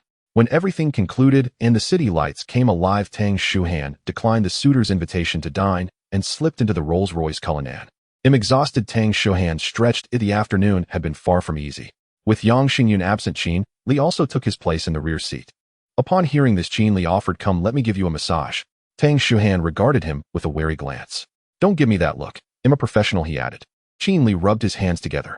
Tang Shuhan did indeed feel soreness in her shoulders, yet she remained somewhat uneasy about Qin Li. That scoundrel was brazen to a fault. "Just a massage, or he'll throw you out," Tang Shuhan warned. Qin Li smirked. Does she really think she could toss him? "Relax, I'll vouch for my character. Just enjoy yourself," he said. At his words, Tang Shuhan turned slightly, presenting her back to him. When Qin Li's hands settled upon her shoulders, the car's hush wrapped them both. The female driver in the front conscientiously raised the partition between the front and rear seats of the Rolls-Royce, rendering the rear compartment a private enclave. What an obliging subordinate. Unlike a casual skill, Qin Li's massages were no mere boast. Since childhood, he had honed his technique, having swindled countless New Year's red envelopes from his mother to fund his practice. His skill was unquestionably proficient. Tang Shuhan had tensed at first. Apart from that one night, she had never experienced such contact with a man. But as Qin Li worked, she found herself melting into genuine comfort. Her body gradually relaxed. Watching the nocturnal cityscape blur past the window, her shoulders luxuriated under his hands. Tang Shuhan pursed her lips in a faint smile and remarked contentedly that this was what a secretary should do. Qin Li was left speechless, privately smug. Qin Li deliberately increased the pressure. Tang Shuhan gave a soft hum in response, finding it even more pleasurable than before. She continued, "Little secretary, keep that pressure." Qin Li felt as if he had been slighted by the compliment from the stunning beauty. After more than 30 minutes, the car returned to the Zyangalila Hotel.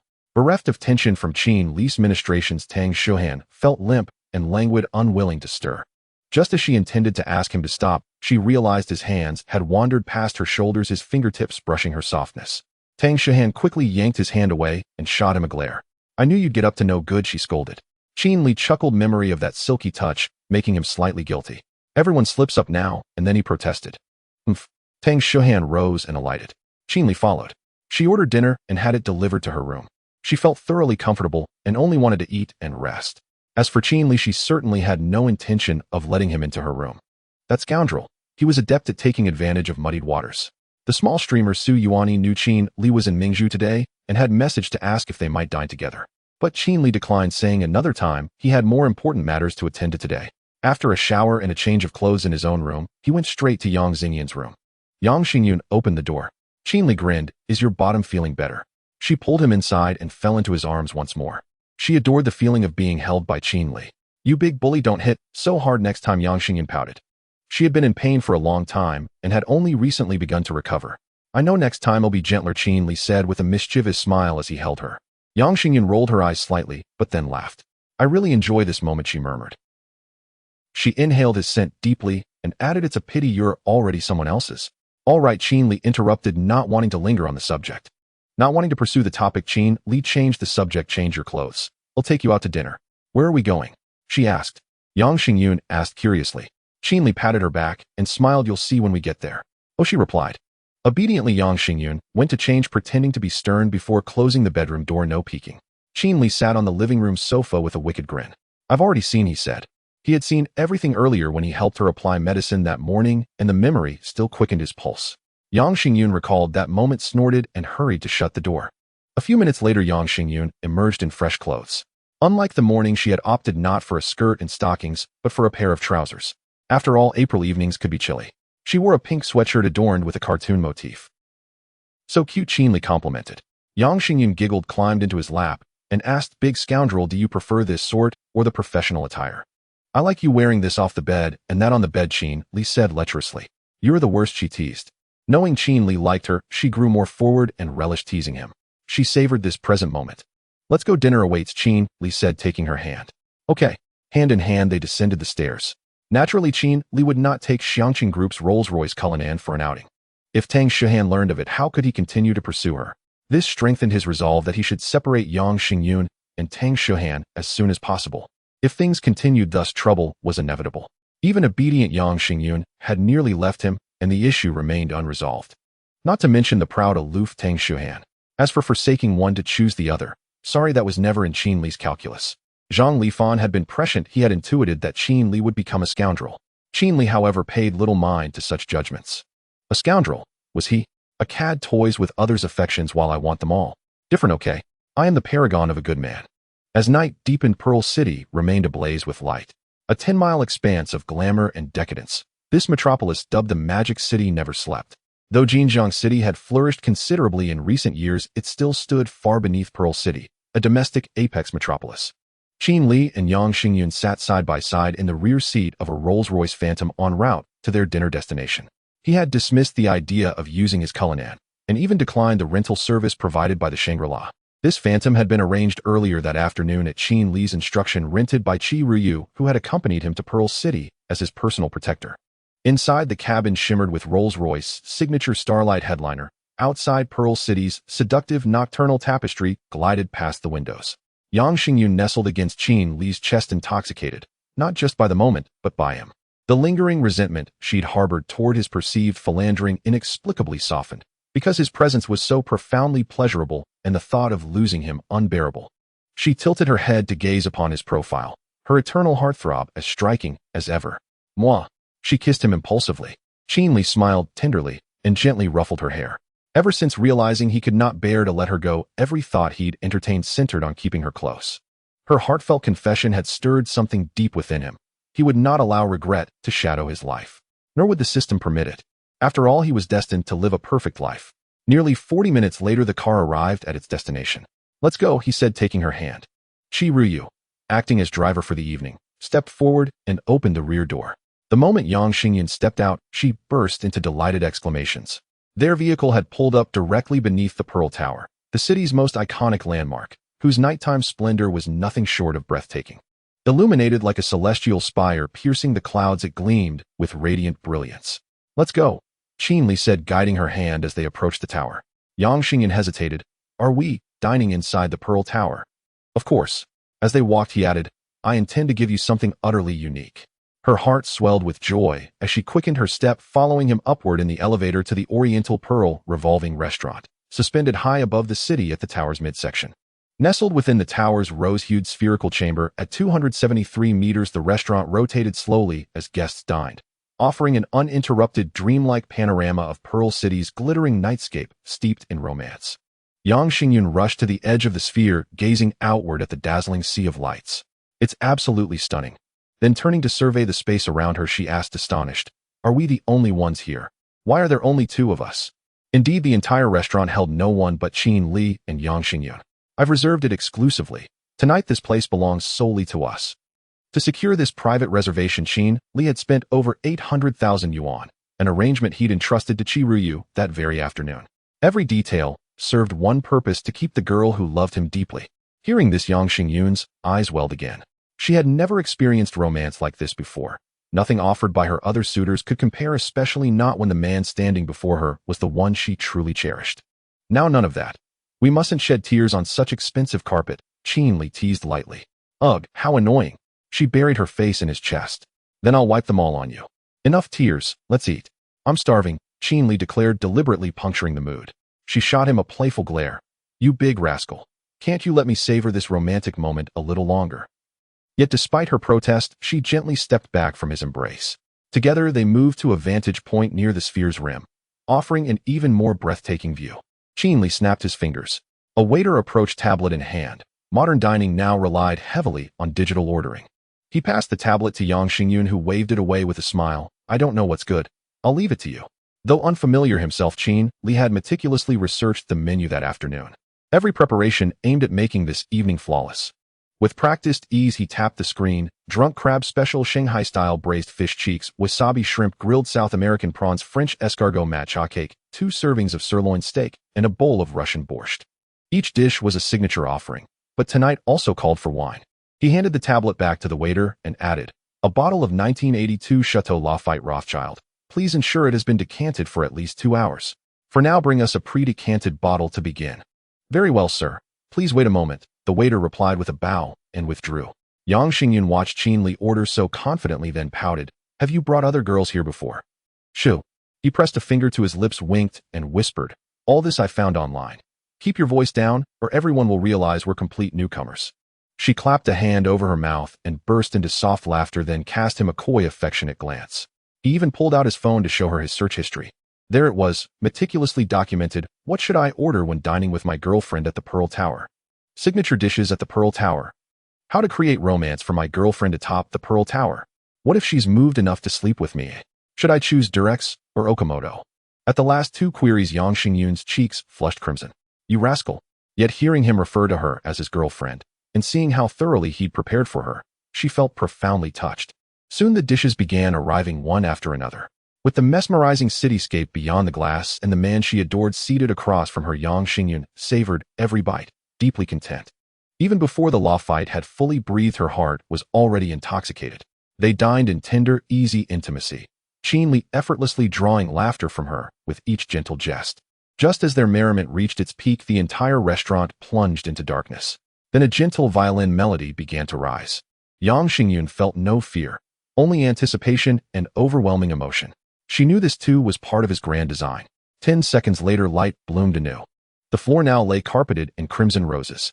To the soft swell of music, Qin Li dropped to one knee. Before her, he raised a ring, its diamond blazing like captured starlight. Xingyun, I love you. Stay with me. I've thought this through carefully. I can control a gold digger, but not a woman who loves me wholeheartedly. All I can offer you is love and moments that stir the soul, now and always. Will you stay? Otherwise, I'll have no one left to tease. Tears spilled freely as she listened to his tender, teasing declaration. Everything tonight had surpassed her wildest expectations, yet fulfilled every unspoken wish. She had never dared imagine such a scene, and yet as it unfolded before her, she felt breathless, overwhelmed by pure, radiant joy. Other concerns dissolved entirely. She had grown addicted to his devotion, and that for her was enough. Put it on for me, she murmured, extending her slender finger with gentle insistence. Qin Li beamed, slipping the ring onto the middle finger of her right hand, a token of commitment, though not a formal engagement band. The moment it settled upon her finger, she launched herself into his arms, overcome. Pressing close to his ear, her voice trembled with quiet, tearful sincerity. I'd prefer Okamoto. Hearing the voice beside him, Qin Li nearly lost all self-restraint. How had he never noticed before how exquisitely this little enchantress could entice?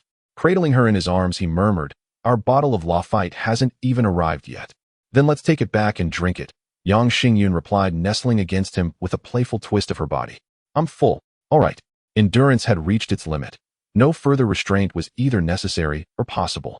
Qin Li took her hand and strode swiftly toward the elevator. Moments later, they were speeding back to the Shangri-La Hotel. I'll go shower, Yang Xingyun whispered, her gaze hazy as she pressed a soft kiss to his lips. Qin Li nodded silently. Once she disappeared into the bathroom, he hurried to inspect the items in the bedside drawer. A five-star hotel naturally stocked everything one might need. Yet after an anxious search, he found no box of Okamoto. Sitting on the bed, he paused in thought, and then pulled out his phone. Chin-li, deliver 1 box of Okamoto immediately. Chi-ryu. Chi-ryu, I want to kill you. At first, Chi-ryu had no idea what Okamoto was, until she looked it up and instantly broke into cold sweat. That wretched boss actually expected her to buy that for him. Chin-li transferring 10000. Chi-ryu. Chi-ryu delivered in 10 minutes. For the sake of money, Chi-ryu swallowed her pride. She had no choice. She couldn't very well murder her own employer. True to form, Chi-ryu's efficiency was impeccable. 10 minutes later, while Yang Xingyun was still in the shower, she arrived. Without expression, she slid a tightly sealed black plastic bag beneath the door, handed it over, and departed in haste. All preparations were complete. Only the final spark remained. Half an hour later, Yang Xingyun emerged from the bathroom wrapped in a towel, her cheeks flushed rose pink. It's my turn to shower. Chin-li moved far more quickly. Just 6 or 7 minutes sufficed. Then, heaven and earth bore witness. The bridal chamber welcomed them. The crisp, sweet crunch of rock sugar echoed like joyous celebration. Ding! System quest activated. Win back a girl who loves you. Reward Xingyun Investment Financial Advisory Co. Ltd. Quest completed. All official documents have been deposited at the front desk of the Shangri-La Hotel in Pearl City. Please collect them promptly. Ding! Congratulations, host. You have successfully engaged in friendly interaction with an exceptional beauty. Reward 5 physical endurance. Unlocked exceptional aptitude and intimacy skill. Chin-li hadn't expected 2 rewards. The first, a financial consultancy bearing Yang Xingyun's name, was something he'd long anticipated. But the second utterly surprised him. So his physical endurance had been so low that only this method could raise it. System, you truly are devious. And this peculiar exceptional aptitude and intimacy skill, that at least he genuinely needed. Right now, he felt a surge of renewed vitality coursing through his veins. Thus, he raised the banner of battle once more. Dawn the next day, Chin-li awoke, first completed his daily sign-in, and reviewed his attributes. Host Chin-li. Appearance 85. Physical endurance 79. Intelligence 92. Emotional intelligence 94. Skills master-level combat, professional grade, driving, unfaltering sobriety, exceptional aptitude in intimacy. Indeed, his physical endurance had risen from 74 to 79. Yet after last night's repeated exertions, it had increased by only 1 point. Did he need to seek another partner to earn further gains? System, just how mischievous are you? You big rascal. Yang Xingyun stirred awake, saw Chin-li lost in thought, and clung to him tightly. Her smooth, silken skin pressed against him, and once again his body answered. Feeling his intentions shift, Yang Xingyun hastily pleaded for mercy. Chin-li chuckled softly, and refrained. After all, it had been her first time. Last night's performance had already surpassed all expectations. Husband, she nestled against him, uttering the words sweetly, then fell silent for a moment before adding, I'd like to resign. Why, oi? Chin-li asked. Because you're such a flirtatious rascal, she teased, giving him a gentle pinch. Though Yang Xingyun had accepted Chin-li's roving affections as fact, the thought of him flirting openly with Tang Shuhan, right before her eyes, still unsettled her. But don't worry, I'll never leave you. You're the husband I love most. Her voice was tender, almost syrupy. Chin-li's heart swelled with emotion. This girl had given him everything she possessed. Chin-li drew her closer. I have a gift for you. Go get dressed. Huh? She blinked in surprise. She hadn't expected another gift. Chin-li urged, hurry. Hotel staff will deliver it shortly. All right. Obediently, Yang Xingyun slipped into her clothes. The gift he referred to, of course, was the system-awarded Xingyun Investment Financial Advisory Co. Ltd., a detail he had already confirmed with the system. The company belonged jointly to Chin-li and Yang Xingyun. Using the suite's landline, he called reception and requested the deposited documents be brought up. Soon a light knock sounded at the suite door. Chin-li opened it to find a bellhop holding out a manila envelope. What is it? Let me see, quickly. Yang Xingyun, unable to contain her excitement, lunged forward, even though her gait remained slightly unsteady. Easy.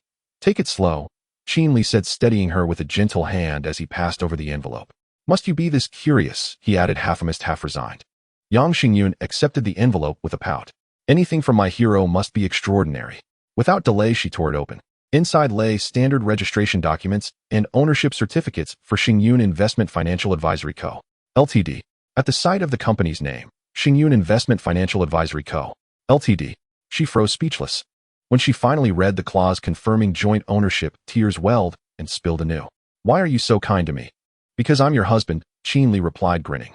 Yang Xingyun burst into laughter, then set the envelope aside. Hero, is your stamina still intact? Qin Li sensed what was coming, swallowed hard, and nodded. Yang Xingyun became unstoppable. This petite woman revealed astonishing physical resilience, far beyond what her frame suggested. Had Qin Li lacked the system-bestowed exceptional aptitude in intimacy, he might well have perished prematurely. Thank the system, it saved my life. Yang Xingyun ultimately resigned, on her own initiative, and she announced it directly to Tang Shuhan. Tang Shuhan found it rather strange. Ever since arriving in Mingju City, Yang Xingyun had first fallen ill, and now she had abruptly quit her job. Yet no matter how persistently Tang Shuhan pressed her for answers, Yang Xingyun remained tight-lipped, leaving her with no choice but to relent. Seeing Yang Xingyun's resolve unwavering, Tang Shuhan reluctantly accepted her resignation. Yang Xingyun then booked an early flight back to Jinjiang City. Qin Li personally escorted her to the airport, where the two indulged once again in tender, lingering farewells. Only after watching her board the plane did Qin Li head straight to the Mingju City branch of Xiangqing Group in his Rolls-Royce Cullinan. He had come solely to see Yang Xingyun off, but Tang Shuhan had already arrived at the office ahead of him.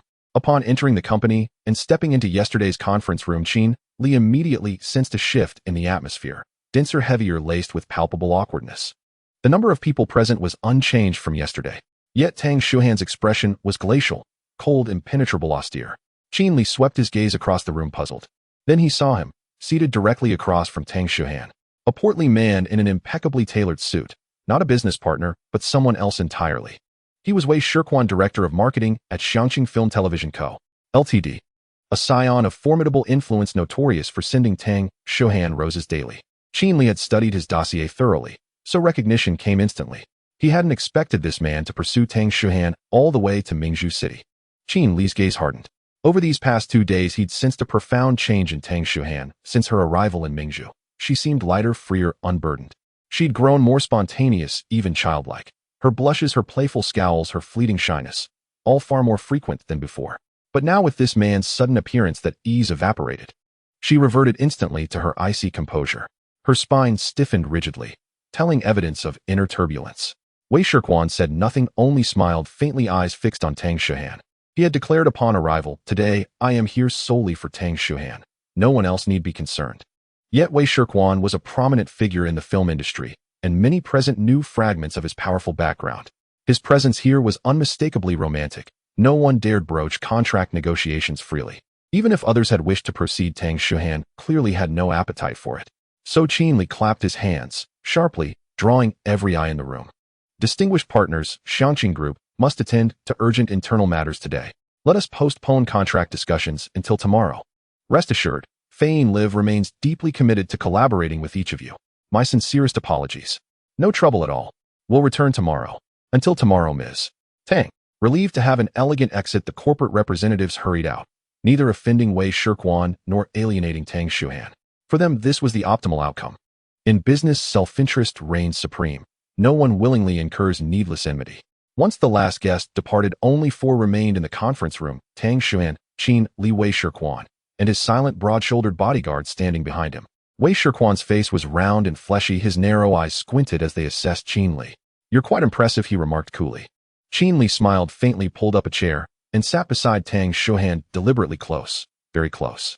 That proximity offered her quiet solace. At least she wasn't fighting alone. Only after settling in did he arch a brow and reply, "I must say, I agree wholeheartedly. Still, self-awareness remains the cornerstone of character, lest delusion ruin a man's entire life." It was a naked threat, blunt, unvarnished.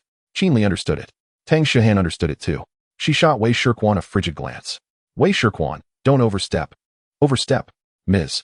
Tang, I speak only for this young man's benefit, so he won't suffer hardship later in life," Wei Shirquan replied, feigning benevolence. "Then your concern is unnecessary, Mr. Wet," Qin Li countered without hesitation. "Frankly, when it comes to self-awareness, apparently, I'm not the only one lacking it. I've long wondered why Xiao Hanin refused you. I imagined, if some woman sent me flowers every morning and wasn't utterly unattractive, I'd surely be moved. But meeting you in person revealed a sobering truth: reality can exceed even the darkest imagination. Mr. Wei, may I ask who precisely gave you the audacity to court such an exquisite woman as Xiao Hanin? Was it Liang Jingru?" With each sentence, Wei Shirquan's smile eroded, until by the final word his face darkened with simmering fury. He loathed being called fat. He despised being called ugly, even if both were painfully accurate. Tang Shuhan felt a fierce, secret satisfaction. Qin Li's tongue was lethally sharp. And if that venom were directed solely at Wei Shirquan, she held absolutely no objection. For the first time in years, the suffocating weight within her lifted, just slightly, borne aloft on Qin Li's words. Yet once the catharsis past concern flickered, Wei Shirquan was no ordinary adversary. I've encountered several men as insolent as you. They're all disabled now. Wei Shirquan's voice dropped low, menacing. Qin Li feigned astonishment. Mr. Wei, you're remarkably merciful. Wei Shirquan. Tang Shuhan.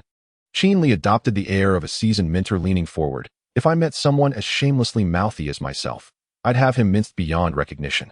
Especially that tongue, chopped fine into filling, then ripped out and fed to stray dogs. The remaining flesh would be ground, mixed into wet cement, stirred thoroughly, then poured into a counterfeit van and sunk deep into the Huangpu River. Undetected, untraceable. Wei Shirquan, I'm threatening you. Can't you at least pretend to be intimidated? How are you worse than me? Are you insane?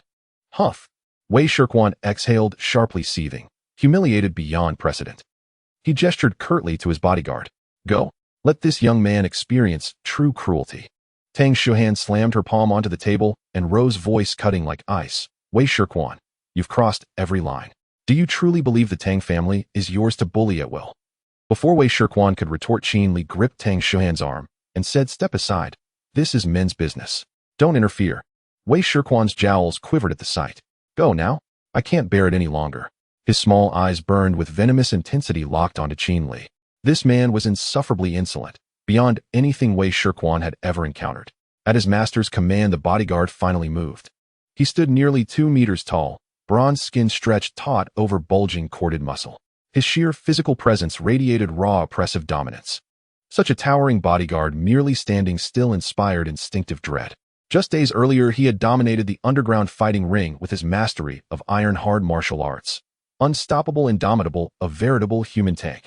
Wei Shirquan, captivated by black market boxing, had spotted him on the spot and spared no expense to secure his services. Wei Shirquan was a portly man, immensely heavy and profoundly unagile. Thus he relied on external force to restore his sense of security. Though Qin Li stood at a respectable 1.8 meters, his frame paled in comparison to the colossus before him. Moreover, Qin Li remained seated. As the giant loomed over him, Qin Li retained an air of effortless composure. But Wei Shirquan could already envision the pitiful, pleading expression he would soon wear. That moment, when humiliation bloomed, was precisely when Wei Shirquan felt most exhilarated. With courteous warmth, Qin Li tilted his head upward and asked the tower, hello, what is your name? Wei Shirquan nearly burst into laughter. Seriously, was this elementary school friendship making? Tang Shuhan stared speechless and heart-pounding fumbled for her phone to call for help. Before her finger even touched the dial, a deep, resonant voice rumbled forth, my name is Wang Taizhu. Had the tower truly engaged him in conversation? Tang Shuhan froze. Wei Shirquan was dumbstruck. Brother, what on earth are you doing? Making friends? Deal with him. What the hell are you waiting for? Wei Shirquan snapped, growing impatient. Yet Qin Li ignored him entirely and pressed on Wang Taizhu. How old are you? 31. Wang Taizhu replied, dutiful and straightforward. Tang Shuhan. Wei Shirquan. Qin Li hummed thoughtfully, then asked, not so young anymore. You have someone you like? His tone now carried the gentle authority of an elder offering counsel. Yet Wang Taizhu listened obediently. A faint flush rose across his bronze cheeks as he rumbled, yes, I have one. Tell me about her, Qin Li said, intrigued, then added and crouched lower. I'm straining my neck looking up. All right. Without hesitation, Wang Taizhu sank down, kneeling on one knee before Qin Li, right there in front of Tang Shuhan's and Wei Shirquan's incredulous eyes. He knelt, single-kneed, before Qin Li. Wei Shirquan recoiled as if witnessing a specter. Only then, seeing the giant finally lowered beneath him, did Qin Li nod, satisfied. Come on, tell your big brother who she is. And mind you, you're rather dark-skinned. Don't aim too high. He pointedly added, unlike certain obese fellows dreaming of swans. Wei Shirquan felt freshly insulted. Wang Taizhu hastily waved his hands. No, I don't. I love Xiao Chui. We grew up together. I've been working hard to return home and marry her. Qin Li nodded approvingly, then asked with genuine concern, how's your work going? At that, a flicker of quiet brilliance flashed deep within Wang Taizhu's otherwise dazed gaze. Yet his voice remained slow, steady, resonant, nearly complete. Understood, step aside. Qin Li waved lightly, and Wang Taizhu rose obediently to stand behind him. Qin Li then turned his gaze toward Tang Shuhan, still stunned, and Wei Shirquan, staring as if confronting a ghost. What are you two doing? What the hell are you doing? Wei Shirquan's jowls trembled. Today he truly believed he'd seen a phantom. Making friends, Qin Li replied matter-of-factly. Wang Taizhu is my friend now. Inside, Wei Shirquan crumbled. I paid a fortune for a bodyguard to make friends with you. Wei Shirquan glared at Wang Taizhu behind Qin Li and commanded, get over here. Wang Taizhu didn't budge an inch. Tang Shuhan blinked, confused, yet lowered her phone. Though the situation defied logic, Qin Li was clearly in no danger. Qin Li regarded Wei Shirquan with a faint disdainful smile and crossed his legs. Taizhu, could a friend do me a favor? Instantly Wang Taizhu stepped forward, voice thick and resolute, yes. Qin Li's gaze shifted, deliberately, to Wei Shirquan. Wei Shirquan wanted to weep. Who could explain this madness? He felt utterly wronged. The game had lasted long enough. Qin Li had lost interest. His eyes cooled, regaining their detached stillness. Taizhu, take him away. Yes. Without hesitation, Wang Taizhu obeyed, seizing Wei Shirquan firmly. Though heavy as a sack of stone, Wei Shirquan was lifted and carried out of the conference room as easily as a child. Silence settled over the room, leaving only Tang Shuhan and Qin Li. After a long pause, she ventured, how did you do it? Qin Li grinned, rose, and stood before her. Making friends, you saw it yourself. I believe that when ghosts start paying rent. Tang Shuhan rolled her eyes. Spit it out. Wang Taizhu has always been mine. He was assigned to watch Wei Shirquan. Qin Li spoke honestly. Wang Taizhu was his, more precisely an operative of Qin Tang security. In fact, he appeared in that absurd counting off video Qiu Ryu had sent Qin Li. Today, the moment Qin Li laid eyes on him, he recognized him instantly. When Qin Li asked, how's your assignment going? And Wang Taizhu replied, nearly complete, it meant he'd already gathered leverage against Wei Shirquan. That certainty was why Qin Li ordered him, without hesitation, to remove Wei Shirquan. As for how Wang Taizhu knew Qin Li, that was simpler still. Every agent at Qin Tang Security had studied their boss's dossier dozens, perhaps hundreds, of times. Could one possibly fail to recognize one's own employer? He wasn't truly foolish. Tang Shuhan stared astonished. When did you arrange this? Qin Li gently stroked her hair. The moment I decided to protect you. The moment I decided to protect you. Hearing those words, Tang Shuhan felt a sudden sharp sting behind her eyes. He had been acting, for her, all along. No one will ever hurt you again. No one will ever make you sorrowful. No one will make you drink alone through the night. None of them, not ever. As he caressed her hair, his voice held the solemn weight of a vow. Thank you. Tang Shuhan leaned tiredly against the table, on the verge of tears. Today at last someone had pierced through her armor of strength and chosen to shield her from further pain. No need for thanks. With your future husband. Qin Li smiled. Give him an inch and he'd bloom like sunlight. Tang Shuhan playfully wrinkled her nose. Excellent performance today. Keep it up. Qin Li snapped to attention and saluted. Yes, sir. Mission guaranteed. Seeing his earnest salute, Tang Shuhan finally burst into laughter. In that moment, sunlight streamed golden and warm, and blossoms filled the hall. Qin Li stood on the bustling street. The midday sun beat down with unusual intensity. What exactly would you like to eat? He asked, exasperated. I'm practically getting sunburned. A tan makes a man look healthy, Tang Shuhan replied with a playful glance over her shoulder. Ever since resolving the matter in the conference room that morning, she had been unusually radiant. At first, Qin Li had been genuinely delighted for her, and when she suggested going out shopping, he agreed without hesitation. Little did he know her idea of shopping meant walking aimlessly down the street. Not entering a single shop, just strolling endlessly beneath the open sky. By noon, neither had eaten a thing. Qin Li's stomach growled audibly. And today's sun was truly relentless. Did you secretly apply sunscreen? He asked, eyeing her suspiciously. Why was she unfazed while every other woman dreaded the sun? Tang Shuhan waved dismissively. No. I'm naturally flawless. The sun can't darken me. Why should a grown man fear a little tan? Qin Li grinned. Because I'm afraid you'll dislike me. Impossible. She reached out and pinched his nose gently, her eyes crinkling with mirth. Even when you're pale, I wouldn't like you. Feeling triumphant at having teased him successfully, she burst into laughter before he could even reply. Qin Li. This woman was utterly unhinged, yet it revealed just how deeply suppressed she'd been before. Still, right now his stomach was far more oppressed than she was. I demand meat, Qin Li protested. This time Tang Shuhan didn't refuse. She tugged his arm and pointed eagerly toward a shop by the roadside. Let's eat there, what do you think? Following her finger, Qin Li saw a crimson signboard hanging above the storefront, emblazoned with a bold, oversized M. Qin Li's forehead darkened with sweat. Seriously, are you this excited about McDonald's? I will go, and you're coming with me. Tang Shuhan pouted playfully. He'd once thought her aloof, unyielding, fiercely proud. Now he felt less like her colleague, and more like the guardian of an eternally undisciplined daughter. Tang Shuhan, do you have dual personalities? Come on, I want fried chicken. He pulled her toward McDonald's. Whatever they ate, the priority was clear: fill their stomachs first. Inside the restaurant, Qin Li intended to order wings and drumsticks, but found it unnecessary. Tang Shuhan reached into her pocket, withdrew a card, and slapped it onto the counter with a sharp snap. Then she pointed decisively at the illuminated menu board. I'll take one of everything listed here. Qinli. One of everything? The cashier asked, incredulous. She'd never encountered such an order and hesitated, seeking confirmation. Yes, Tang Shuhan nodded, adding calmly, including beverages, one of each. Would you like it packed to go? The cashier asked, rationalizing inwardly. Perhaps her family was large. We'll dine here, Tang Shuhan declared without pause. Other patrons froze, stunned by her commanding presence, and silently wondered how could someone so stunning be so delightfully, bewilderingly impractical. Anything else you'd like? She nudged Qinli with her elbow. You've already ordered everything. What's left for me to choose? Feeling dozens of curious glances shift toward him, Qinli slowly raised a hand and covered his face. Through the narrow slit between his fingers, he murmured hoarsely, That's enough food. Oh, then I'll go find us a table. You bring it over when it's ready. With that, Tang Shuhan strode off. Qinli lifted his head, only to meet the collective gaze of everyone queued behind him. Even his thick skin prickled with discomfort. He offered a strained chuckle. My girlfriend has quite the appetite, quite the appetite. Yet inside he wept.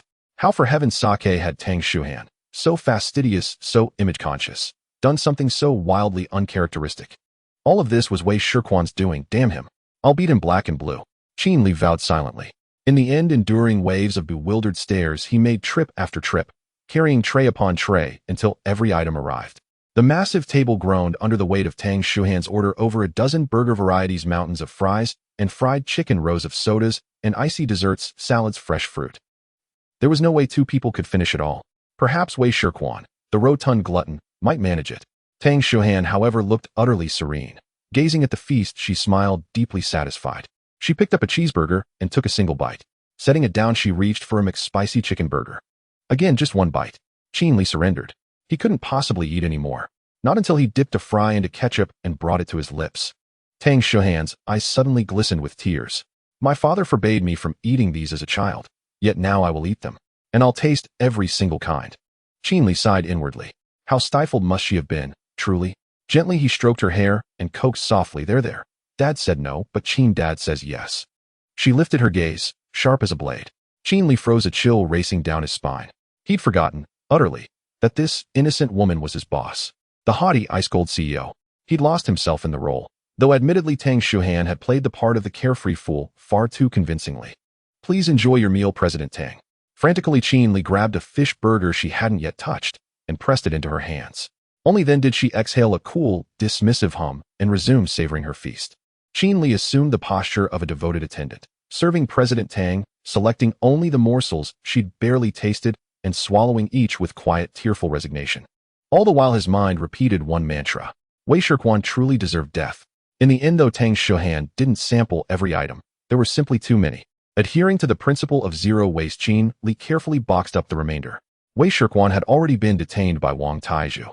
So Qinli discreetly handed the packed meal to Qi Ruyu, with explicit instructions: deliver it to Wei Shirquan and ensure not a single bite went uneaten. Let Wei Shirquan at least enjoy a proper filling lunch. Afterward, as the afternoon sun softened, Tang Shuhan's inner tension seemed finally spent, her demeanor gradually returning to equilibrium.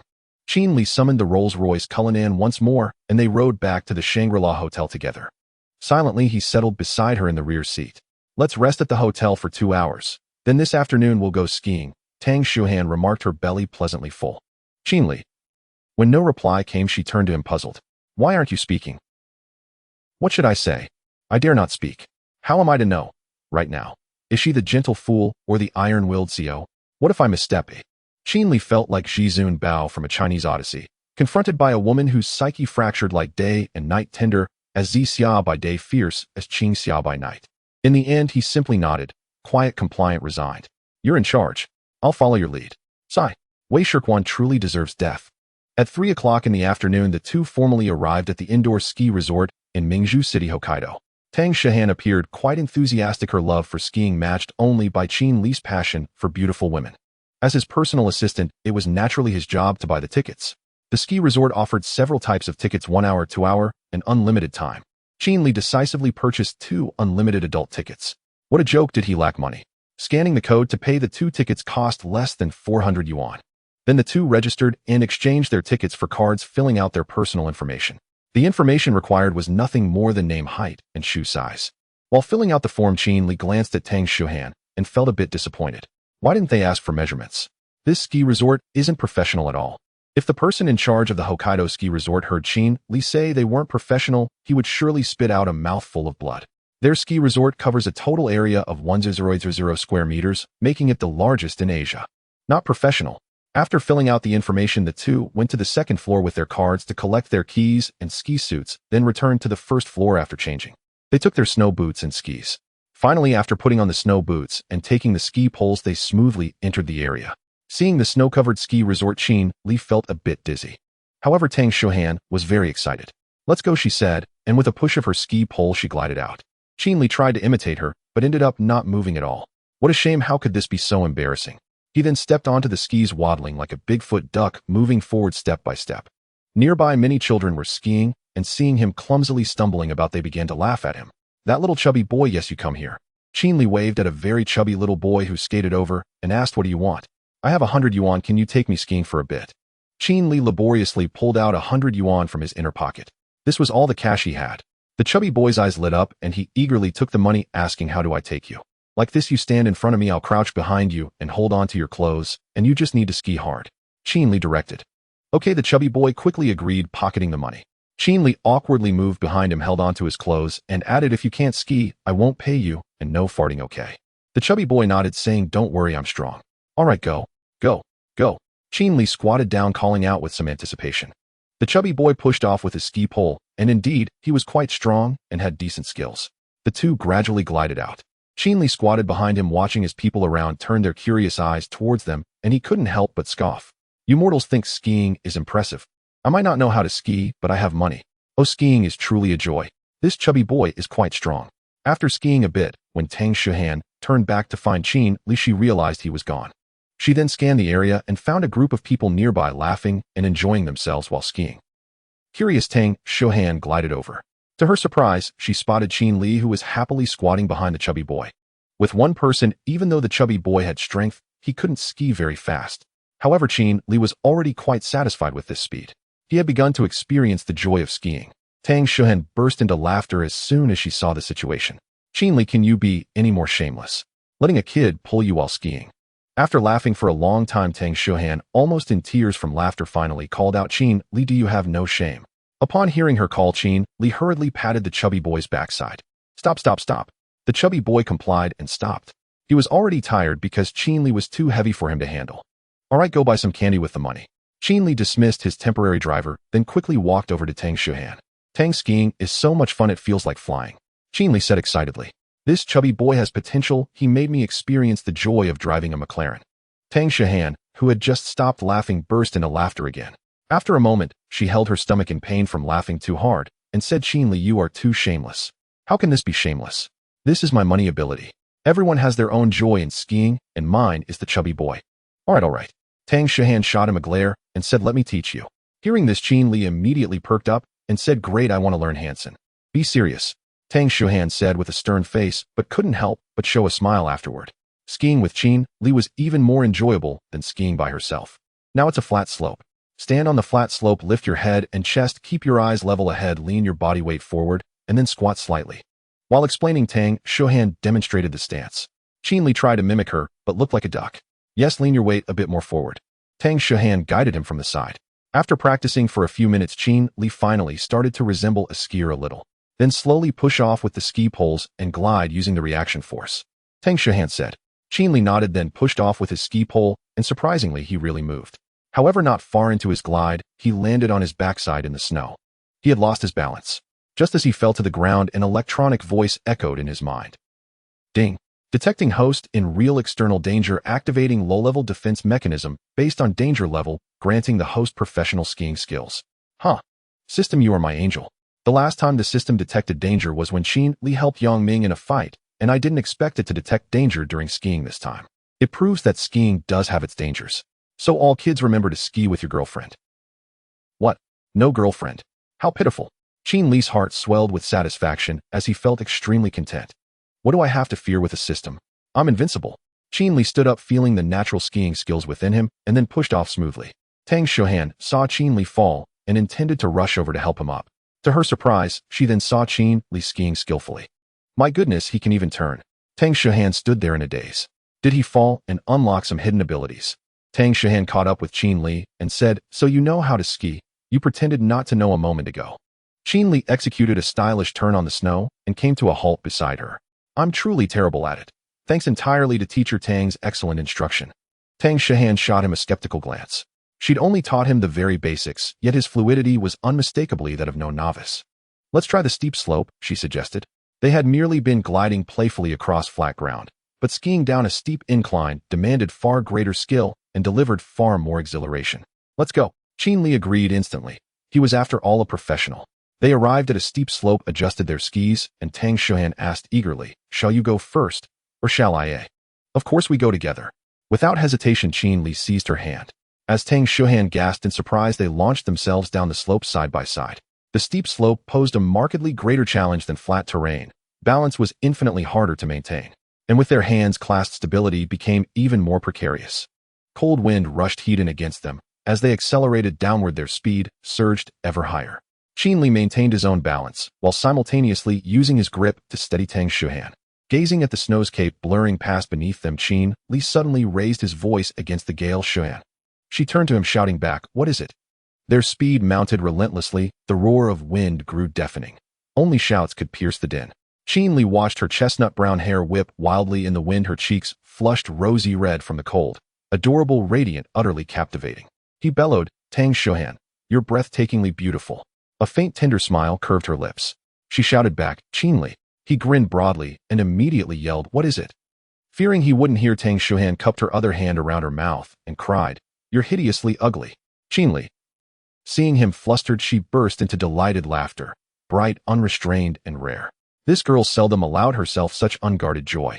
Qin Li's gaze softened with profound tenderness. She was his first woman, flawless, luminous as an angel. He opened his mouth again and bellowed, ah, Wei Shirquan is a bloated, waddling pig. This time he poured every ounce of breath into it. The cry carried far across the snowy expanse. Afterward, he gave Tang Shuhan's arm a gentle shake, urging her to join in. Infected by his energy and emboldened by his encouraging gaze, she screamed with all her might, Wei Shirquan is a bloated, waddling pig. Qin Li roared with laughter. How does that feel? Isn't it electrifying? Electrifying. Tang Shuhan laughed, her eyes crinkling into crescent moons. Then let's continue. Qin Li shouted, then unleashed another thunderous cry. Ah, Tang Xiugua is a vile, decrepit scoundrel. Tang Shuhan. She shot him a sharp, reproachful look. That insufferable dog actually expected her to curse her own father aloud. Though resentment toward her father did simmer within her, she couldn't hurl such insults with the same abandon she'd used for Wei Shirquan. So Tang Shuhan released his hand. Let that wretch remain single for life. Seeing her pull away, Qin Li chuckled and accelerated past her, calling out, don't blink. Watch your husband perform. Tang Shuhan watched as Qin Li's speed surged. Then abruptly his skis shifted direction and he entered a controlled drift. Sustaining the drift, he harnessed the momentum of descent to execute a dazzling sequence: one-footed balance, intricate crossover steps, rapid single and double foot spins, and gravity-defying leaps, all drawn from elite figure skating technique. The entire routine flowed like ink spilled across silk, effortless, breathtaking, impossibly cool. Tang Shuhan stared awestruck. Even seasoned athletes would struggle to match his precision and artistry. A quiet yearning stirred within her. Though she loved skiing deeply, she rarely found time to practice, and certainly had never mastered such advanced maneuvers. When they finally glided from the steep slope onto level ground, Tang Shuhan looked at Qin Li and asked, Qin Li, can you teach me those moves? The exertion left him slightly breathless. His technique was flawless, but his stamina still lagged behind. Yet the thought of how the system augmented stamina made his head throb. That system was diabolical. Smiling, he replied, of course, I'll just need tuition. I'll raise your salary, she offered without hesitation. Qin Li shook his head. Was he some money-starved pauper? Could we perhaps choose something more romantic? Romantic? Tang Shuhan pondered, then suggested dinner. How about that? Dinner. Qin Li shuddered inwardly. He had no desire to relive the ordeal of lunch. One kiss, and you'll learn everything. Qin Li boldly declared, puckering his lips. At his shameless audacity, Tang Shuhan's expression hardened once more. Teach me, or you're fired tomorrow. When charm failed, she resorted to coercion. Fine. Qin Li yielded instantly to that tactic. Wordlessly, he cast her a wry glance and raised both hands in surrender. Suppressing her mirth, Tang Shuhan adopted a stern demeanor and urged, hurry, let's go up and begin. Agreed, let's go. Pretending dejection, Qin Li suddenly lunged, catching Tang Shuhan off guard, and planted a loud smacking kiss on her cheek. Her already flushed face deepened to crimson. "You wretched Qin Li, I'll kill you," she cried, chasing after him. He sprinted ahead, roaring with laughter. Their laughter echoed across the snowfield. In the end, Qin Li did teach her, but he also reveled in the intimacy of guiding her hand over hand. Only as dusk descended did they climb weary but content into the Rolls-Royce Cullinan. Watching Tang Shuhan slump exhausted into her seat, Qin Li asked softly, "Were you happy today?" She nodded. Truly, today had lifted the heavy weight that had long shadowed her spirit. "I noticed it too. Today's you feels different from the woman I knew before." Qin Li tilted his head, smiling gently. She turned to meet his gaze. "What was I like before?" He paused, then said quietly, "As though the whole world had betrayed you." Tang Shuhan sighed, glanced at him askance, and asked, "And today? What am I like today?" "Today," Qin Li drawled, slow and self-assured.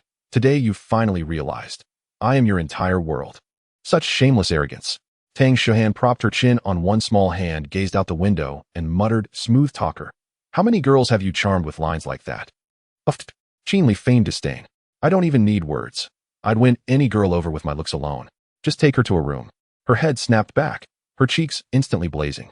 The rogue was absolutely referring to her. Wasn't she the very girl who'd gone to a room with him? "I'll murder you. I'll beat you senseless, you wretch." With that, she clenched her delicate pink-knuckled fist and lunged. "Ah, mercy!" Qin Li's agonized shriek pierced the cabin of the Rolls-Royce Cullinan. Hearing the playful commotion from the rear, the female driver in the front seat flinched and silently raised the privacy partition. She raised the privacy partition between the front and rear cabins. The two playfully teased each other all the way. Although Qin Li wore an expression of grievance on his face, deep down, he felt genuinely delighted. He knew that although Tang Shuhan had become his wife in truth, she remained deeply resistant to what had transpired that night. After all, for a young woman to inexplicably lose her most precious innocence naturally breeds psychological avoidance toward those memories. Yet this time, when he broached the subject again, Tang Shuhan reacted not with anger, but with embarrassment and indignation. This signaled a gradual softening of her resistance. Indeed, their relationship had made remarkable progress, and thus the future held promise. That evening, Tang Shuhan once again requested room service for dinner. She truly had enjoyed herself today, but she was utterly exhausted. She had never skied continuously for 4 or 5 hours, not even during her solo runs. As for Qin Li, she couldn't be bothered to worry about him. That rascal wouldn't starve. He had hands, feet, a mouth, and more importantly, money. But right now his foremost concern wasn't food. Wei Shirquan remained captive in the hands of Wei Shirquan and Qi Ruyu. Qin Li sent Qi Ruyu a WeChat message asking for the address. Without delay, Qin Li hailed a taxi and rushed there. With Qi Ruyu absent, taking a cab was his only option. Over 20 minutes later, he arrived at a weathered, aging residential complex. The neighborhood seemed slated for demolition. Few residents remained, and the streetlights cast only feeble glows. It took Qin Li considerable effort to locate the place, an unassuming civilian apartment. The moment he stepped inside, Qin Li complained to Qi Ruyu and Wang Tieju, "This place is absurdly difficult to find. How could you possibly rent such a dilapidated dump?" "Rent?" Qi Ruyu blinked in surprise. "No, we simply picked an unoccupied house and broke in." Qin Li stared silently. So they'd committed unlawful entry. Speechless, he surveyed the shabby living room and asked, "Where's Wei Shirquan?" Wang Taiju replied in his usual muffled tone, "Boss, he's still vomiting in the bathroom." "Vomiting over what?" Qin Li frowned. "Did he eat something spoiled?" Wang Taiju fell silent.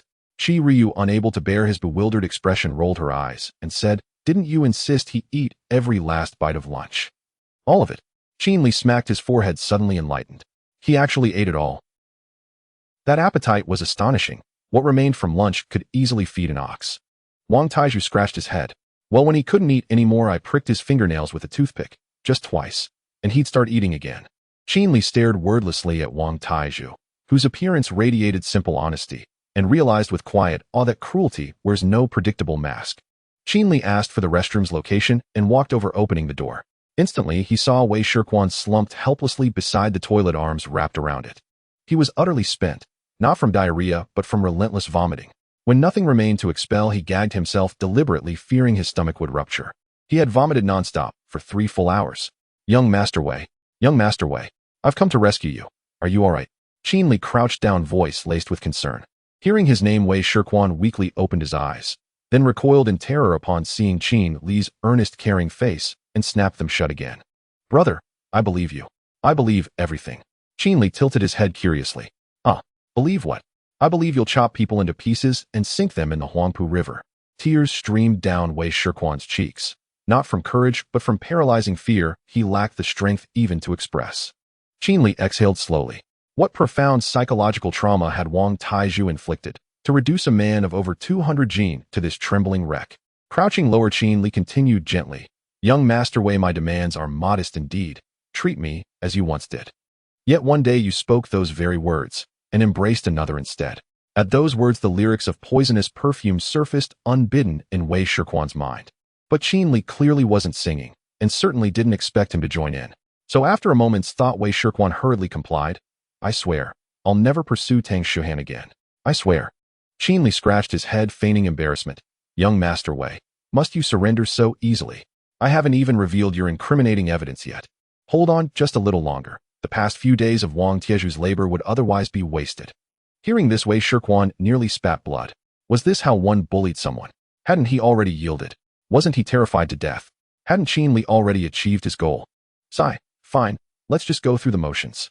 Qinli sighed, then called out, Taizhu, bring over his incriminating evidence. Oh. Wang Taizhu pulled out a smartphone and opened a video file, handing it to him. Qinli glanced at it and immediately grew intrigued. It was a high-fidelity imitation of a Japanese romantic drama. The male lead was unmistakably Wei Shirquan. The female lead was strikingly beautiful, though her face bore an unervingly sharp, acerbic quality, hinting at cosmetic enhancement. Both faces were captured with startling clarity. Upon hearing the audio, Qi Ruyu quietly spat aside and retreated back into the living room. Qinli watched the entire 3-minute spectacle with rapt attention. After all, young Master Wei's stamina only extended that far. He hadn't expected much endurance from Wei Shirquan, but his disappointment stemmed less from duration than from consequence. A single private video, once exposed, would merely tarnish Wei Shirquan's reputation. Yet Wei Shirquan clearly cared little for reputation. What real leverage was this? Wei Shirquan, however, grew visibly tense. May I see it? He asked, a chilling premonition stirring within him, having recognized the voices in the clip. Go ahead. Qinli generously replayed it for him. To his astonishment, Wei Shirquan erupted, eyes blazing with fury. He roared at Wang Tieju. So it was you, you treacherous bastard. You'll rot in hell. Seeing Wei Shirquan's visceral reaction, Qinli faltered. Could it be? Wei Shirquan did possess a shred of dignity. Was that possible? Qinli turned to Wang Tieju. What's going on? Wang Taizhu dismissed Wei Shirquan's curse without a flicker of concern and answered plainly, Boss, the woman is his brother's wife. HSSSS. Qinli sucked in a sharp breath. So this was no ordinary scandal. It was a family tragedy. Intrigued, he pressed further. Are they having an affair? You figured it out. Qinli assumed he'd struck gold, only for Wang Taizhu to shake his head, his expression disarmingly sincere. No, I drugged them both and placed them together. Qinli drew another sharp breath. From this moment forward, he would never again trust Wang Tieju's air of honesty. He'd sooner believe Wei Shirquan could climb trees than accept Wang Taizhu as virtuous. Sensing Qinli's skepticism, Wang Taizhu offered a humble explanation. Boss, you needed it urgently, and I hadn't gathered any other compromising material yet, so I improvised. So was this his fault? Qinli waved dismissively, speechless. Regardless of method, the evidence was undeniably damning. A scandalous video from a prestigious family. Its exposure would destroy not only Wei Shirquan, but disgrace the entire Wei clan. Unbeknownst to Qinli, Wei Shirquan's elder brother stood as the most formidable figure of the Wei generation, a man whose ruthlessness knew no bounds. Should he ever witness that video, Wei Shirquan would perish, and his own wife would vanish without a trace engineered by his hand. Thus, though neither Wei Shirquan nor the woman understood how or why they'd ended up in bed together, both chose absolute silence upon regaining consciousness. They remained blissfully unaware that their entire ordeal had been meticulously orchestrated by the seemingly upright Wang Taizhu, who had also recorded it for posterity. Qinli couldn't help but feel a twinge of pity for Wei Shirquan, betrayed so utterly by the very bodyguard he'd hired at great expense. Wei Shirquan pinned his last hope on Qinli. Brother Qin, I swear I'll obey. Please delete that video. If it leaks, I'm as good as dead. Truly, I'll die. Qinli clapped him lightly on the shoulder. Ever since learning the truth about Tang Shuhan's suffering, his heart had ached without cease. Especially these past 2 days, watching her radiant, carefree laughter contrasted starkly with the memory of that aloof, resilient, quietly withdrawn girl she'd once been. The architect of such pain could not be forgiven. No matter how pitiable Wei Shirquan seemed, he remained an enemy, and to pity an enemy was to wound Tang Shuhan. Qinli would eradicate every threat to Tang Shuhan, himself personally and without mercy. Obey me fully, and that video will vanish into oblivion. Understood? Qinli spoke coolly. Wei Shirkuan had no choice. Had Qin Li truly deleted the video, he would have plotted vengeance against everyone present, without hesitation. But Qin Li was no fool. I'll obey, Wei Shirkuan muttered resigned. Now that's better, everyone wins. Come, let's add each other on WeChat. You know how much I love making friends. As Qin Li pulled out his phone, Wang Taizhu returned, having retrieved Wei Shirkuan's device, which he'd earlier switched off. They exchanged WeChat contacts. Only then did Qin Li wave dismissively, Tiezhu, escort young Master Wei home. Yes, sir. Not until Wang Taizhu and Wei Shirkuan had departed did Qin Li turn to Qi Ryu, standing quietly nearby. Little bodyguard, haven't seen you in half a day? Miss your boss yet? Qin Li asked, eyes crinkling with mischief. Qi Ryu. Her silence left him awkwardly rebuffed. So he scowled playfully. Next time you fail to laugh at my jokes, I'll spank your backside raw. Qi Ryu. Why in heaven's name did such a despicable boss exist? She felt utterly, profoundly doomed. Let's go, I've got a date. Qin Li strode out first, Qi Ryu followed closely behind. They climbed into the rented Rolls-Royce Phantom. From the driver's seat, Qi Ryu asked, where to? Mingju University, Qin Li replied. Mingju University. Qi Ryu paused, then instantly understood. Su Yuanin studied there. Qi Ryu had long since compiled exhaustive dossiers and presented them all to her employer. Silently, Qi Ryu mourned Su Yuanin's fate, a fresh blossom soon to wilt beneath her unscrupulous boss's careless hand. Qin Li opened his chat with Su Yuanin. Qin Li, where are you? NSU Yuanin at Mingju University. And Qin Li exact location. NSU Yuanin location shared. Su Yuanin, brotherly, are you coming over? And Qin Li Thought I'd drop by your campus for a stroll. NSU Yuanin, okay. Qin Li checked the shared location. Su Yuanin was inside the girls' dormitory. He informed Qi Ryu, then leaned back to rest. Today's skiing had been exhausting. Tang Shuhan had already retired, but he hadn't even eaten yet. Qi Ryu drove, steadily glancing occasionally at Qin Li's closed eyes in the rearview mirror. A faint wry twist tugged at her lips.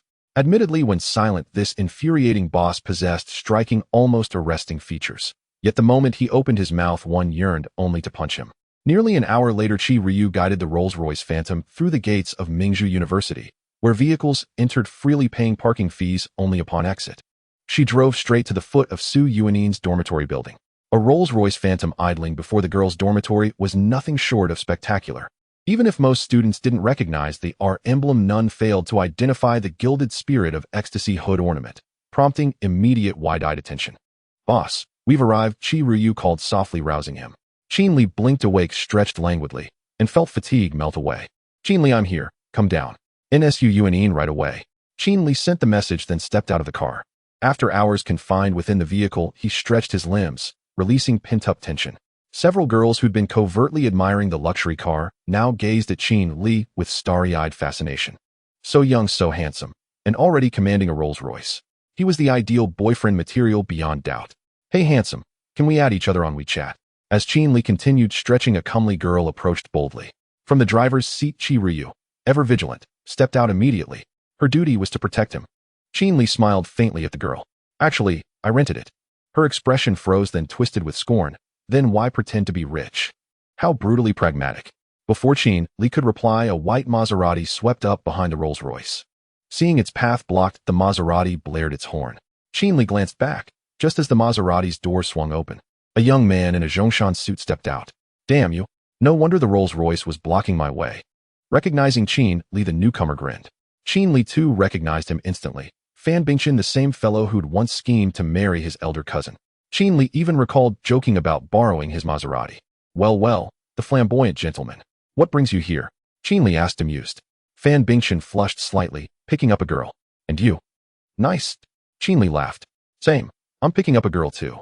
Hearing this, Fan Bingchen glanced toward the girl who'd just approached Qin Li and asked her. Though passably attractive, she paled beside Fan Bingchen's two ex-girlfriends, each more stunning than the last. Qin Li read his thoughts and said dryly, she's after the Rolls-Royce. Feel free to take her. Fan Bingchen burst into laughter. He understood perfectly what after the Rolls-Royce implied. No, I couldn't possibly afford her. My Maserati's far too cheap, he quipped.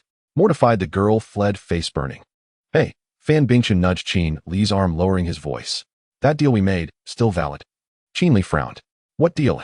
Fan Bingchen shot him an exasperated look. You help me win over a girl.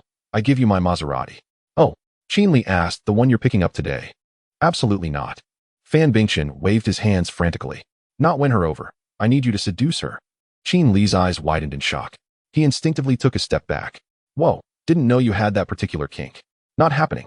Absolutely not. He recoiled emphatically, even shuddered. It seemed he'd just stumbled upon a genuine, unsettling pervert. The vast majority of men absolutely dread the idea of a green hat. However, there are always a few men who find it thrilling. In Qin Li's eyes, such individuals are the epitome of perversion. He never expected that Fan Bingchen, so young, would venture further down the path of abnormality. Seeing Qin Li's strong reaction, Fan Bingchen pondered for a moment and understood that Qin Li was considering him a pervert. What the hell are you thinking? Let me tell you, this girl was introduced by my family, but I really can't handle it, Fan Bingchen said with some difficulty. Qin Li frowned and replied, then I'll help you sort it out, right? No, I don't want that. Please don't do it. Fan Bingchen immediately rejected the idea in a series of denials, hesitating for a moment before subtly adding, this girl is a bit special, I can't enjoy it. Damn. Qin Li, tired of playing this guessing game, impatiently said, can you just say it clearly? Fan Bingchen glanced at him, gritted his teeth, and whispered, this girl likes women. What? Qin Li asked in bewilderment. Is she a lesbian? Fan Bingchen nodded helplessly. He was distressed over this matter. Why don't you just tell your family it's not going to work? Qin Li suggested. Fan Bingchen sighed. It's a family arrangement, saying it won't help. Even if she's a lesbian, I have to endure it. This poor guy is indeed in a tragic situation. Qin Li glanced at him sympathetically, but couldn't help but chuckle. However, Qin Li finally understood Fan Bingchen's predicament. He simply couldn't refuse this girl. Since he couldn't reject her, he had to take a shortcut. And asking for his help made perfect sense. What if this girl had a boyfriend? Then he would have an explanation for his family, and he could freely roam among the flowers like a carefree bee. But this guy was overestimating himself, thinking he could turn her straight. Damn it, can you stop taking pleasure in my misery? Fan Bingchen looked at Qin Li with a speechless expression. Qin Li laughed even harder, saying, bro, I feel for you, but aren't you overestimating me? Do you think a Maserati is easy to get? I'm just trying whatever I can to make it work. I refused. People have the freedom to choose their sexual orientation, and I won't get involved in that kind of thing. Qin Li decisively refused. He'd rather pursue Su Yuanin, as he didn't want to deal with such unrealistic matters. Moreover, engaging in such things might mean facing pressure from both families. Qin Li was as clever as a monkey. Why would he take on such a mess? If he could score a Maserati, that would be great. If not, he wouldn't care. Does brother lack money? Can't brother afford a Maserati? Seeing him refuse so firmly, Fan Bingchen had to abandon the thought, but his frown returned. His family urged him daily to date that girl. But this is destined to be a tragic story without a conclusion. The two fell silent, and at that moment 2 girls walked out of the dormitory corridor together. One wore a light blue long dress, her long black hair tied up tall and with delicate makeup. What was even more enchanting were her eyes, with mesmerizing phoenix-like shapes that seemed to shimmer. Her gentle demeanor was intoxicating. Qin Li immediately recognized her. This was Su Yuanin. But at this moment, there was another girl beside her, dressed in all black casual attire with short hair, unadorned, yet striking. The girl I'm picking up is here, Qin Li said to Fan Bingchen. Fan Bingchen glanced at the dorm entrance and replied, the girl I'm picking up is also here. Suddenly both big men trembled, and Qin Li asked first, which one are you picking up? Fan Bingchen immediately responded, the one on the right. I'm picking up the one on the left. I didn't expect them to know each other. Qin Li sighed in relief. He thought Fan Bingchen was talking about Su Yuanin when he mentioned the lesbian. Turns out it was the short-haired girl in casual attire on the right. Of course, how could Su Yuanin possibly be a lesbian? That girl beside her was indeed very pretty, but unfortunately, she was a lesbian. Fan Bingchen looked at him with a strange expression, saying, did you relax too soon? What do you mean? Qin Li asked, puzzled. Did you forget? Now it was Fan Bingchen's turn to feel a bit of schadenfreude. She's a lesbian. The girl next to her is so pretty. Do you think she'll let her go? Bang! Fan Bingchen's words struck Qin Li like a thunderbolt. What? My girl is being pursued by a woman. Is there no justice left in this world? At this point, Fan Bingchen took the initiative to greet the short-haired girl walking over, saying, hi, Jiang Eileen. The short-haired girl was Jiang Eileen, the lesbian Fan Bingchen mentioned. Just a moment ago, she had been chatting and laughing with Su Yuanin, but upon hearing Fan Bingchen's voice, her smile vanished. Oh, Jiang Eileen simply responded indifferently. Fan Bingchen had already grown accustomed to her cold demeanor. She treated all men this way. Qin Li ignored the two of them and smiled at Su Yuanin, saying, hello, beautiful Su, I am Qin Li. This was the first time Su Yuanin saw Qin Li, and she was a bit surprised as she didn't expect him to be so handsome. Shyly she said, hello Li Gu, it's finally nice to meet you. Qin Li grinned, showing a mouthful of pearly whites. So are you disappointed to see me? Su Yuanin shook her head, sticking out her tongue playfully. I didn't expect you to be this handsome. After all, they had met in a live stream, and before meeting, she had no confidence in Qin Li's appearance. She wanted to treat Qin Li to a meal simply because he had gifted her so much. She felt a bit embarrassed. Fan Bingchen on the side was speechless. What is going on? So this was their first meeting. Online romance coming to reality. Damn such shameless operations, and still have the nerve to call himself a player. Jiang Eileen snorted coldly at this moment, and looked at Qin Li saying, "So you're Qin Li. I've heard you are quite wealthy." Jiang Eileen knew about Qin Li's gifts to Su Yuanin. She had heard Su Yuanin mention it several times. The two were originally very good friends. Of course, Su Yuanin considered Jiang Eileen a close friend, but as for what Jiang Eileen thought of Su Yuanin, that was unclear. Qin Li sensed the hostility in her words and felt somewhat helpless. It's possible this lesbian really likes Su Yuanin. You're not that much, just a little more than you. Qin Li said with a hint of annoyance. Honestly, you have no idea what you're talking about. Jiang Eileen scoffed, crossing her arms dismissively. No amount of money from Qin Li can compare to the wealth of the Mingju Jiang family. Oh, why are you two arguing as soon as you meet? Eileen, hurry up and go on your date. Su Yuanin quickly interjected, trying to smooth things over. No way, what if this guy steals you away? Jiang Eileen warned, holding Su Yuanin's arm protectively. Qin Li. Seeing Qin Li and Jiang Eileen at odds, only one person in the room was excited. That was Fan Bingchen. Initially, he thought asking Qin Li for help was hopeless, but unexpectedly Jiang Eileen had stolen Qin Li's girl. Now Qin Li couldn't escape Jiang Eileen, and he was finally not alone in this battle. So he eagerly proposed, "How about we all four go out for a meal? We're all friends after all." Qin Li glared at him. It was all this dog's fault that he couldn't handle his own girl dragging him down too. What a hassle. In the end, Qin Li and the other three set off together. There was no choice. Jiang Eileen was simply unbearable. She clung to Su Yuanin without letting go. Finally, Qin Li instructed Qi Ryu to rest first. After all, he faced no immediate danger, and even if one arose, he possessed martial arts mastery at the Grandmaster level. He could handle ordinary female troublemakers with ease. As for exceptionally beautiful ones, please, how could one possibly refuse such a lure? Qi Ryu raised no objection to his order. She knew her presence would only hinder this roguish boss's romantic pursuits, so she withdrew without hesitation. Yet she did not retire to rest. Instead, she slipped into the shadows to provide covert protection. The loyalty of Qin Tang's security was beyond question. In the end, Qin Li himself drove the Rolls-Royce Phantom. Since the Maserati's rear seat paled in comfort beside it, both Su Yuanin and Jiang Eileen chose the Phantom. As for Fan Bingchen, he had no choice but to obediently follow behind in his Maserati. Where shall we dine? Qin Li glanced back through the rearview mirror, only to feel an uncomfortable twinge upon seeing Jiang Eileen's hands roaming freely over Su Yuanin. After all, she was a lesbian. Though her body was undeniably feminine, her heart belonged to men. Tan's restaurant, Jiang Eileen replied without hesitation. Tan's restaurant. What on earth is that? Qin Li asked, puzzled. Tisk, provincial bumpkin. Jiang Eileen scorned him without restraint. Tan's restaurant is a century-old establishment in Mingju City. Their Chinese cuisine follows imperial kitchen recipes. But as for the price, I dare say it might send you reeling. You haven't frightened me yet. Do you truly believe a few dishes could? Qin Li said, coolly, casting her a faint glance. What do you mean by that? Jiang Eileen's brows snapped together in icy fury. Exactly what you think it means, Qin Li replied evenly. You wretch, she hissed, grinding her teeth. Seeing the two about to clash again, Su Yuanin sighed helplessly. Were you enemies in a past life? You bicker so incessantly. As if I'd ever be fated to feud with him. Jiang Eileen retorted indignantly. Qin Li merely curled his lip and shot back. I'd sooner feud with a ghost. At that, Jiang Eileen nearly ascended from sheer rage. Qin Li's tongue was truly venomous. Sooner feud with a ghost meant he'd rather face spectral wrath than share a single quarrel with her. Was he implying she ranked beneath even a phantom? Her chest heaved violently with outrage. Never in her life had she encountered a man whose words cut so sharply. Wretched man Qin. From the rearview mirror, Qin Li watched her seethe and savored quiet triumph. Little one challenging me. Even granting you a free tongue, you'd still lose. Yet his peripheral gaze drifted once more toward Jiang Eileen's chest. TSK, though she was a lesbian, her proportions were unlike anything Qin Li had ever seen. Truly, such a magnificent physique was wasted.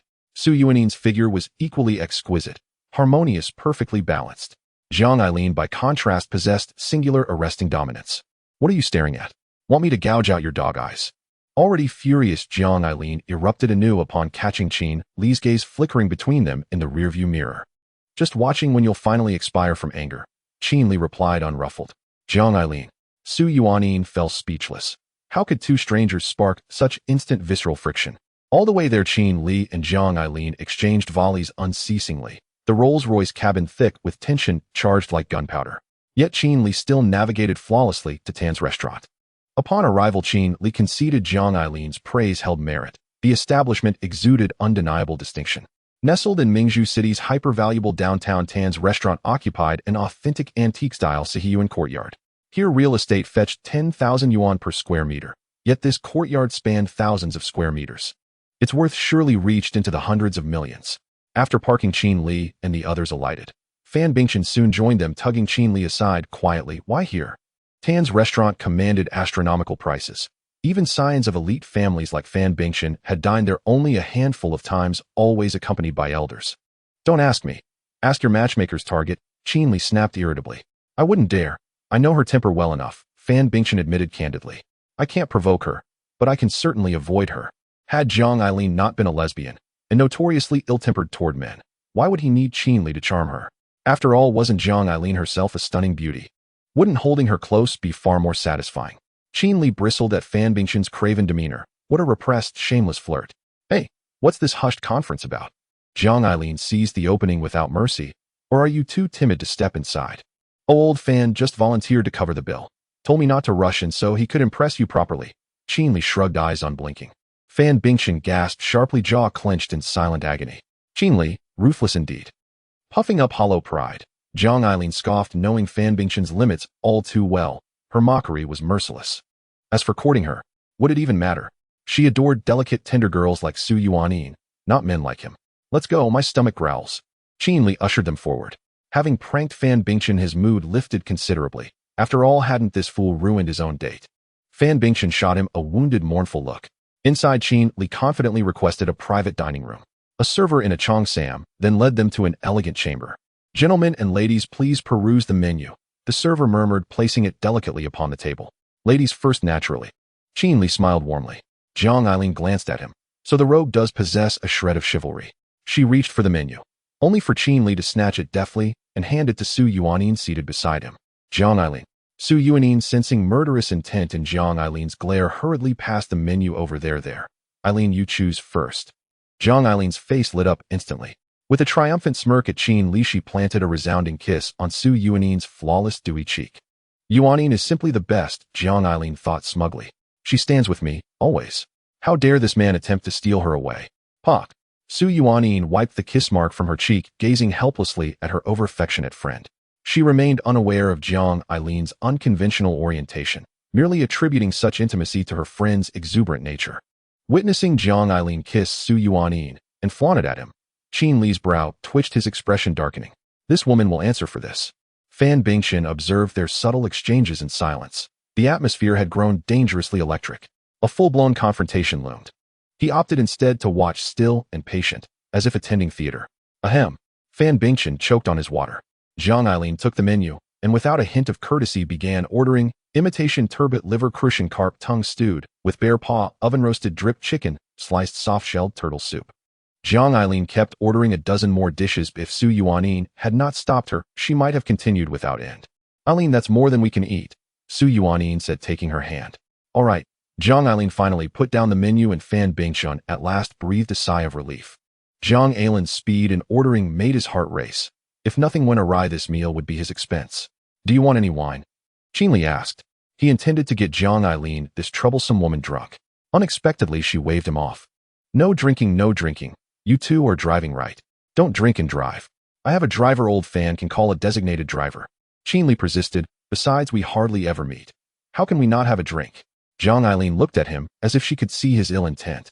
She continued, if you want to drink, drink. Su Yuanin and I want. As long as we don't get drunk, that dog of a man will never have a chance. Qin Li. You want my chance? Who do you think you are? Still, since Jiang Eileen refused to drink, he could not force her. He only felt an even greater urge to put her in her place. Dare oppose me, and it'll make you regret it. But Jiang Eileen had indeed ordered enough food, so Qin Li did not add anything else. Fan Bingchen certainly would not offer to pay.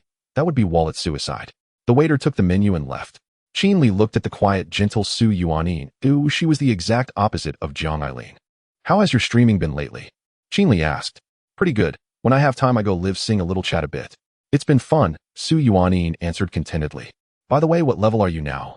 Qin Li suddenly remembered he still had 3 million notes to grind. Level 53, Su Yuanin said. School has been busy and I have an internship, so I haven't had much time to stream. Last time Qin Li had helped her to level 51, she had not yet reached 60, so if Qin Li helped her to 60, he could still claim the system reward for level 60. Where are you interning? Qin Li asked. Su Yuanin smiled, at a cosmetics company. The pay and benefits are fine, it's just a bit far from school. I'm thinking of renting a place nearby. Qin Li nodded. Like him, Su Yuanin was a senior about to graduate, so interning was perfectly normal. Qin Li himself was also in an intern-like position. One without graduating, he could not sign a formal labor contract, and therefore was not a regular employee. The platform's intern period lasted 6 months. He was still far from being made permanent. Hey, why are you interrogating her like that? Jiang Eileen interjected hastily when the conversation veered into renting a place. Qin Li glared at her angrily. Jiang Eileen, have you taken a liking to me? Is that why you're always targeting me? He knew she was acting because of Su Yuanin, but he simply wanted to needle her. Everywhere I turn, there's you. Can't escape, can I? Meanwhile, Fan Bingchen quietly sipping water, but watching everything felt a thrill in his chest. Here it comes. Qin Li was flirting with Jiang Eileen. He was that much closer to freedom. How do you even look at yourself? Why would I fall for you? Jiang Eileen scoffed. What do I look like? I'm taller than old Fan, better looking, richer, and cuter. Qin Li counted on his fingers as he spoke. I can understand why you might like me, but a forced match tastes bitter. You're not my type, save your breath. Fan Bingchen did not expect to be unintentionally dragged into this. He swallowed his annoyance. Dignity may be precious and love costly. For the sake of freedom, both can be abandoned. Jiang Eileen was so furious at his narcissism, she felt as if her lungs might explode. She had never been treated this way in her life. Fortunately, the dishes arrived at that moment. Su Yuanin hurriedly reached out and held back the seething Jiang Eileen. Qin Li, stop teasing. The food is here, let's eat. Jiang Eileen glared at Qin Li. He stuck his tongue out in return, seeing that nearly pushed her over the edge again. That bastard really knew how to provoke. Eat. Unable to win by words or force, Jiang Eileen channeled her fury into appetite. The fare at the Tan family restaurant was truly delicious, an exquisite feast of color, aroma, and taste. Qin Li ate heartily. He had been starving, yet he still remembered to occasionally pass a dish to Su Yuanin. Whenever he served her, Su Yunin's cheeks would flush slightly, and Jiang Eileen would grit her teeth in envy. Would Qin Li care about her feelings? No. No. Yet midway through the meal, a bold little stunt by Jiang Eileen and Fan Bingchen left Qin Li and Su Yuanin speechless. The two, who had barely spoken, suddenly sat side by side in perfect tacit agreement, produced their phones, feigned cheerful expressions, and each took a photo of the two of them dining together. After the shot, they resumed sitting like strangers at opposite ends. What a move. Qin Li. Su Yuanin. Seeing their puzzled looks, Fan Bingchen waved his phone awkwardly and said, just taking a picture to appease the family back home. Qin Li gave a thumbs up. That maneuver was audacious indeed. After they finished, Su Yuanin wanted to pay. She had promised to treat Qin Li, and though Fan Bingchen jokingly offered earlier, she had taken it as a jest. Qin Li stopped her.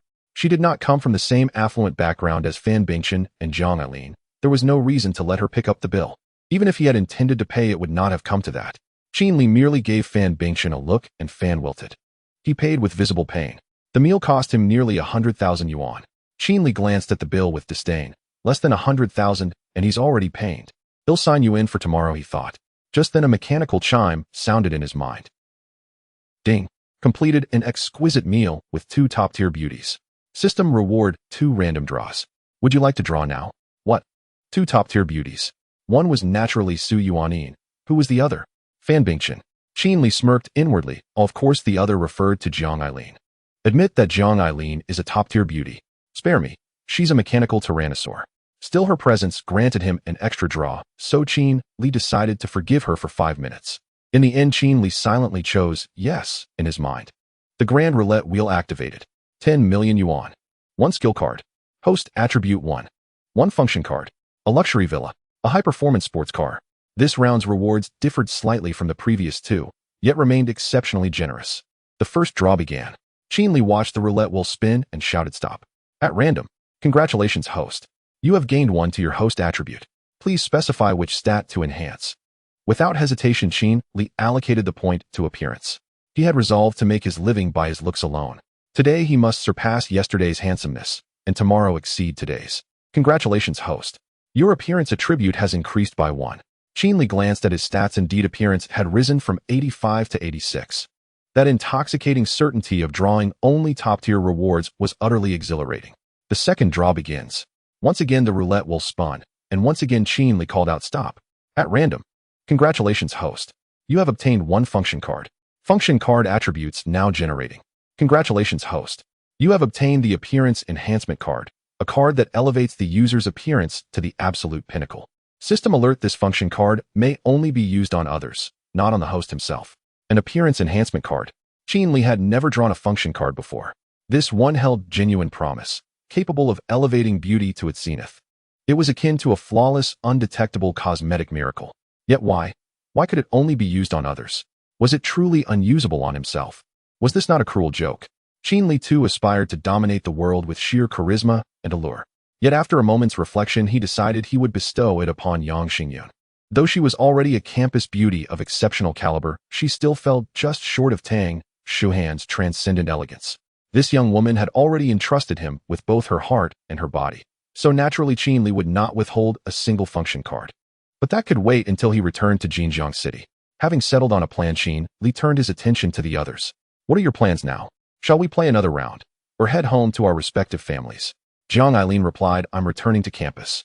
Without pause, Qin Li said, see you later. Have a safe trip. Jiang Eileen. Su Yuanin asked brotherly, what about you? Qin Li shamelessly unflustered declared, I'd like some time alone with you. Her cheeks flushed faintly. I forbid it. Naturally, Jiang Eileen interrupted. How could she not? Su Yuanin was her dear friend after all. Alone with you? Would anything but bones remain? Qin Li knew full well this woman would interfere, and he'd only spoken in jest with no intention of pressing further. After all, he and Su Yuanin had met only once. There would be ample opportunity ahead. Besides, he was genuinely exhausted today. Having escorted Yang Xingyun in the morning, accompanied Tang Shuhan in the afternoon, and met Su Yuanin in the evening. At that thought, Qin Li suddenly felt profoundly heroic, having in a single day rescued 3 women from the solitude of singledom. Such a life was deeply fulfilling. Thus, for once, Qin Li chose not to argue with Jiang Eileen. Let's go. I'll drive you both back to campus, he said. Jiang Eileen finally smiled in satisfaction. Now that's more like it. Qin Li ignored her entirely. This woman bloomed at the slightest hint of attention. Fan Bingchen, seeing no girl boarding his car, felt no disappointment, only quiet elation. His long-cherished dream of freedom was drawing near. He promptly departed with cheerful haste. Qin Li meanwhile drove them both safely back to campus, then returned alone to the Shangri-La Hotel. After a hasty shower, he sent a WeChat message to Yang Xingyun, exchanging affectionate banter before collapsing into sleep. The next day, per prior arrangement, all partner companies reassembled. Tang Shuhan and Qin Li's task was simply to finalize contractual details with them. For lunch, they made do with the company cafeteria. Wei Shirquan was nowhere to be seen. Thus, Tang Shuhan enjoyed yet another rich, joyful day, unaware that Qin Li had already neutralized Wei Shirquan. Without Qin Li's explicit command, Wei Shirquan would never dare reappear before her, courting certain self-destruction. As dusk approached, Tang Shuhan bid farewell to the last partner and remarked contentedly, just a few final tasks remain. We'll wrap up tomorrow and return the day after. Today had been far lighter than yesterday, so Qin Li found himself restless, seeking fresh diversion. Let's go shopping. We've barely explored Mingju since arriving, he proposed. Yet wary of Tang Shuhan dragging him along endless streets again, he added, this time, let's go to a proper mall. Shopping, of course, was primarily to accompany Tang Shuhan, but it also promised profit. He still had 4 unrestrained shopping cards left unused. Do you really want to go? Tang Shuhan asked, eyes fixed on him. Qin Li nodded. Seeing his nod, she replied with feigned hauteur, very well. Given that my junior secretary has performed admirably these past 2 days, I shall graciously accompany you. Qin Li. At his speechless expression, Tang Shuhan nearly laughed aloud. Lately her laughter had grown frequent, and she found herself increasingly savoring their time together. Qin Li always knew how to lift her spirits. Even when he didn't try, she found amusement in teasing him instead. Lightness, joy, the sole flaw. That insufferable man constantly seized every chance to flirt. Having reached agreement, they climbed into the Rolls-Royce Cullinan.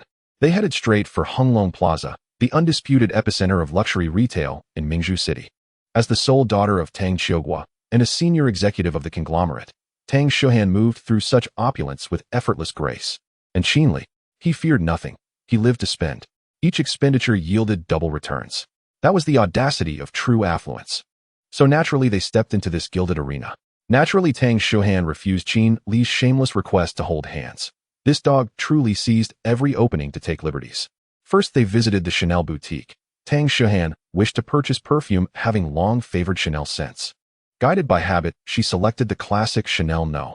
5 set. This fragrance is lovely too, she murmured, sampling another. Then handed Qin Li a small vial. Try it. He took it, inhaled, and was enveloped in a delicate floral bouquet, light, airy, refreshingly pure. Chanel No. 19. No. 19 is exquisite as well. Qinli added, let's take both. Changing fragrances is like shifting moods. Tang Shuhan nodded and instructed the attendant please wrap them both. As a young heiress of considerable means, Tang Shuhan spoke with unshakable authority. Then turning to Qinli, she said, let's browse men's fragrances next. Why bother? I don't wear perfume. I possess natural charisma. Qinli declared utterly unabashed. You have no natural charisma whatsoever. She'd smelled him up close, sweat and alcohol, nothing more. Yet she'd never voiced such truth aloud. Instead, she merely shot him a sharp, knowing glance and strode toward the men's fragrance counter. Chanel offered a wide array of men's scents. Tang Shuhan instinctively bypassed Allure and Antaeus. Their names alone betrayed their unsuitability for Qinli. She sought something bolder, something audacious, even irreverent. At the thought, she burst into quiet laughter. Qinli stared baffled.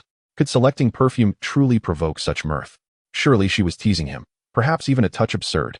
Finally, Tang Shuhan selected 2 men's fragrances for him, a classic self-assured scent and an invigorating extreme sports fragrance. One for daily, where the other compact enough to carry on business trips or during physical activity. Both scents were exceptionally pleasing. Qinli naturally had no objections to Tang Shuhan's choices. After all, he wore perfume precisely for her sake. What objection could he possibly raise? At checkout, Qinli already had his card in hand, but Tang Shuhan refused to let him pay. Did she need someone else to settle her bill? Did she lack funds? In the end, they reached a gentle compromise. Qinli covered the cost of the women's fragrance while Tang Shuhan paid for the men's, framing them as mutual gifts. This subtly intimate arrangement brought a faint flush to Tang Shuhan's cheeks. She had never before accepted perfume from anyone, nor had she ever gifted it to another man. After settling the bill, they strolled toward the product counter. With no specific purchases in mind, they simply bought whatever caught their fancy. This was true shopping. Unhurried, purposeless, entirely driven by spontaneous desire. Of course, only those blessed with both leisure and affluence could indulge so freely.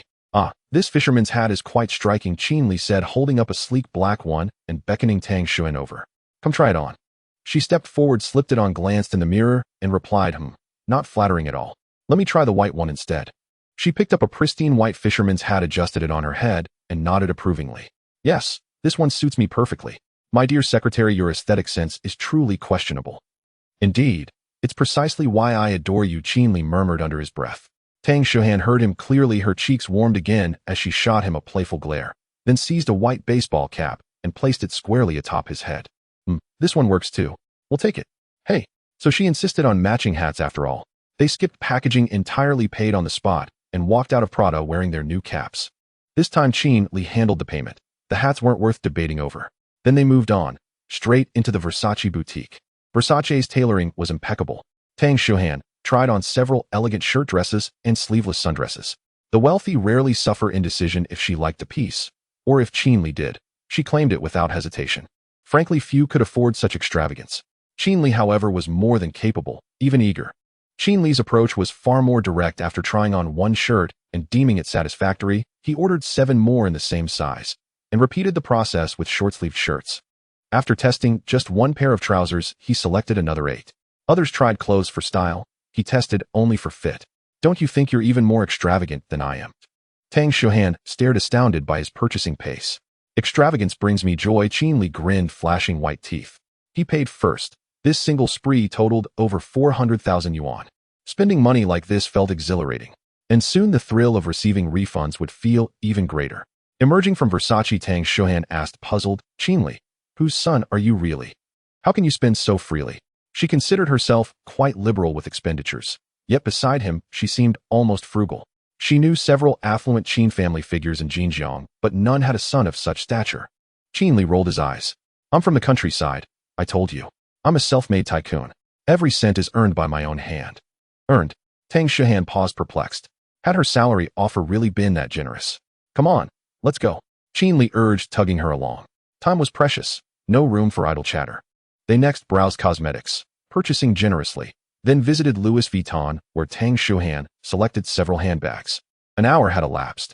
Precisely on schedule, the system notification appeared, prompting him to activate the Carnival shopping card. Without hesitation, Qinli selected yes. Ding. Host has spent 123,000 yuan within 1 hour. Activating the Carnival shopping card will double the cashback on 1,000 yuan.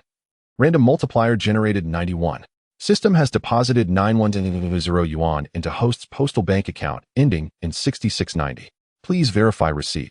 System notice all returned funds originate from legitimate channels. Spend with confidence.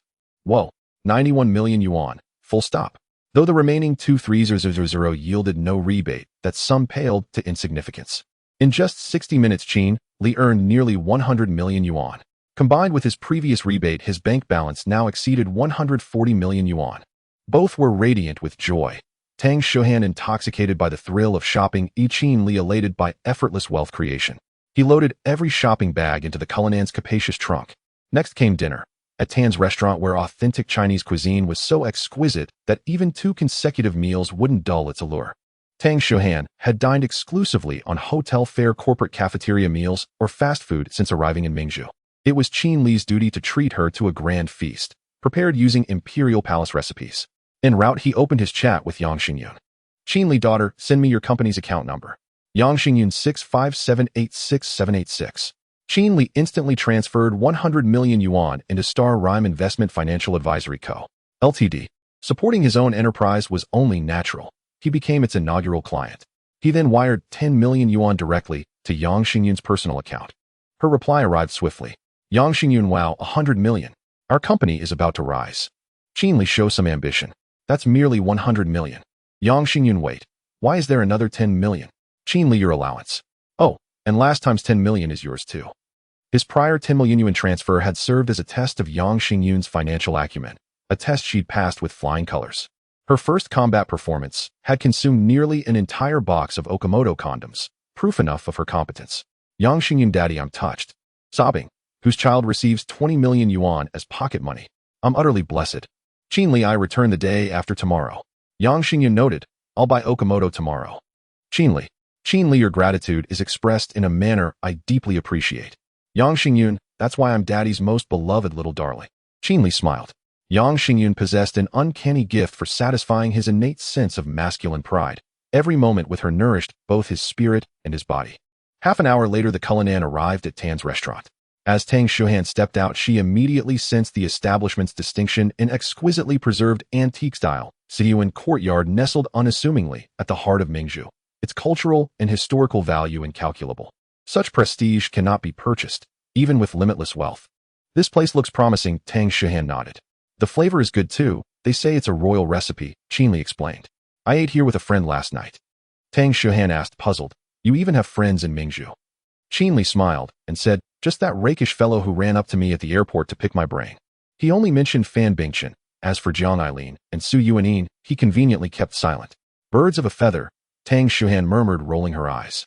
They entered the Sihiyuan, and Qin Li requested a private room. This time, he chose a small one. After all, there were only the two of them. A waitress in a qipao brought the menu, though she wasn't the same as yesterday's. Sir, madam, please have a look. What would you like to order?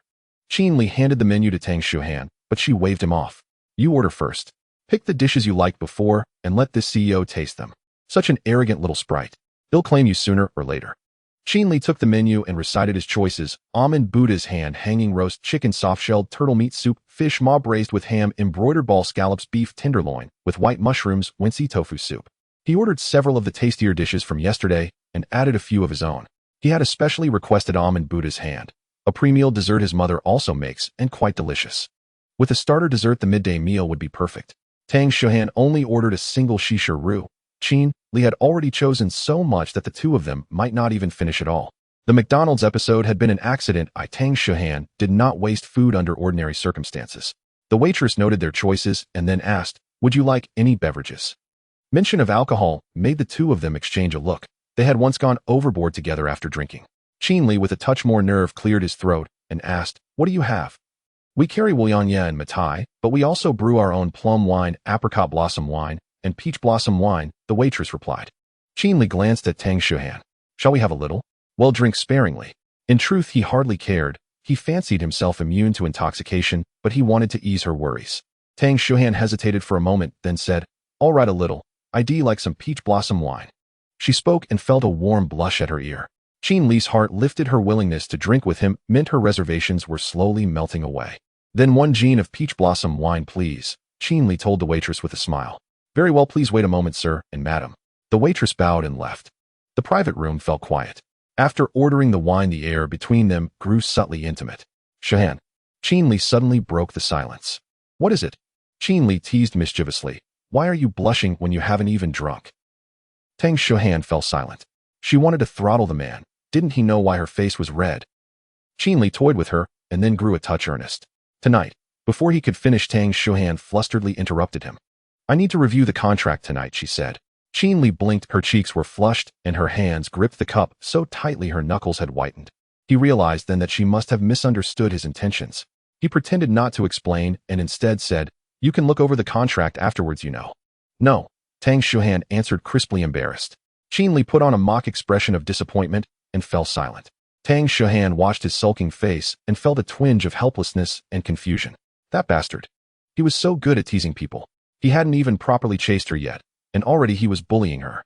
But seeing him genuinely crestfallen, Tang Shuhan lifted her glass, averted her gaze, and in a low voice said, I'm not ready yet. Not ready, Qin Li thought. What did that mean? He imagined the meaning, you're admirable and handsome, but I want sleep with you because I'm not worthy yet. It's not you, it's me. This, of course, was Qin Li's private daydream. He was perfectly satisfied with that answer. It was a pleasant surprise and unexpected blessing. Yet what he intended to say was different. When Qin Li committed to a charade, he never abandoned it halfway. Courtship required perseverance, patience, and resolve, a trinity of hearts. Be as handsome and wealthy as Qin Li, and you too could win a girl's favor. Understandingly smiling, Qin Li spoke with tender earnestness. Shuhan, I understand. The hurt I've caused, I'll make amends for it myself. He was beginning to wax romantic when a knock sounded at the door. Sir, madam, the dishes are ready, the waitress called. She had politely knocked before serving, but Qin Li was visibly annoyed. How was he supposed to set the mood? His heartfelt lines hadn't even left his lips. Tang Shuhan, seeing his chagrin, couldn't help but laugh. All right, let's eat, she said. Seeing his still somewhat sour expression, she added, You've done very well, I'm satisfied. Really? Qin Li asked skeptically. Tang Shuhan nodded, as if coaxing a child, and his grin returned at once. He sat up straighter, smoothed his collar, and with a theatrical air shouted, Serve the dishes. Romance was overrated, he thought. He didn't need saccharine words to charm. Tang Shuhan watched his little triumphant face and felt a flicker of regret for indulging him. The man bloomed at the smallest encouragement. Try this almond Buddha's hand, Qin Li said, placing a piece on her plate. My mother makes it too. It's especially good. Tang Shuhan tasted it. Its fragrance, sweetness, and tender crispness won her praise. Auntie must be a fine cook, she said. So you'll be fortunate in the future, Qin Li said with a mischievous smile. Tang Shuhan, accustomed to his klimbing-anything skill, ignored him and continued eating. After she had finished a whole piece, she noticed Qin Li watching her while eating none himself. She asked, puzzled, Why aren't you trying any? You should taste it, it's really good. I'd miss my mother if I ate it, Qin Li said with mock solemnity. Tang Shuhan was speechless for a moment. You're so filial, she finally burst out, not knowing what else to say. Qin Li feigned a sigh. Actually, I'm not filial enough. My mother's greatest wish is for me to bring a wife home. I haven't fulfilled that yet. Shut up. Tang Shuhan was truly exasperated by the man. His teasing repertoire was endless. She straightened her face and ordered, Eat. All right. Qin Li obediently picked up his chopsticks. Qin Li finally ate a piece of almond Buddha's hand. Then he said, Actually, this dish's name is also a very nice acrostic poem. The spring in the almond grove brings forth the Brahma with a benevolent heart, spreading kindness in the land of Tianju. The Buddha doctor cures the world, eliminating the sick with palms pressed together, reciting Amitabha. The first character of each line spells out the name of this dish. Tang Shuhan nodded, knowingly surprised that a dessert could have so much significance. Then she asked, Did your aunt teach you this? Oh, please. Qin Li chuckled and said, My mom only finished elementary school, but she really does want to find a daughter-in-law. Stop it. Tang Shuhan pleaded, Let me enjoy my meal properly. Okay, Qin Li decided to let her be for now. The dishes were served and the peach blossom wine was also brought out. Qin Li filled the cups for both of them. Come, beautiful, let's make a toast. Qin Li raised his cup and said. Tang Shuhan also picked up her wine glass, teasingly asking, Is this how we toast? Is there no special saying? Qin Li thought for a moment and said, Cheers to our fateful reunion. Fateful reunion. He meant that after parting ways at the hotel, they could meet again in the vast sea of people. Such a connection was indeed worth a toast. Tang Shuhan felt lucky to have met Qin Li again. His presence brought her much ease and happiness, making her life no longer a dull gray. So Tang Shuhan straightforwardly clinked her glass with his. The peach blossom wine was smooth. The rich flavor of the wine intertwined with the intense floral aroma, leaving a delightful aftertaste. The wine exclusively brewed by the Tan restaurant was indeed extraordinary. Qin Li poured more wine for both of them. This time it was Tang Shuhan who raised her glass first. To our first business trip together. Tang Shuhan exclaimed. Is that worth a toast? Fine, if the boss says it's worth it, then it's worth it. Qin Li cooperatively clinked glasses with her, and they both downed their drinks. Then Qin Li filled the cups again. Tang Shuhan raised her glass once more. To our first skiing trip together. Tang Shuhan said. Do we toast for skiing too? Alright, you have the curves, you call the shots. Qin Li clinked glasses with her again. After pouring more wine this time, it was Qin Li who raised his glass first. Tang Shuhan didn't compete with him. Instead, she looked at him expectantly, curious about what he would say. Qin Li boldly declared, Come, let's toast to our shared loss of innocence. Tang Shuhan was instantly left speechless. Forget it, let's eat. The food is getting cold. Qin Li. After 3 rounds of drinks, the dishes were dwindling. The food at Tan restaurant was indeed quite good, although it might not be the imperial cuisine. Both Qin Li and Tang Shuhan were satisfied. Tang Shuhan had eaten quite a bit this meal. Although the hotel food was also delicious, it paled in comparison to this meal. Dishes like those perfected after hundreds of years of exploration at Tan restaurant truly represent the culinary culture of a place. They finished off a pound of peach blossom wine. Qin Li had the skill to drink endlessly without getting drunk, so he was unaffected. Tang Shuhan felt a bit tipsy, but was far from being drunk. After all, this wasn't high-proof liquor. In the end, the two settled the bill contentedly. Stepping out of the Tan restaurant, it was already dark. The weather was nice today, and the night sky was filled with stars. Tang Shuhan stretched lazily and said, Let's go back to the hotel. We need to wrap things up tomorrow. Qin Li took off his coat and draped it over her, as it was easy to catch a cold after drinking. Seeing him put his coat on her, Tang Shuhan felt a bit sweet inside. Actually, there's still an event tonight, Qin Li suddenly said. He had wanted to mention this before dinner, but it was misunderstood by Tang Shuhan. Huh? What event? Tang Shuhan asked, puzzled. Qin Li didn't tell her directly, instead saying, Let's go, you'll know when you get there. So mysterious. Tang Shuhan rolled her eyes at him, but her body obediently followed him into the car. She was a bit curious. They had strolled the streets and eaten. What other activities could there be? Under Qin Li's instructions, the Rolls-Royce Cullinan did not head towards the Shangri-La Hotel. Instead, it was headed towards the Huangpu River. After more than 10 minutes, they arrived at the location Qin Li had specified. It was indeed by the riverside of the Huangpu River. Moreover, the scenery here was nice. Across the river were bustling high-rise buildings. The stars were dazzling in the sky, and the river shimmered with brilliant lights reflecting from the opposite shore. What a beautiful night view. Tang Shuhan, still wrapped in Qin Li's coat, was captivated by the enchanting scene. Qin Li stood beside her, gazing at the flowing river. The beauty was hard to fathom at a glance. It felt as though they were wandering through a painting. Tang Shuhan smiled and tilted her head to look at him, saying, I didn't expect you to be quite romantic. Qin Li replied with a smile, I've always been quite romantic. This place truly uplifts one's spirits, Tang Shuhan remarked. Seeing such beautiful scenery, even her previously tense nerves began to relax. Feeling joyous, she continued, Thank you, Qin Li. Qin Li's lips curved into a smile as he said, You're thanking too early. Huh? Tang Shuhan looked at him in confusion. Thanking too early, what does that mean? Did you think I brought you here to see the night view? Qin Li asked mysteriously. Tang Shuhan was full of question marks in her mind. Wasn't it just to see the night view? If not to see the night view, what could it be? A tragic love affair here? Qin Li took out his phone and sent a message. Then he told Tang Shuhan, Don't look at me, look across the river. At his words, Tang Shuhan was both curious and confused, but she turned her gaze to the opposite shore. The opposite shore still had towering buildings and brilliant lights. It looked exactly as it did a moment ago. However, just a few seconds later, Tang Shuhan seemed to notice something different. On the riverbank adjacent to the Huangpu River, little flames suddenly ignited. Then countless small fire dragons swiftly ascended into the sky. Bang, bang, bang. Explosions rang out. Countless small fire dragons burst open in the sky, painting the night with a dazzling display. This is fireworks. Tang Shuhan was instantly stunned, her small hands unconsciously gripping the railing in front of her. At this moment, the night view was captivating, and the fireworks filled the sky, poetic and picturesque. Tang Shuhan watched this scene, feeling as if her skin was electrified with excitement. Qin Li had prepared a fireworks feast for her. She had never seen such beautiful fireworks in her life. She had never encountered a boy who would set off fireworks for her. This scene would be unforgettable for a lifetime. The fireworks were still bursting.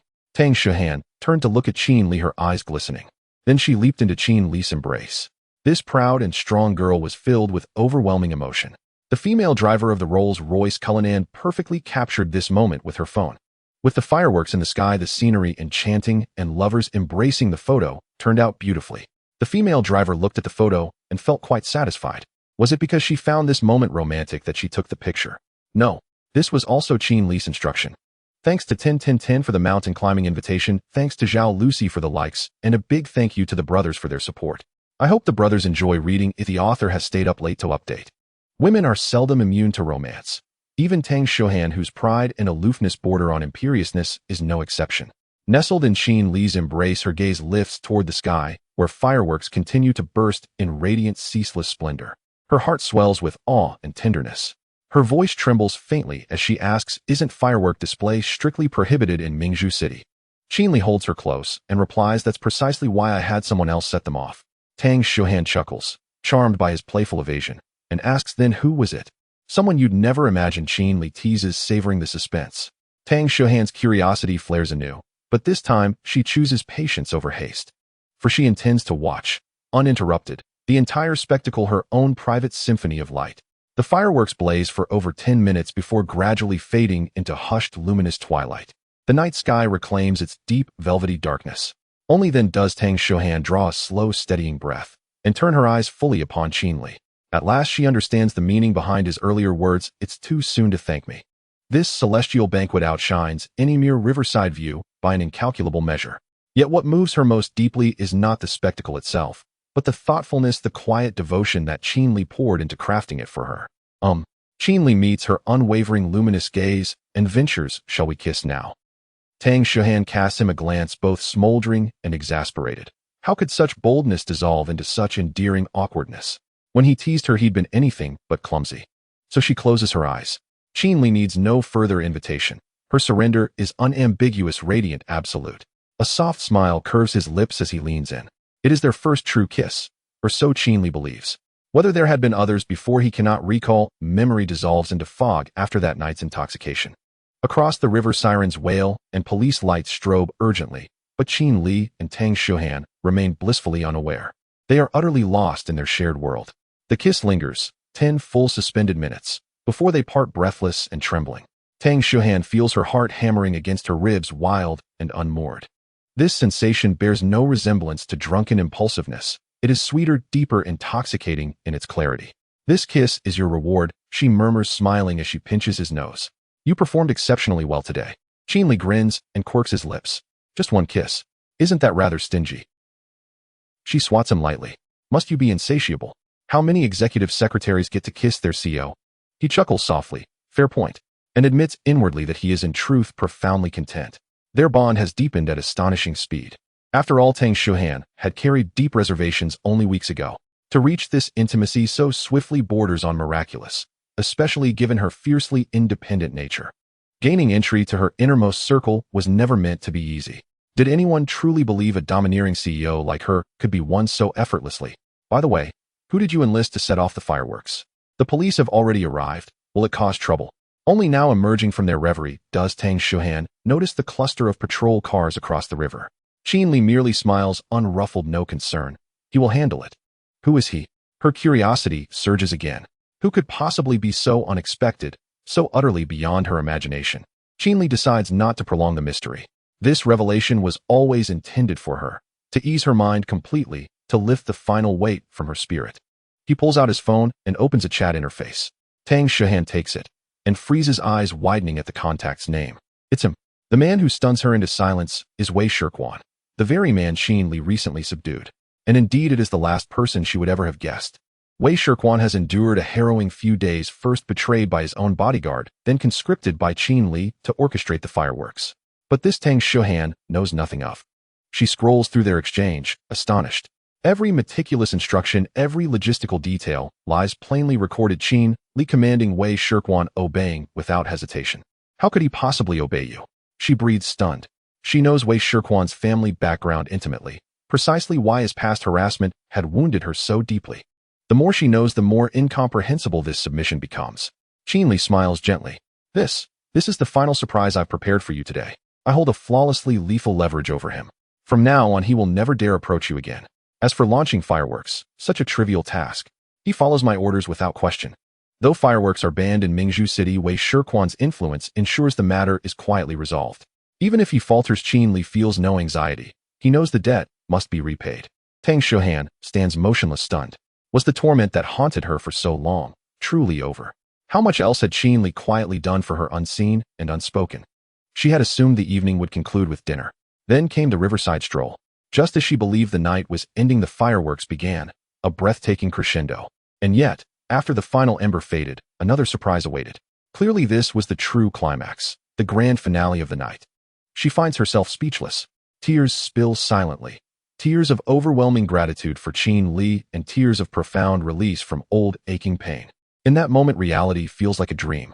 Don't cry, these are all blessings. Qin Li rushes to wipe her tears, startled. In his mind, she has always been unshakably strong. Yes, they are blessings. She dries her eyes and looks at him, voice tender and clear. Thank you for giving me so many blessings. Indeed, every blessing flows from him alone. Qin Li smiles warmly. My pleasure. I exist to serve my CEO. Hearing those 4 words, my CEO, she breaks into radiant laughter, warmth blooming in her chest. Yet with a playful flick of her wrist, she taps him lightly. You incorrigible rogue, you're far too wicked. Qin Li blinks, bewildered. What now? What did I do wrong? Moments ago she was weeping with joy. Now she scolds him without warning. Do women speak in riddles when moved to tears? Tang Shuhan gives him a look, both flustered and flirtatious. One surprise after another. Do you plan to stop only when you've claimed me entirely? She had just surrendered her first kiss. What more could she possibly offer? Herself? Absolutely not, Qin Li replies, grinning ear to ear. Dream on. She retorts, her step light and joyful as she strides toward the waiting Rolls-Royce Cullinan. I haven't savored these surprises nearly enough? Keep striving then. Qin Li watches her recede, sighs playfully, and calls out, woman. You are named Greed. She pauses beside the car, turns gracefully and shouts back, and what is your choice?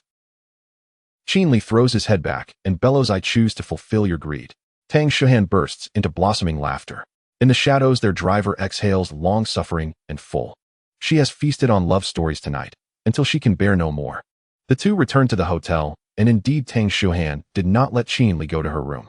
She was afraid that he would not be able to resist. Even more so, she feared that she herself would not be able to. She truly was not ready yet, feeling that their relationship was developing too quickly. Besides, this could also test Qin Li's patience, lest he take her for granted if he obtained her too easily. Tang Shuhan undressed in her room, revealing her perfect and graceful figure. The corners of her mouth curled slightly. This bastard had already taken her first time, and did he think the second time would be so easy? She was determined to extract all his surprises. Thinking back to the earlier scene, she couldn't help but feel her heart racing. At this moment, Qin Li was lying on the bed, casually crossing his legs while looking at his phone. On his phone were the photos taken by the female driver that night. He was talking to himself while looking at them. My profile is really handsome. Xiao Henin isn't bad either, but why do I feel like she's a bit beneath me? No, she is not lacking at all, it's just that I am too exceptional. Haha, why am I so shameless? I must have caught the infection from that dead sycophant Zhang Lifan. At that moment, Zhang Lifan, who was in the boys' dormitory of Jinjiang University, suddenly sneezed. After sneezing, he wiped his nose with a piece of paper and casually tossed it on the floor. Then he picked up his phone to send messages to the girl. Zhang Lifan, goddess, why did you go take a shower again? Zhang Lifan, your period just started, make sure to wash with hot water. Zhang Lifan, do you still have enough sanitary pads? Zhang Lifan, if not, I can buy them for you. The next day, Tang Shuhan and Qin Li arrived again at the Mingju branch of Shuhan Group. Today's work was very simple, just some final touches. Finalizing the contract and then signing it. After signing dozens of contracts, the work for this business trip was coming to an end. Having completed all of this, it was only just 3 in the afternoon. The work had gone smoothly, much more so than expected. If they were in a hurry to return to Jinjiang, Tang Shuhan could have returned with Qin Li this afternoon. However, a partner suddenly presented her with an invitation. This was an invitation to a charity gala. Many famous Mingju entrepreneurs would be attending, along with other distinguished figures from Mingju. Tang Shuhan placed the invitation on the conference table and looked at Qin Li, asking, are we going? Of course, since we have nothing else to do. Qin Li picked up the exquisite invitation and said getting to know more people will help the future development of Shuhan Group in Mingju. Moreover, as Shuhan Group grows stronger, Qin Li would also profit, wouldn't he? After all, he was the second largest shareholder of Shuhan Group. But I didn't bring an evening gown. Tang Shuhan knew this would benefit Shuhan Group, but she had only brought formal and casual attire. How could she attend such a gala without a gown? Qin Li thought for a moment and said, I'll make a call. He then directly called Fan Bingchen, as he only knew Fan Bingchen, Su Yuanin, and Zhang Ailin in Mingju. Su Yuanin was still a university student and probably wouldn't be involved in this kind of thing. Fan Bingchen was a possibility since he was from a prominent family. As for Zhang Ailin, she was actually the most suitable to ask, but Qin Li refused. For no other reason than that this woman was not a good person. The call was quickly connected. Hello. Qin Li asked Sa, Nin, do you know where to get evening gowns? Of course, we have a dedicated tailor in our family. Are you looking to have a suit made? Fan Bingchen replied from the other end. He thought Qin Li wanted to customize a couple of suits. Upon hearing this, Qin Li was shocked internally. These wealthy folks even had tailors. No way. He needed to hire a couple of female tailors to serve him, to help him undress and dress. Wait, that doesn't seem like a tailor's job. Thinking too far ahead. Qin Li continued, I'm looking to make a suit. It's for my girlfriend, who wants to make an evening gown. It might be too late to make one, but we can rent one first. Tang Shuhan, who was beside him, blushed when she heard him say she was his girlfriend. Fan Bingchen then asked, is it for the gala at the Platinum Manor tonight? The place he mentioned was indeed the address on the invitation. Qin Li raised an eyebrow and asked, oh, are you going too? We also received an invitation for that gala, but I have something else to attend tonight.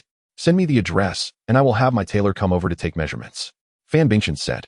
Okay, thanks. Qin Li replied, I'll treat you to spicy hot pot another day. Fan Bingchen seized the opportunity and said, no need for the hot pot. Hurry up and help me win over Jiang Eileen. Qin Li rolled his eyes and replied by, win over Jiang Eileen. That mecha tyrannosaurus. I'm afraid she'll bite my life root. Qin Li hung up the phone and then sent Fan Bingchen the location. Only then did Tang Shuhan ask, is it done? When this secretary takes action, what do you have to worry about? Someone will come over to take your measurements soon. Qin Li put away his phone and said with a chuckle, come on, wife, let's share a kiss. Tang Shuhan rolled her eyes at him and said, this is the company conference room. Are you looking for a beating? Hearing her say this, Qin Li suddenly thought of a question. He then asked, isn't our company against office romances? What if we get discovered? Tang Shuhan replied, then you will be fired. Why is it me? Qin Li said innocently. No kidding, Tang Shuhan said proudly, who told you to have a lower position? Qin Li. On the other side, after notifying his family's tailor, Fan Bingchen suddenly had a bold idea. He then dialed Jiang Eileen's number. Hello, Eileen.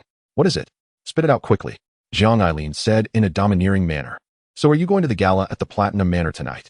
Fan Bingchen asked, knowing that such events surely sent invitations to the Jiang family as well. Not going. What's the point? It's not fun at all.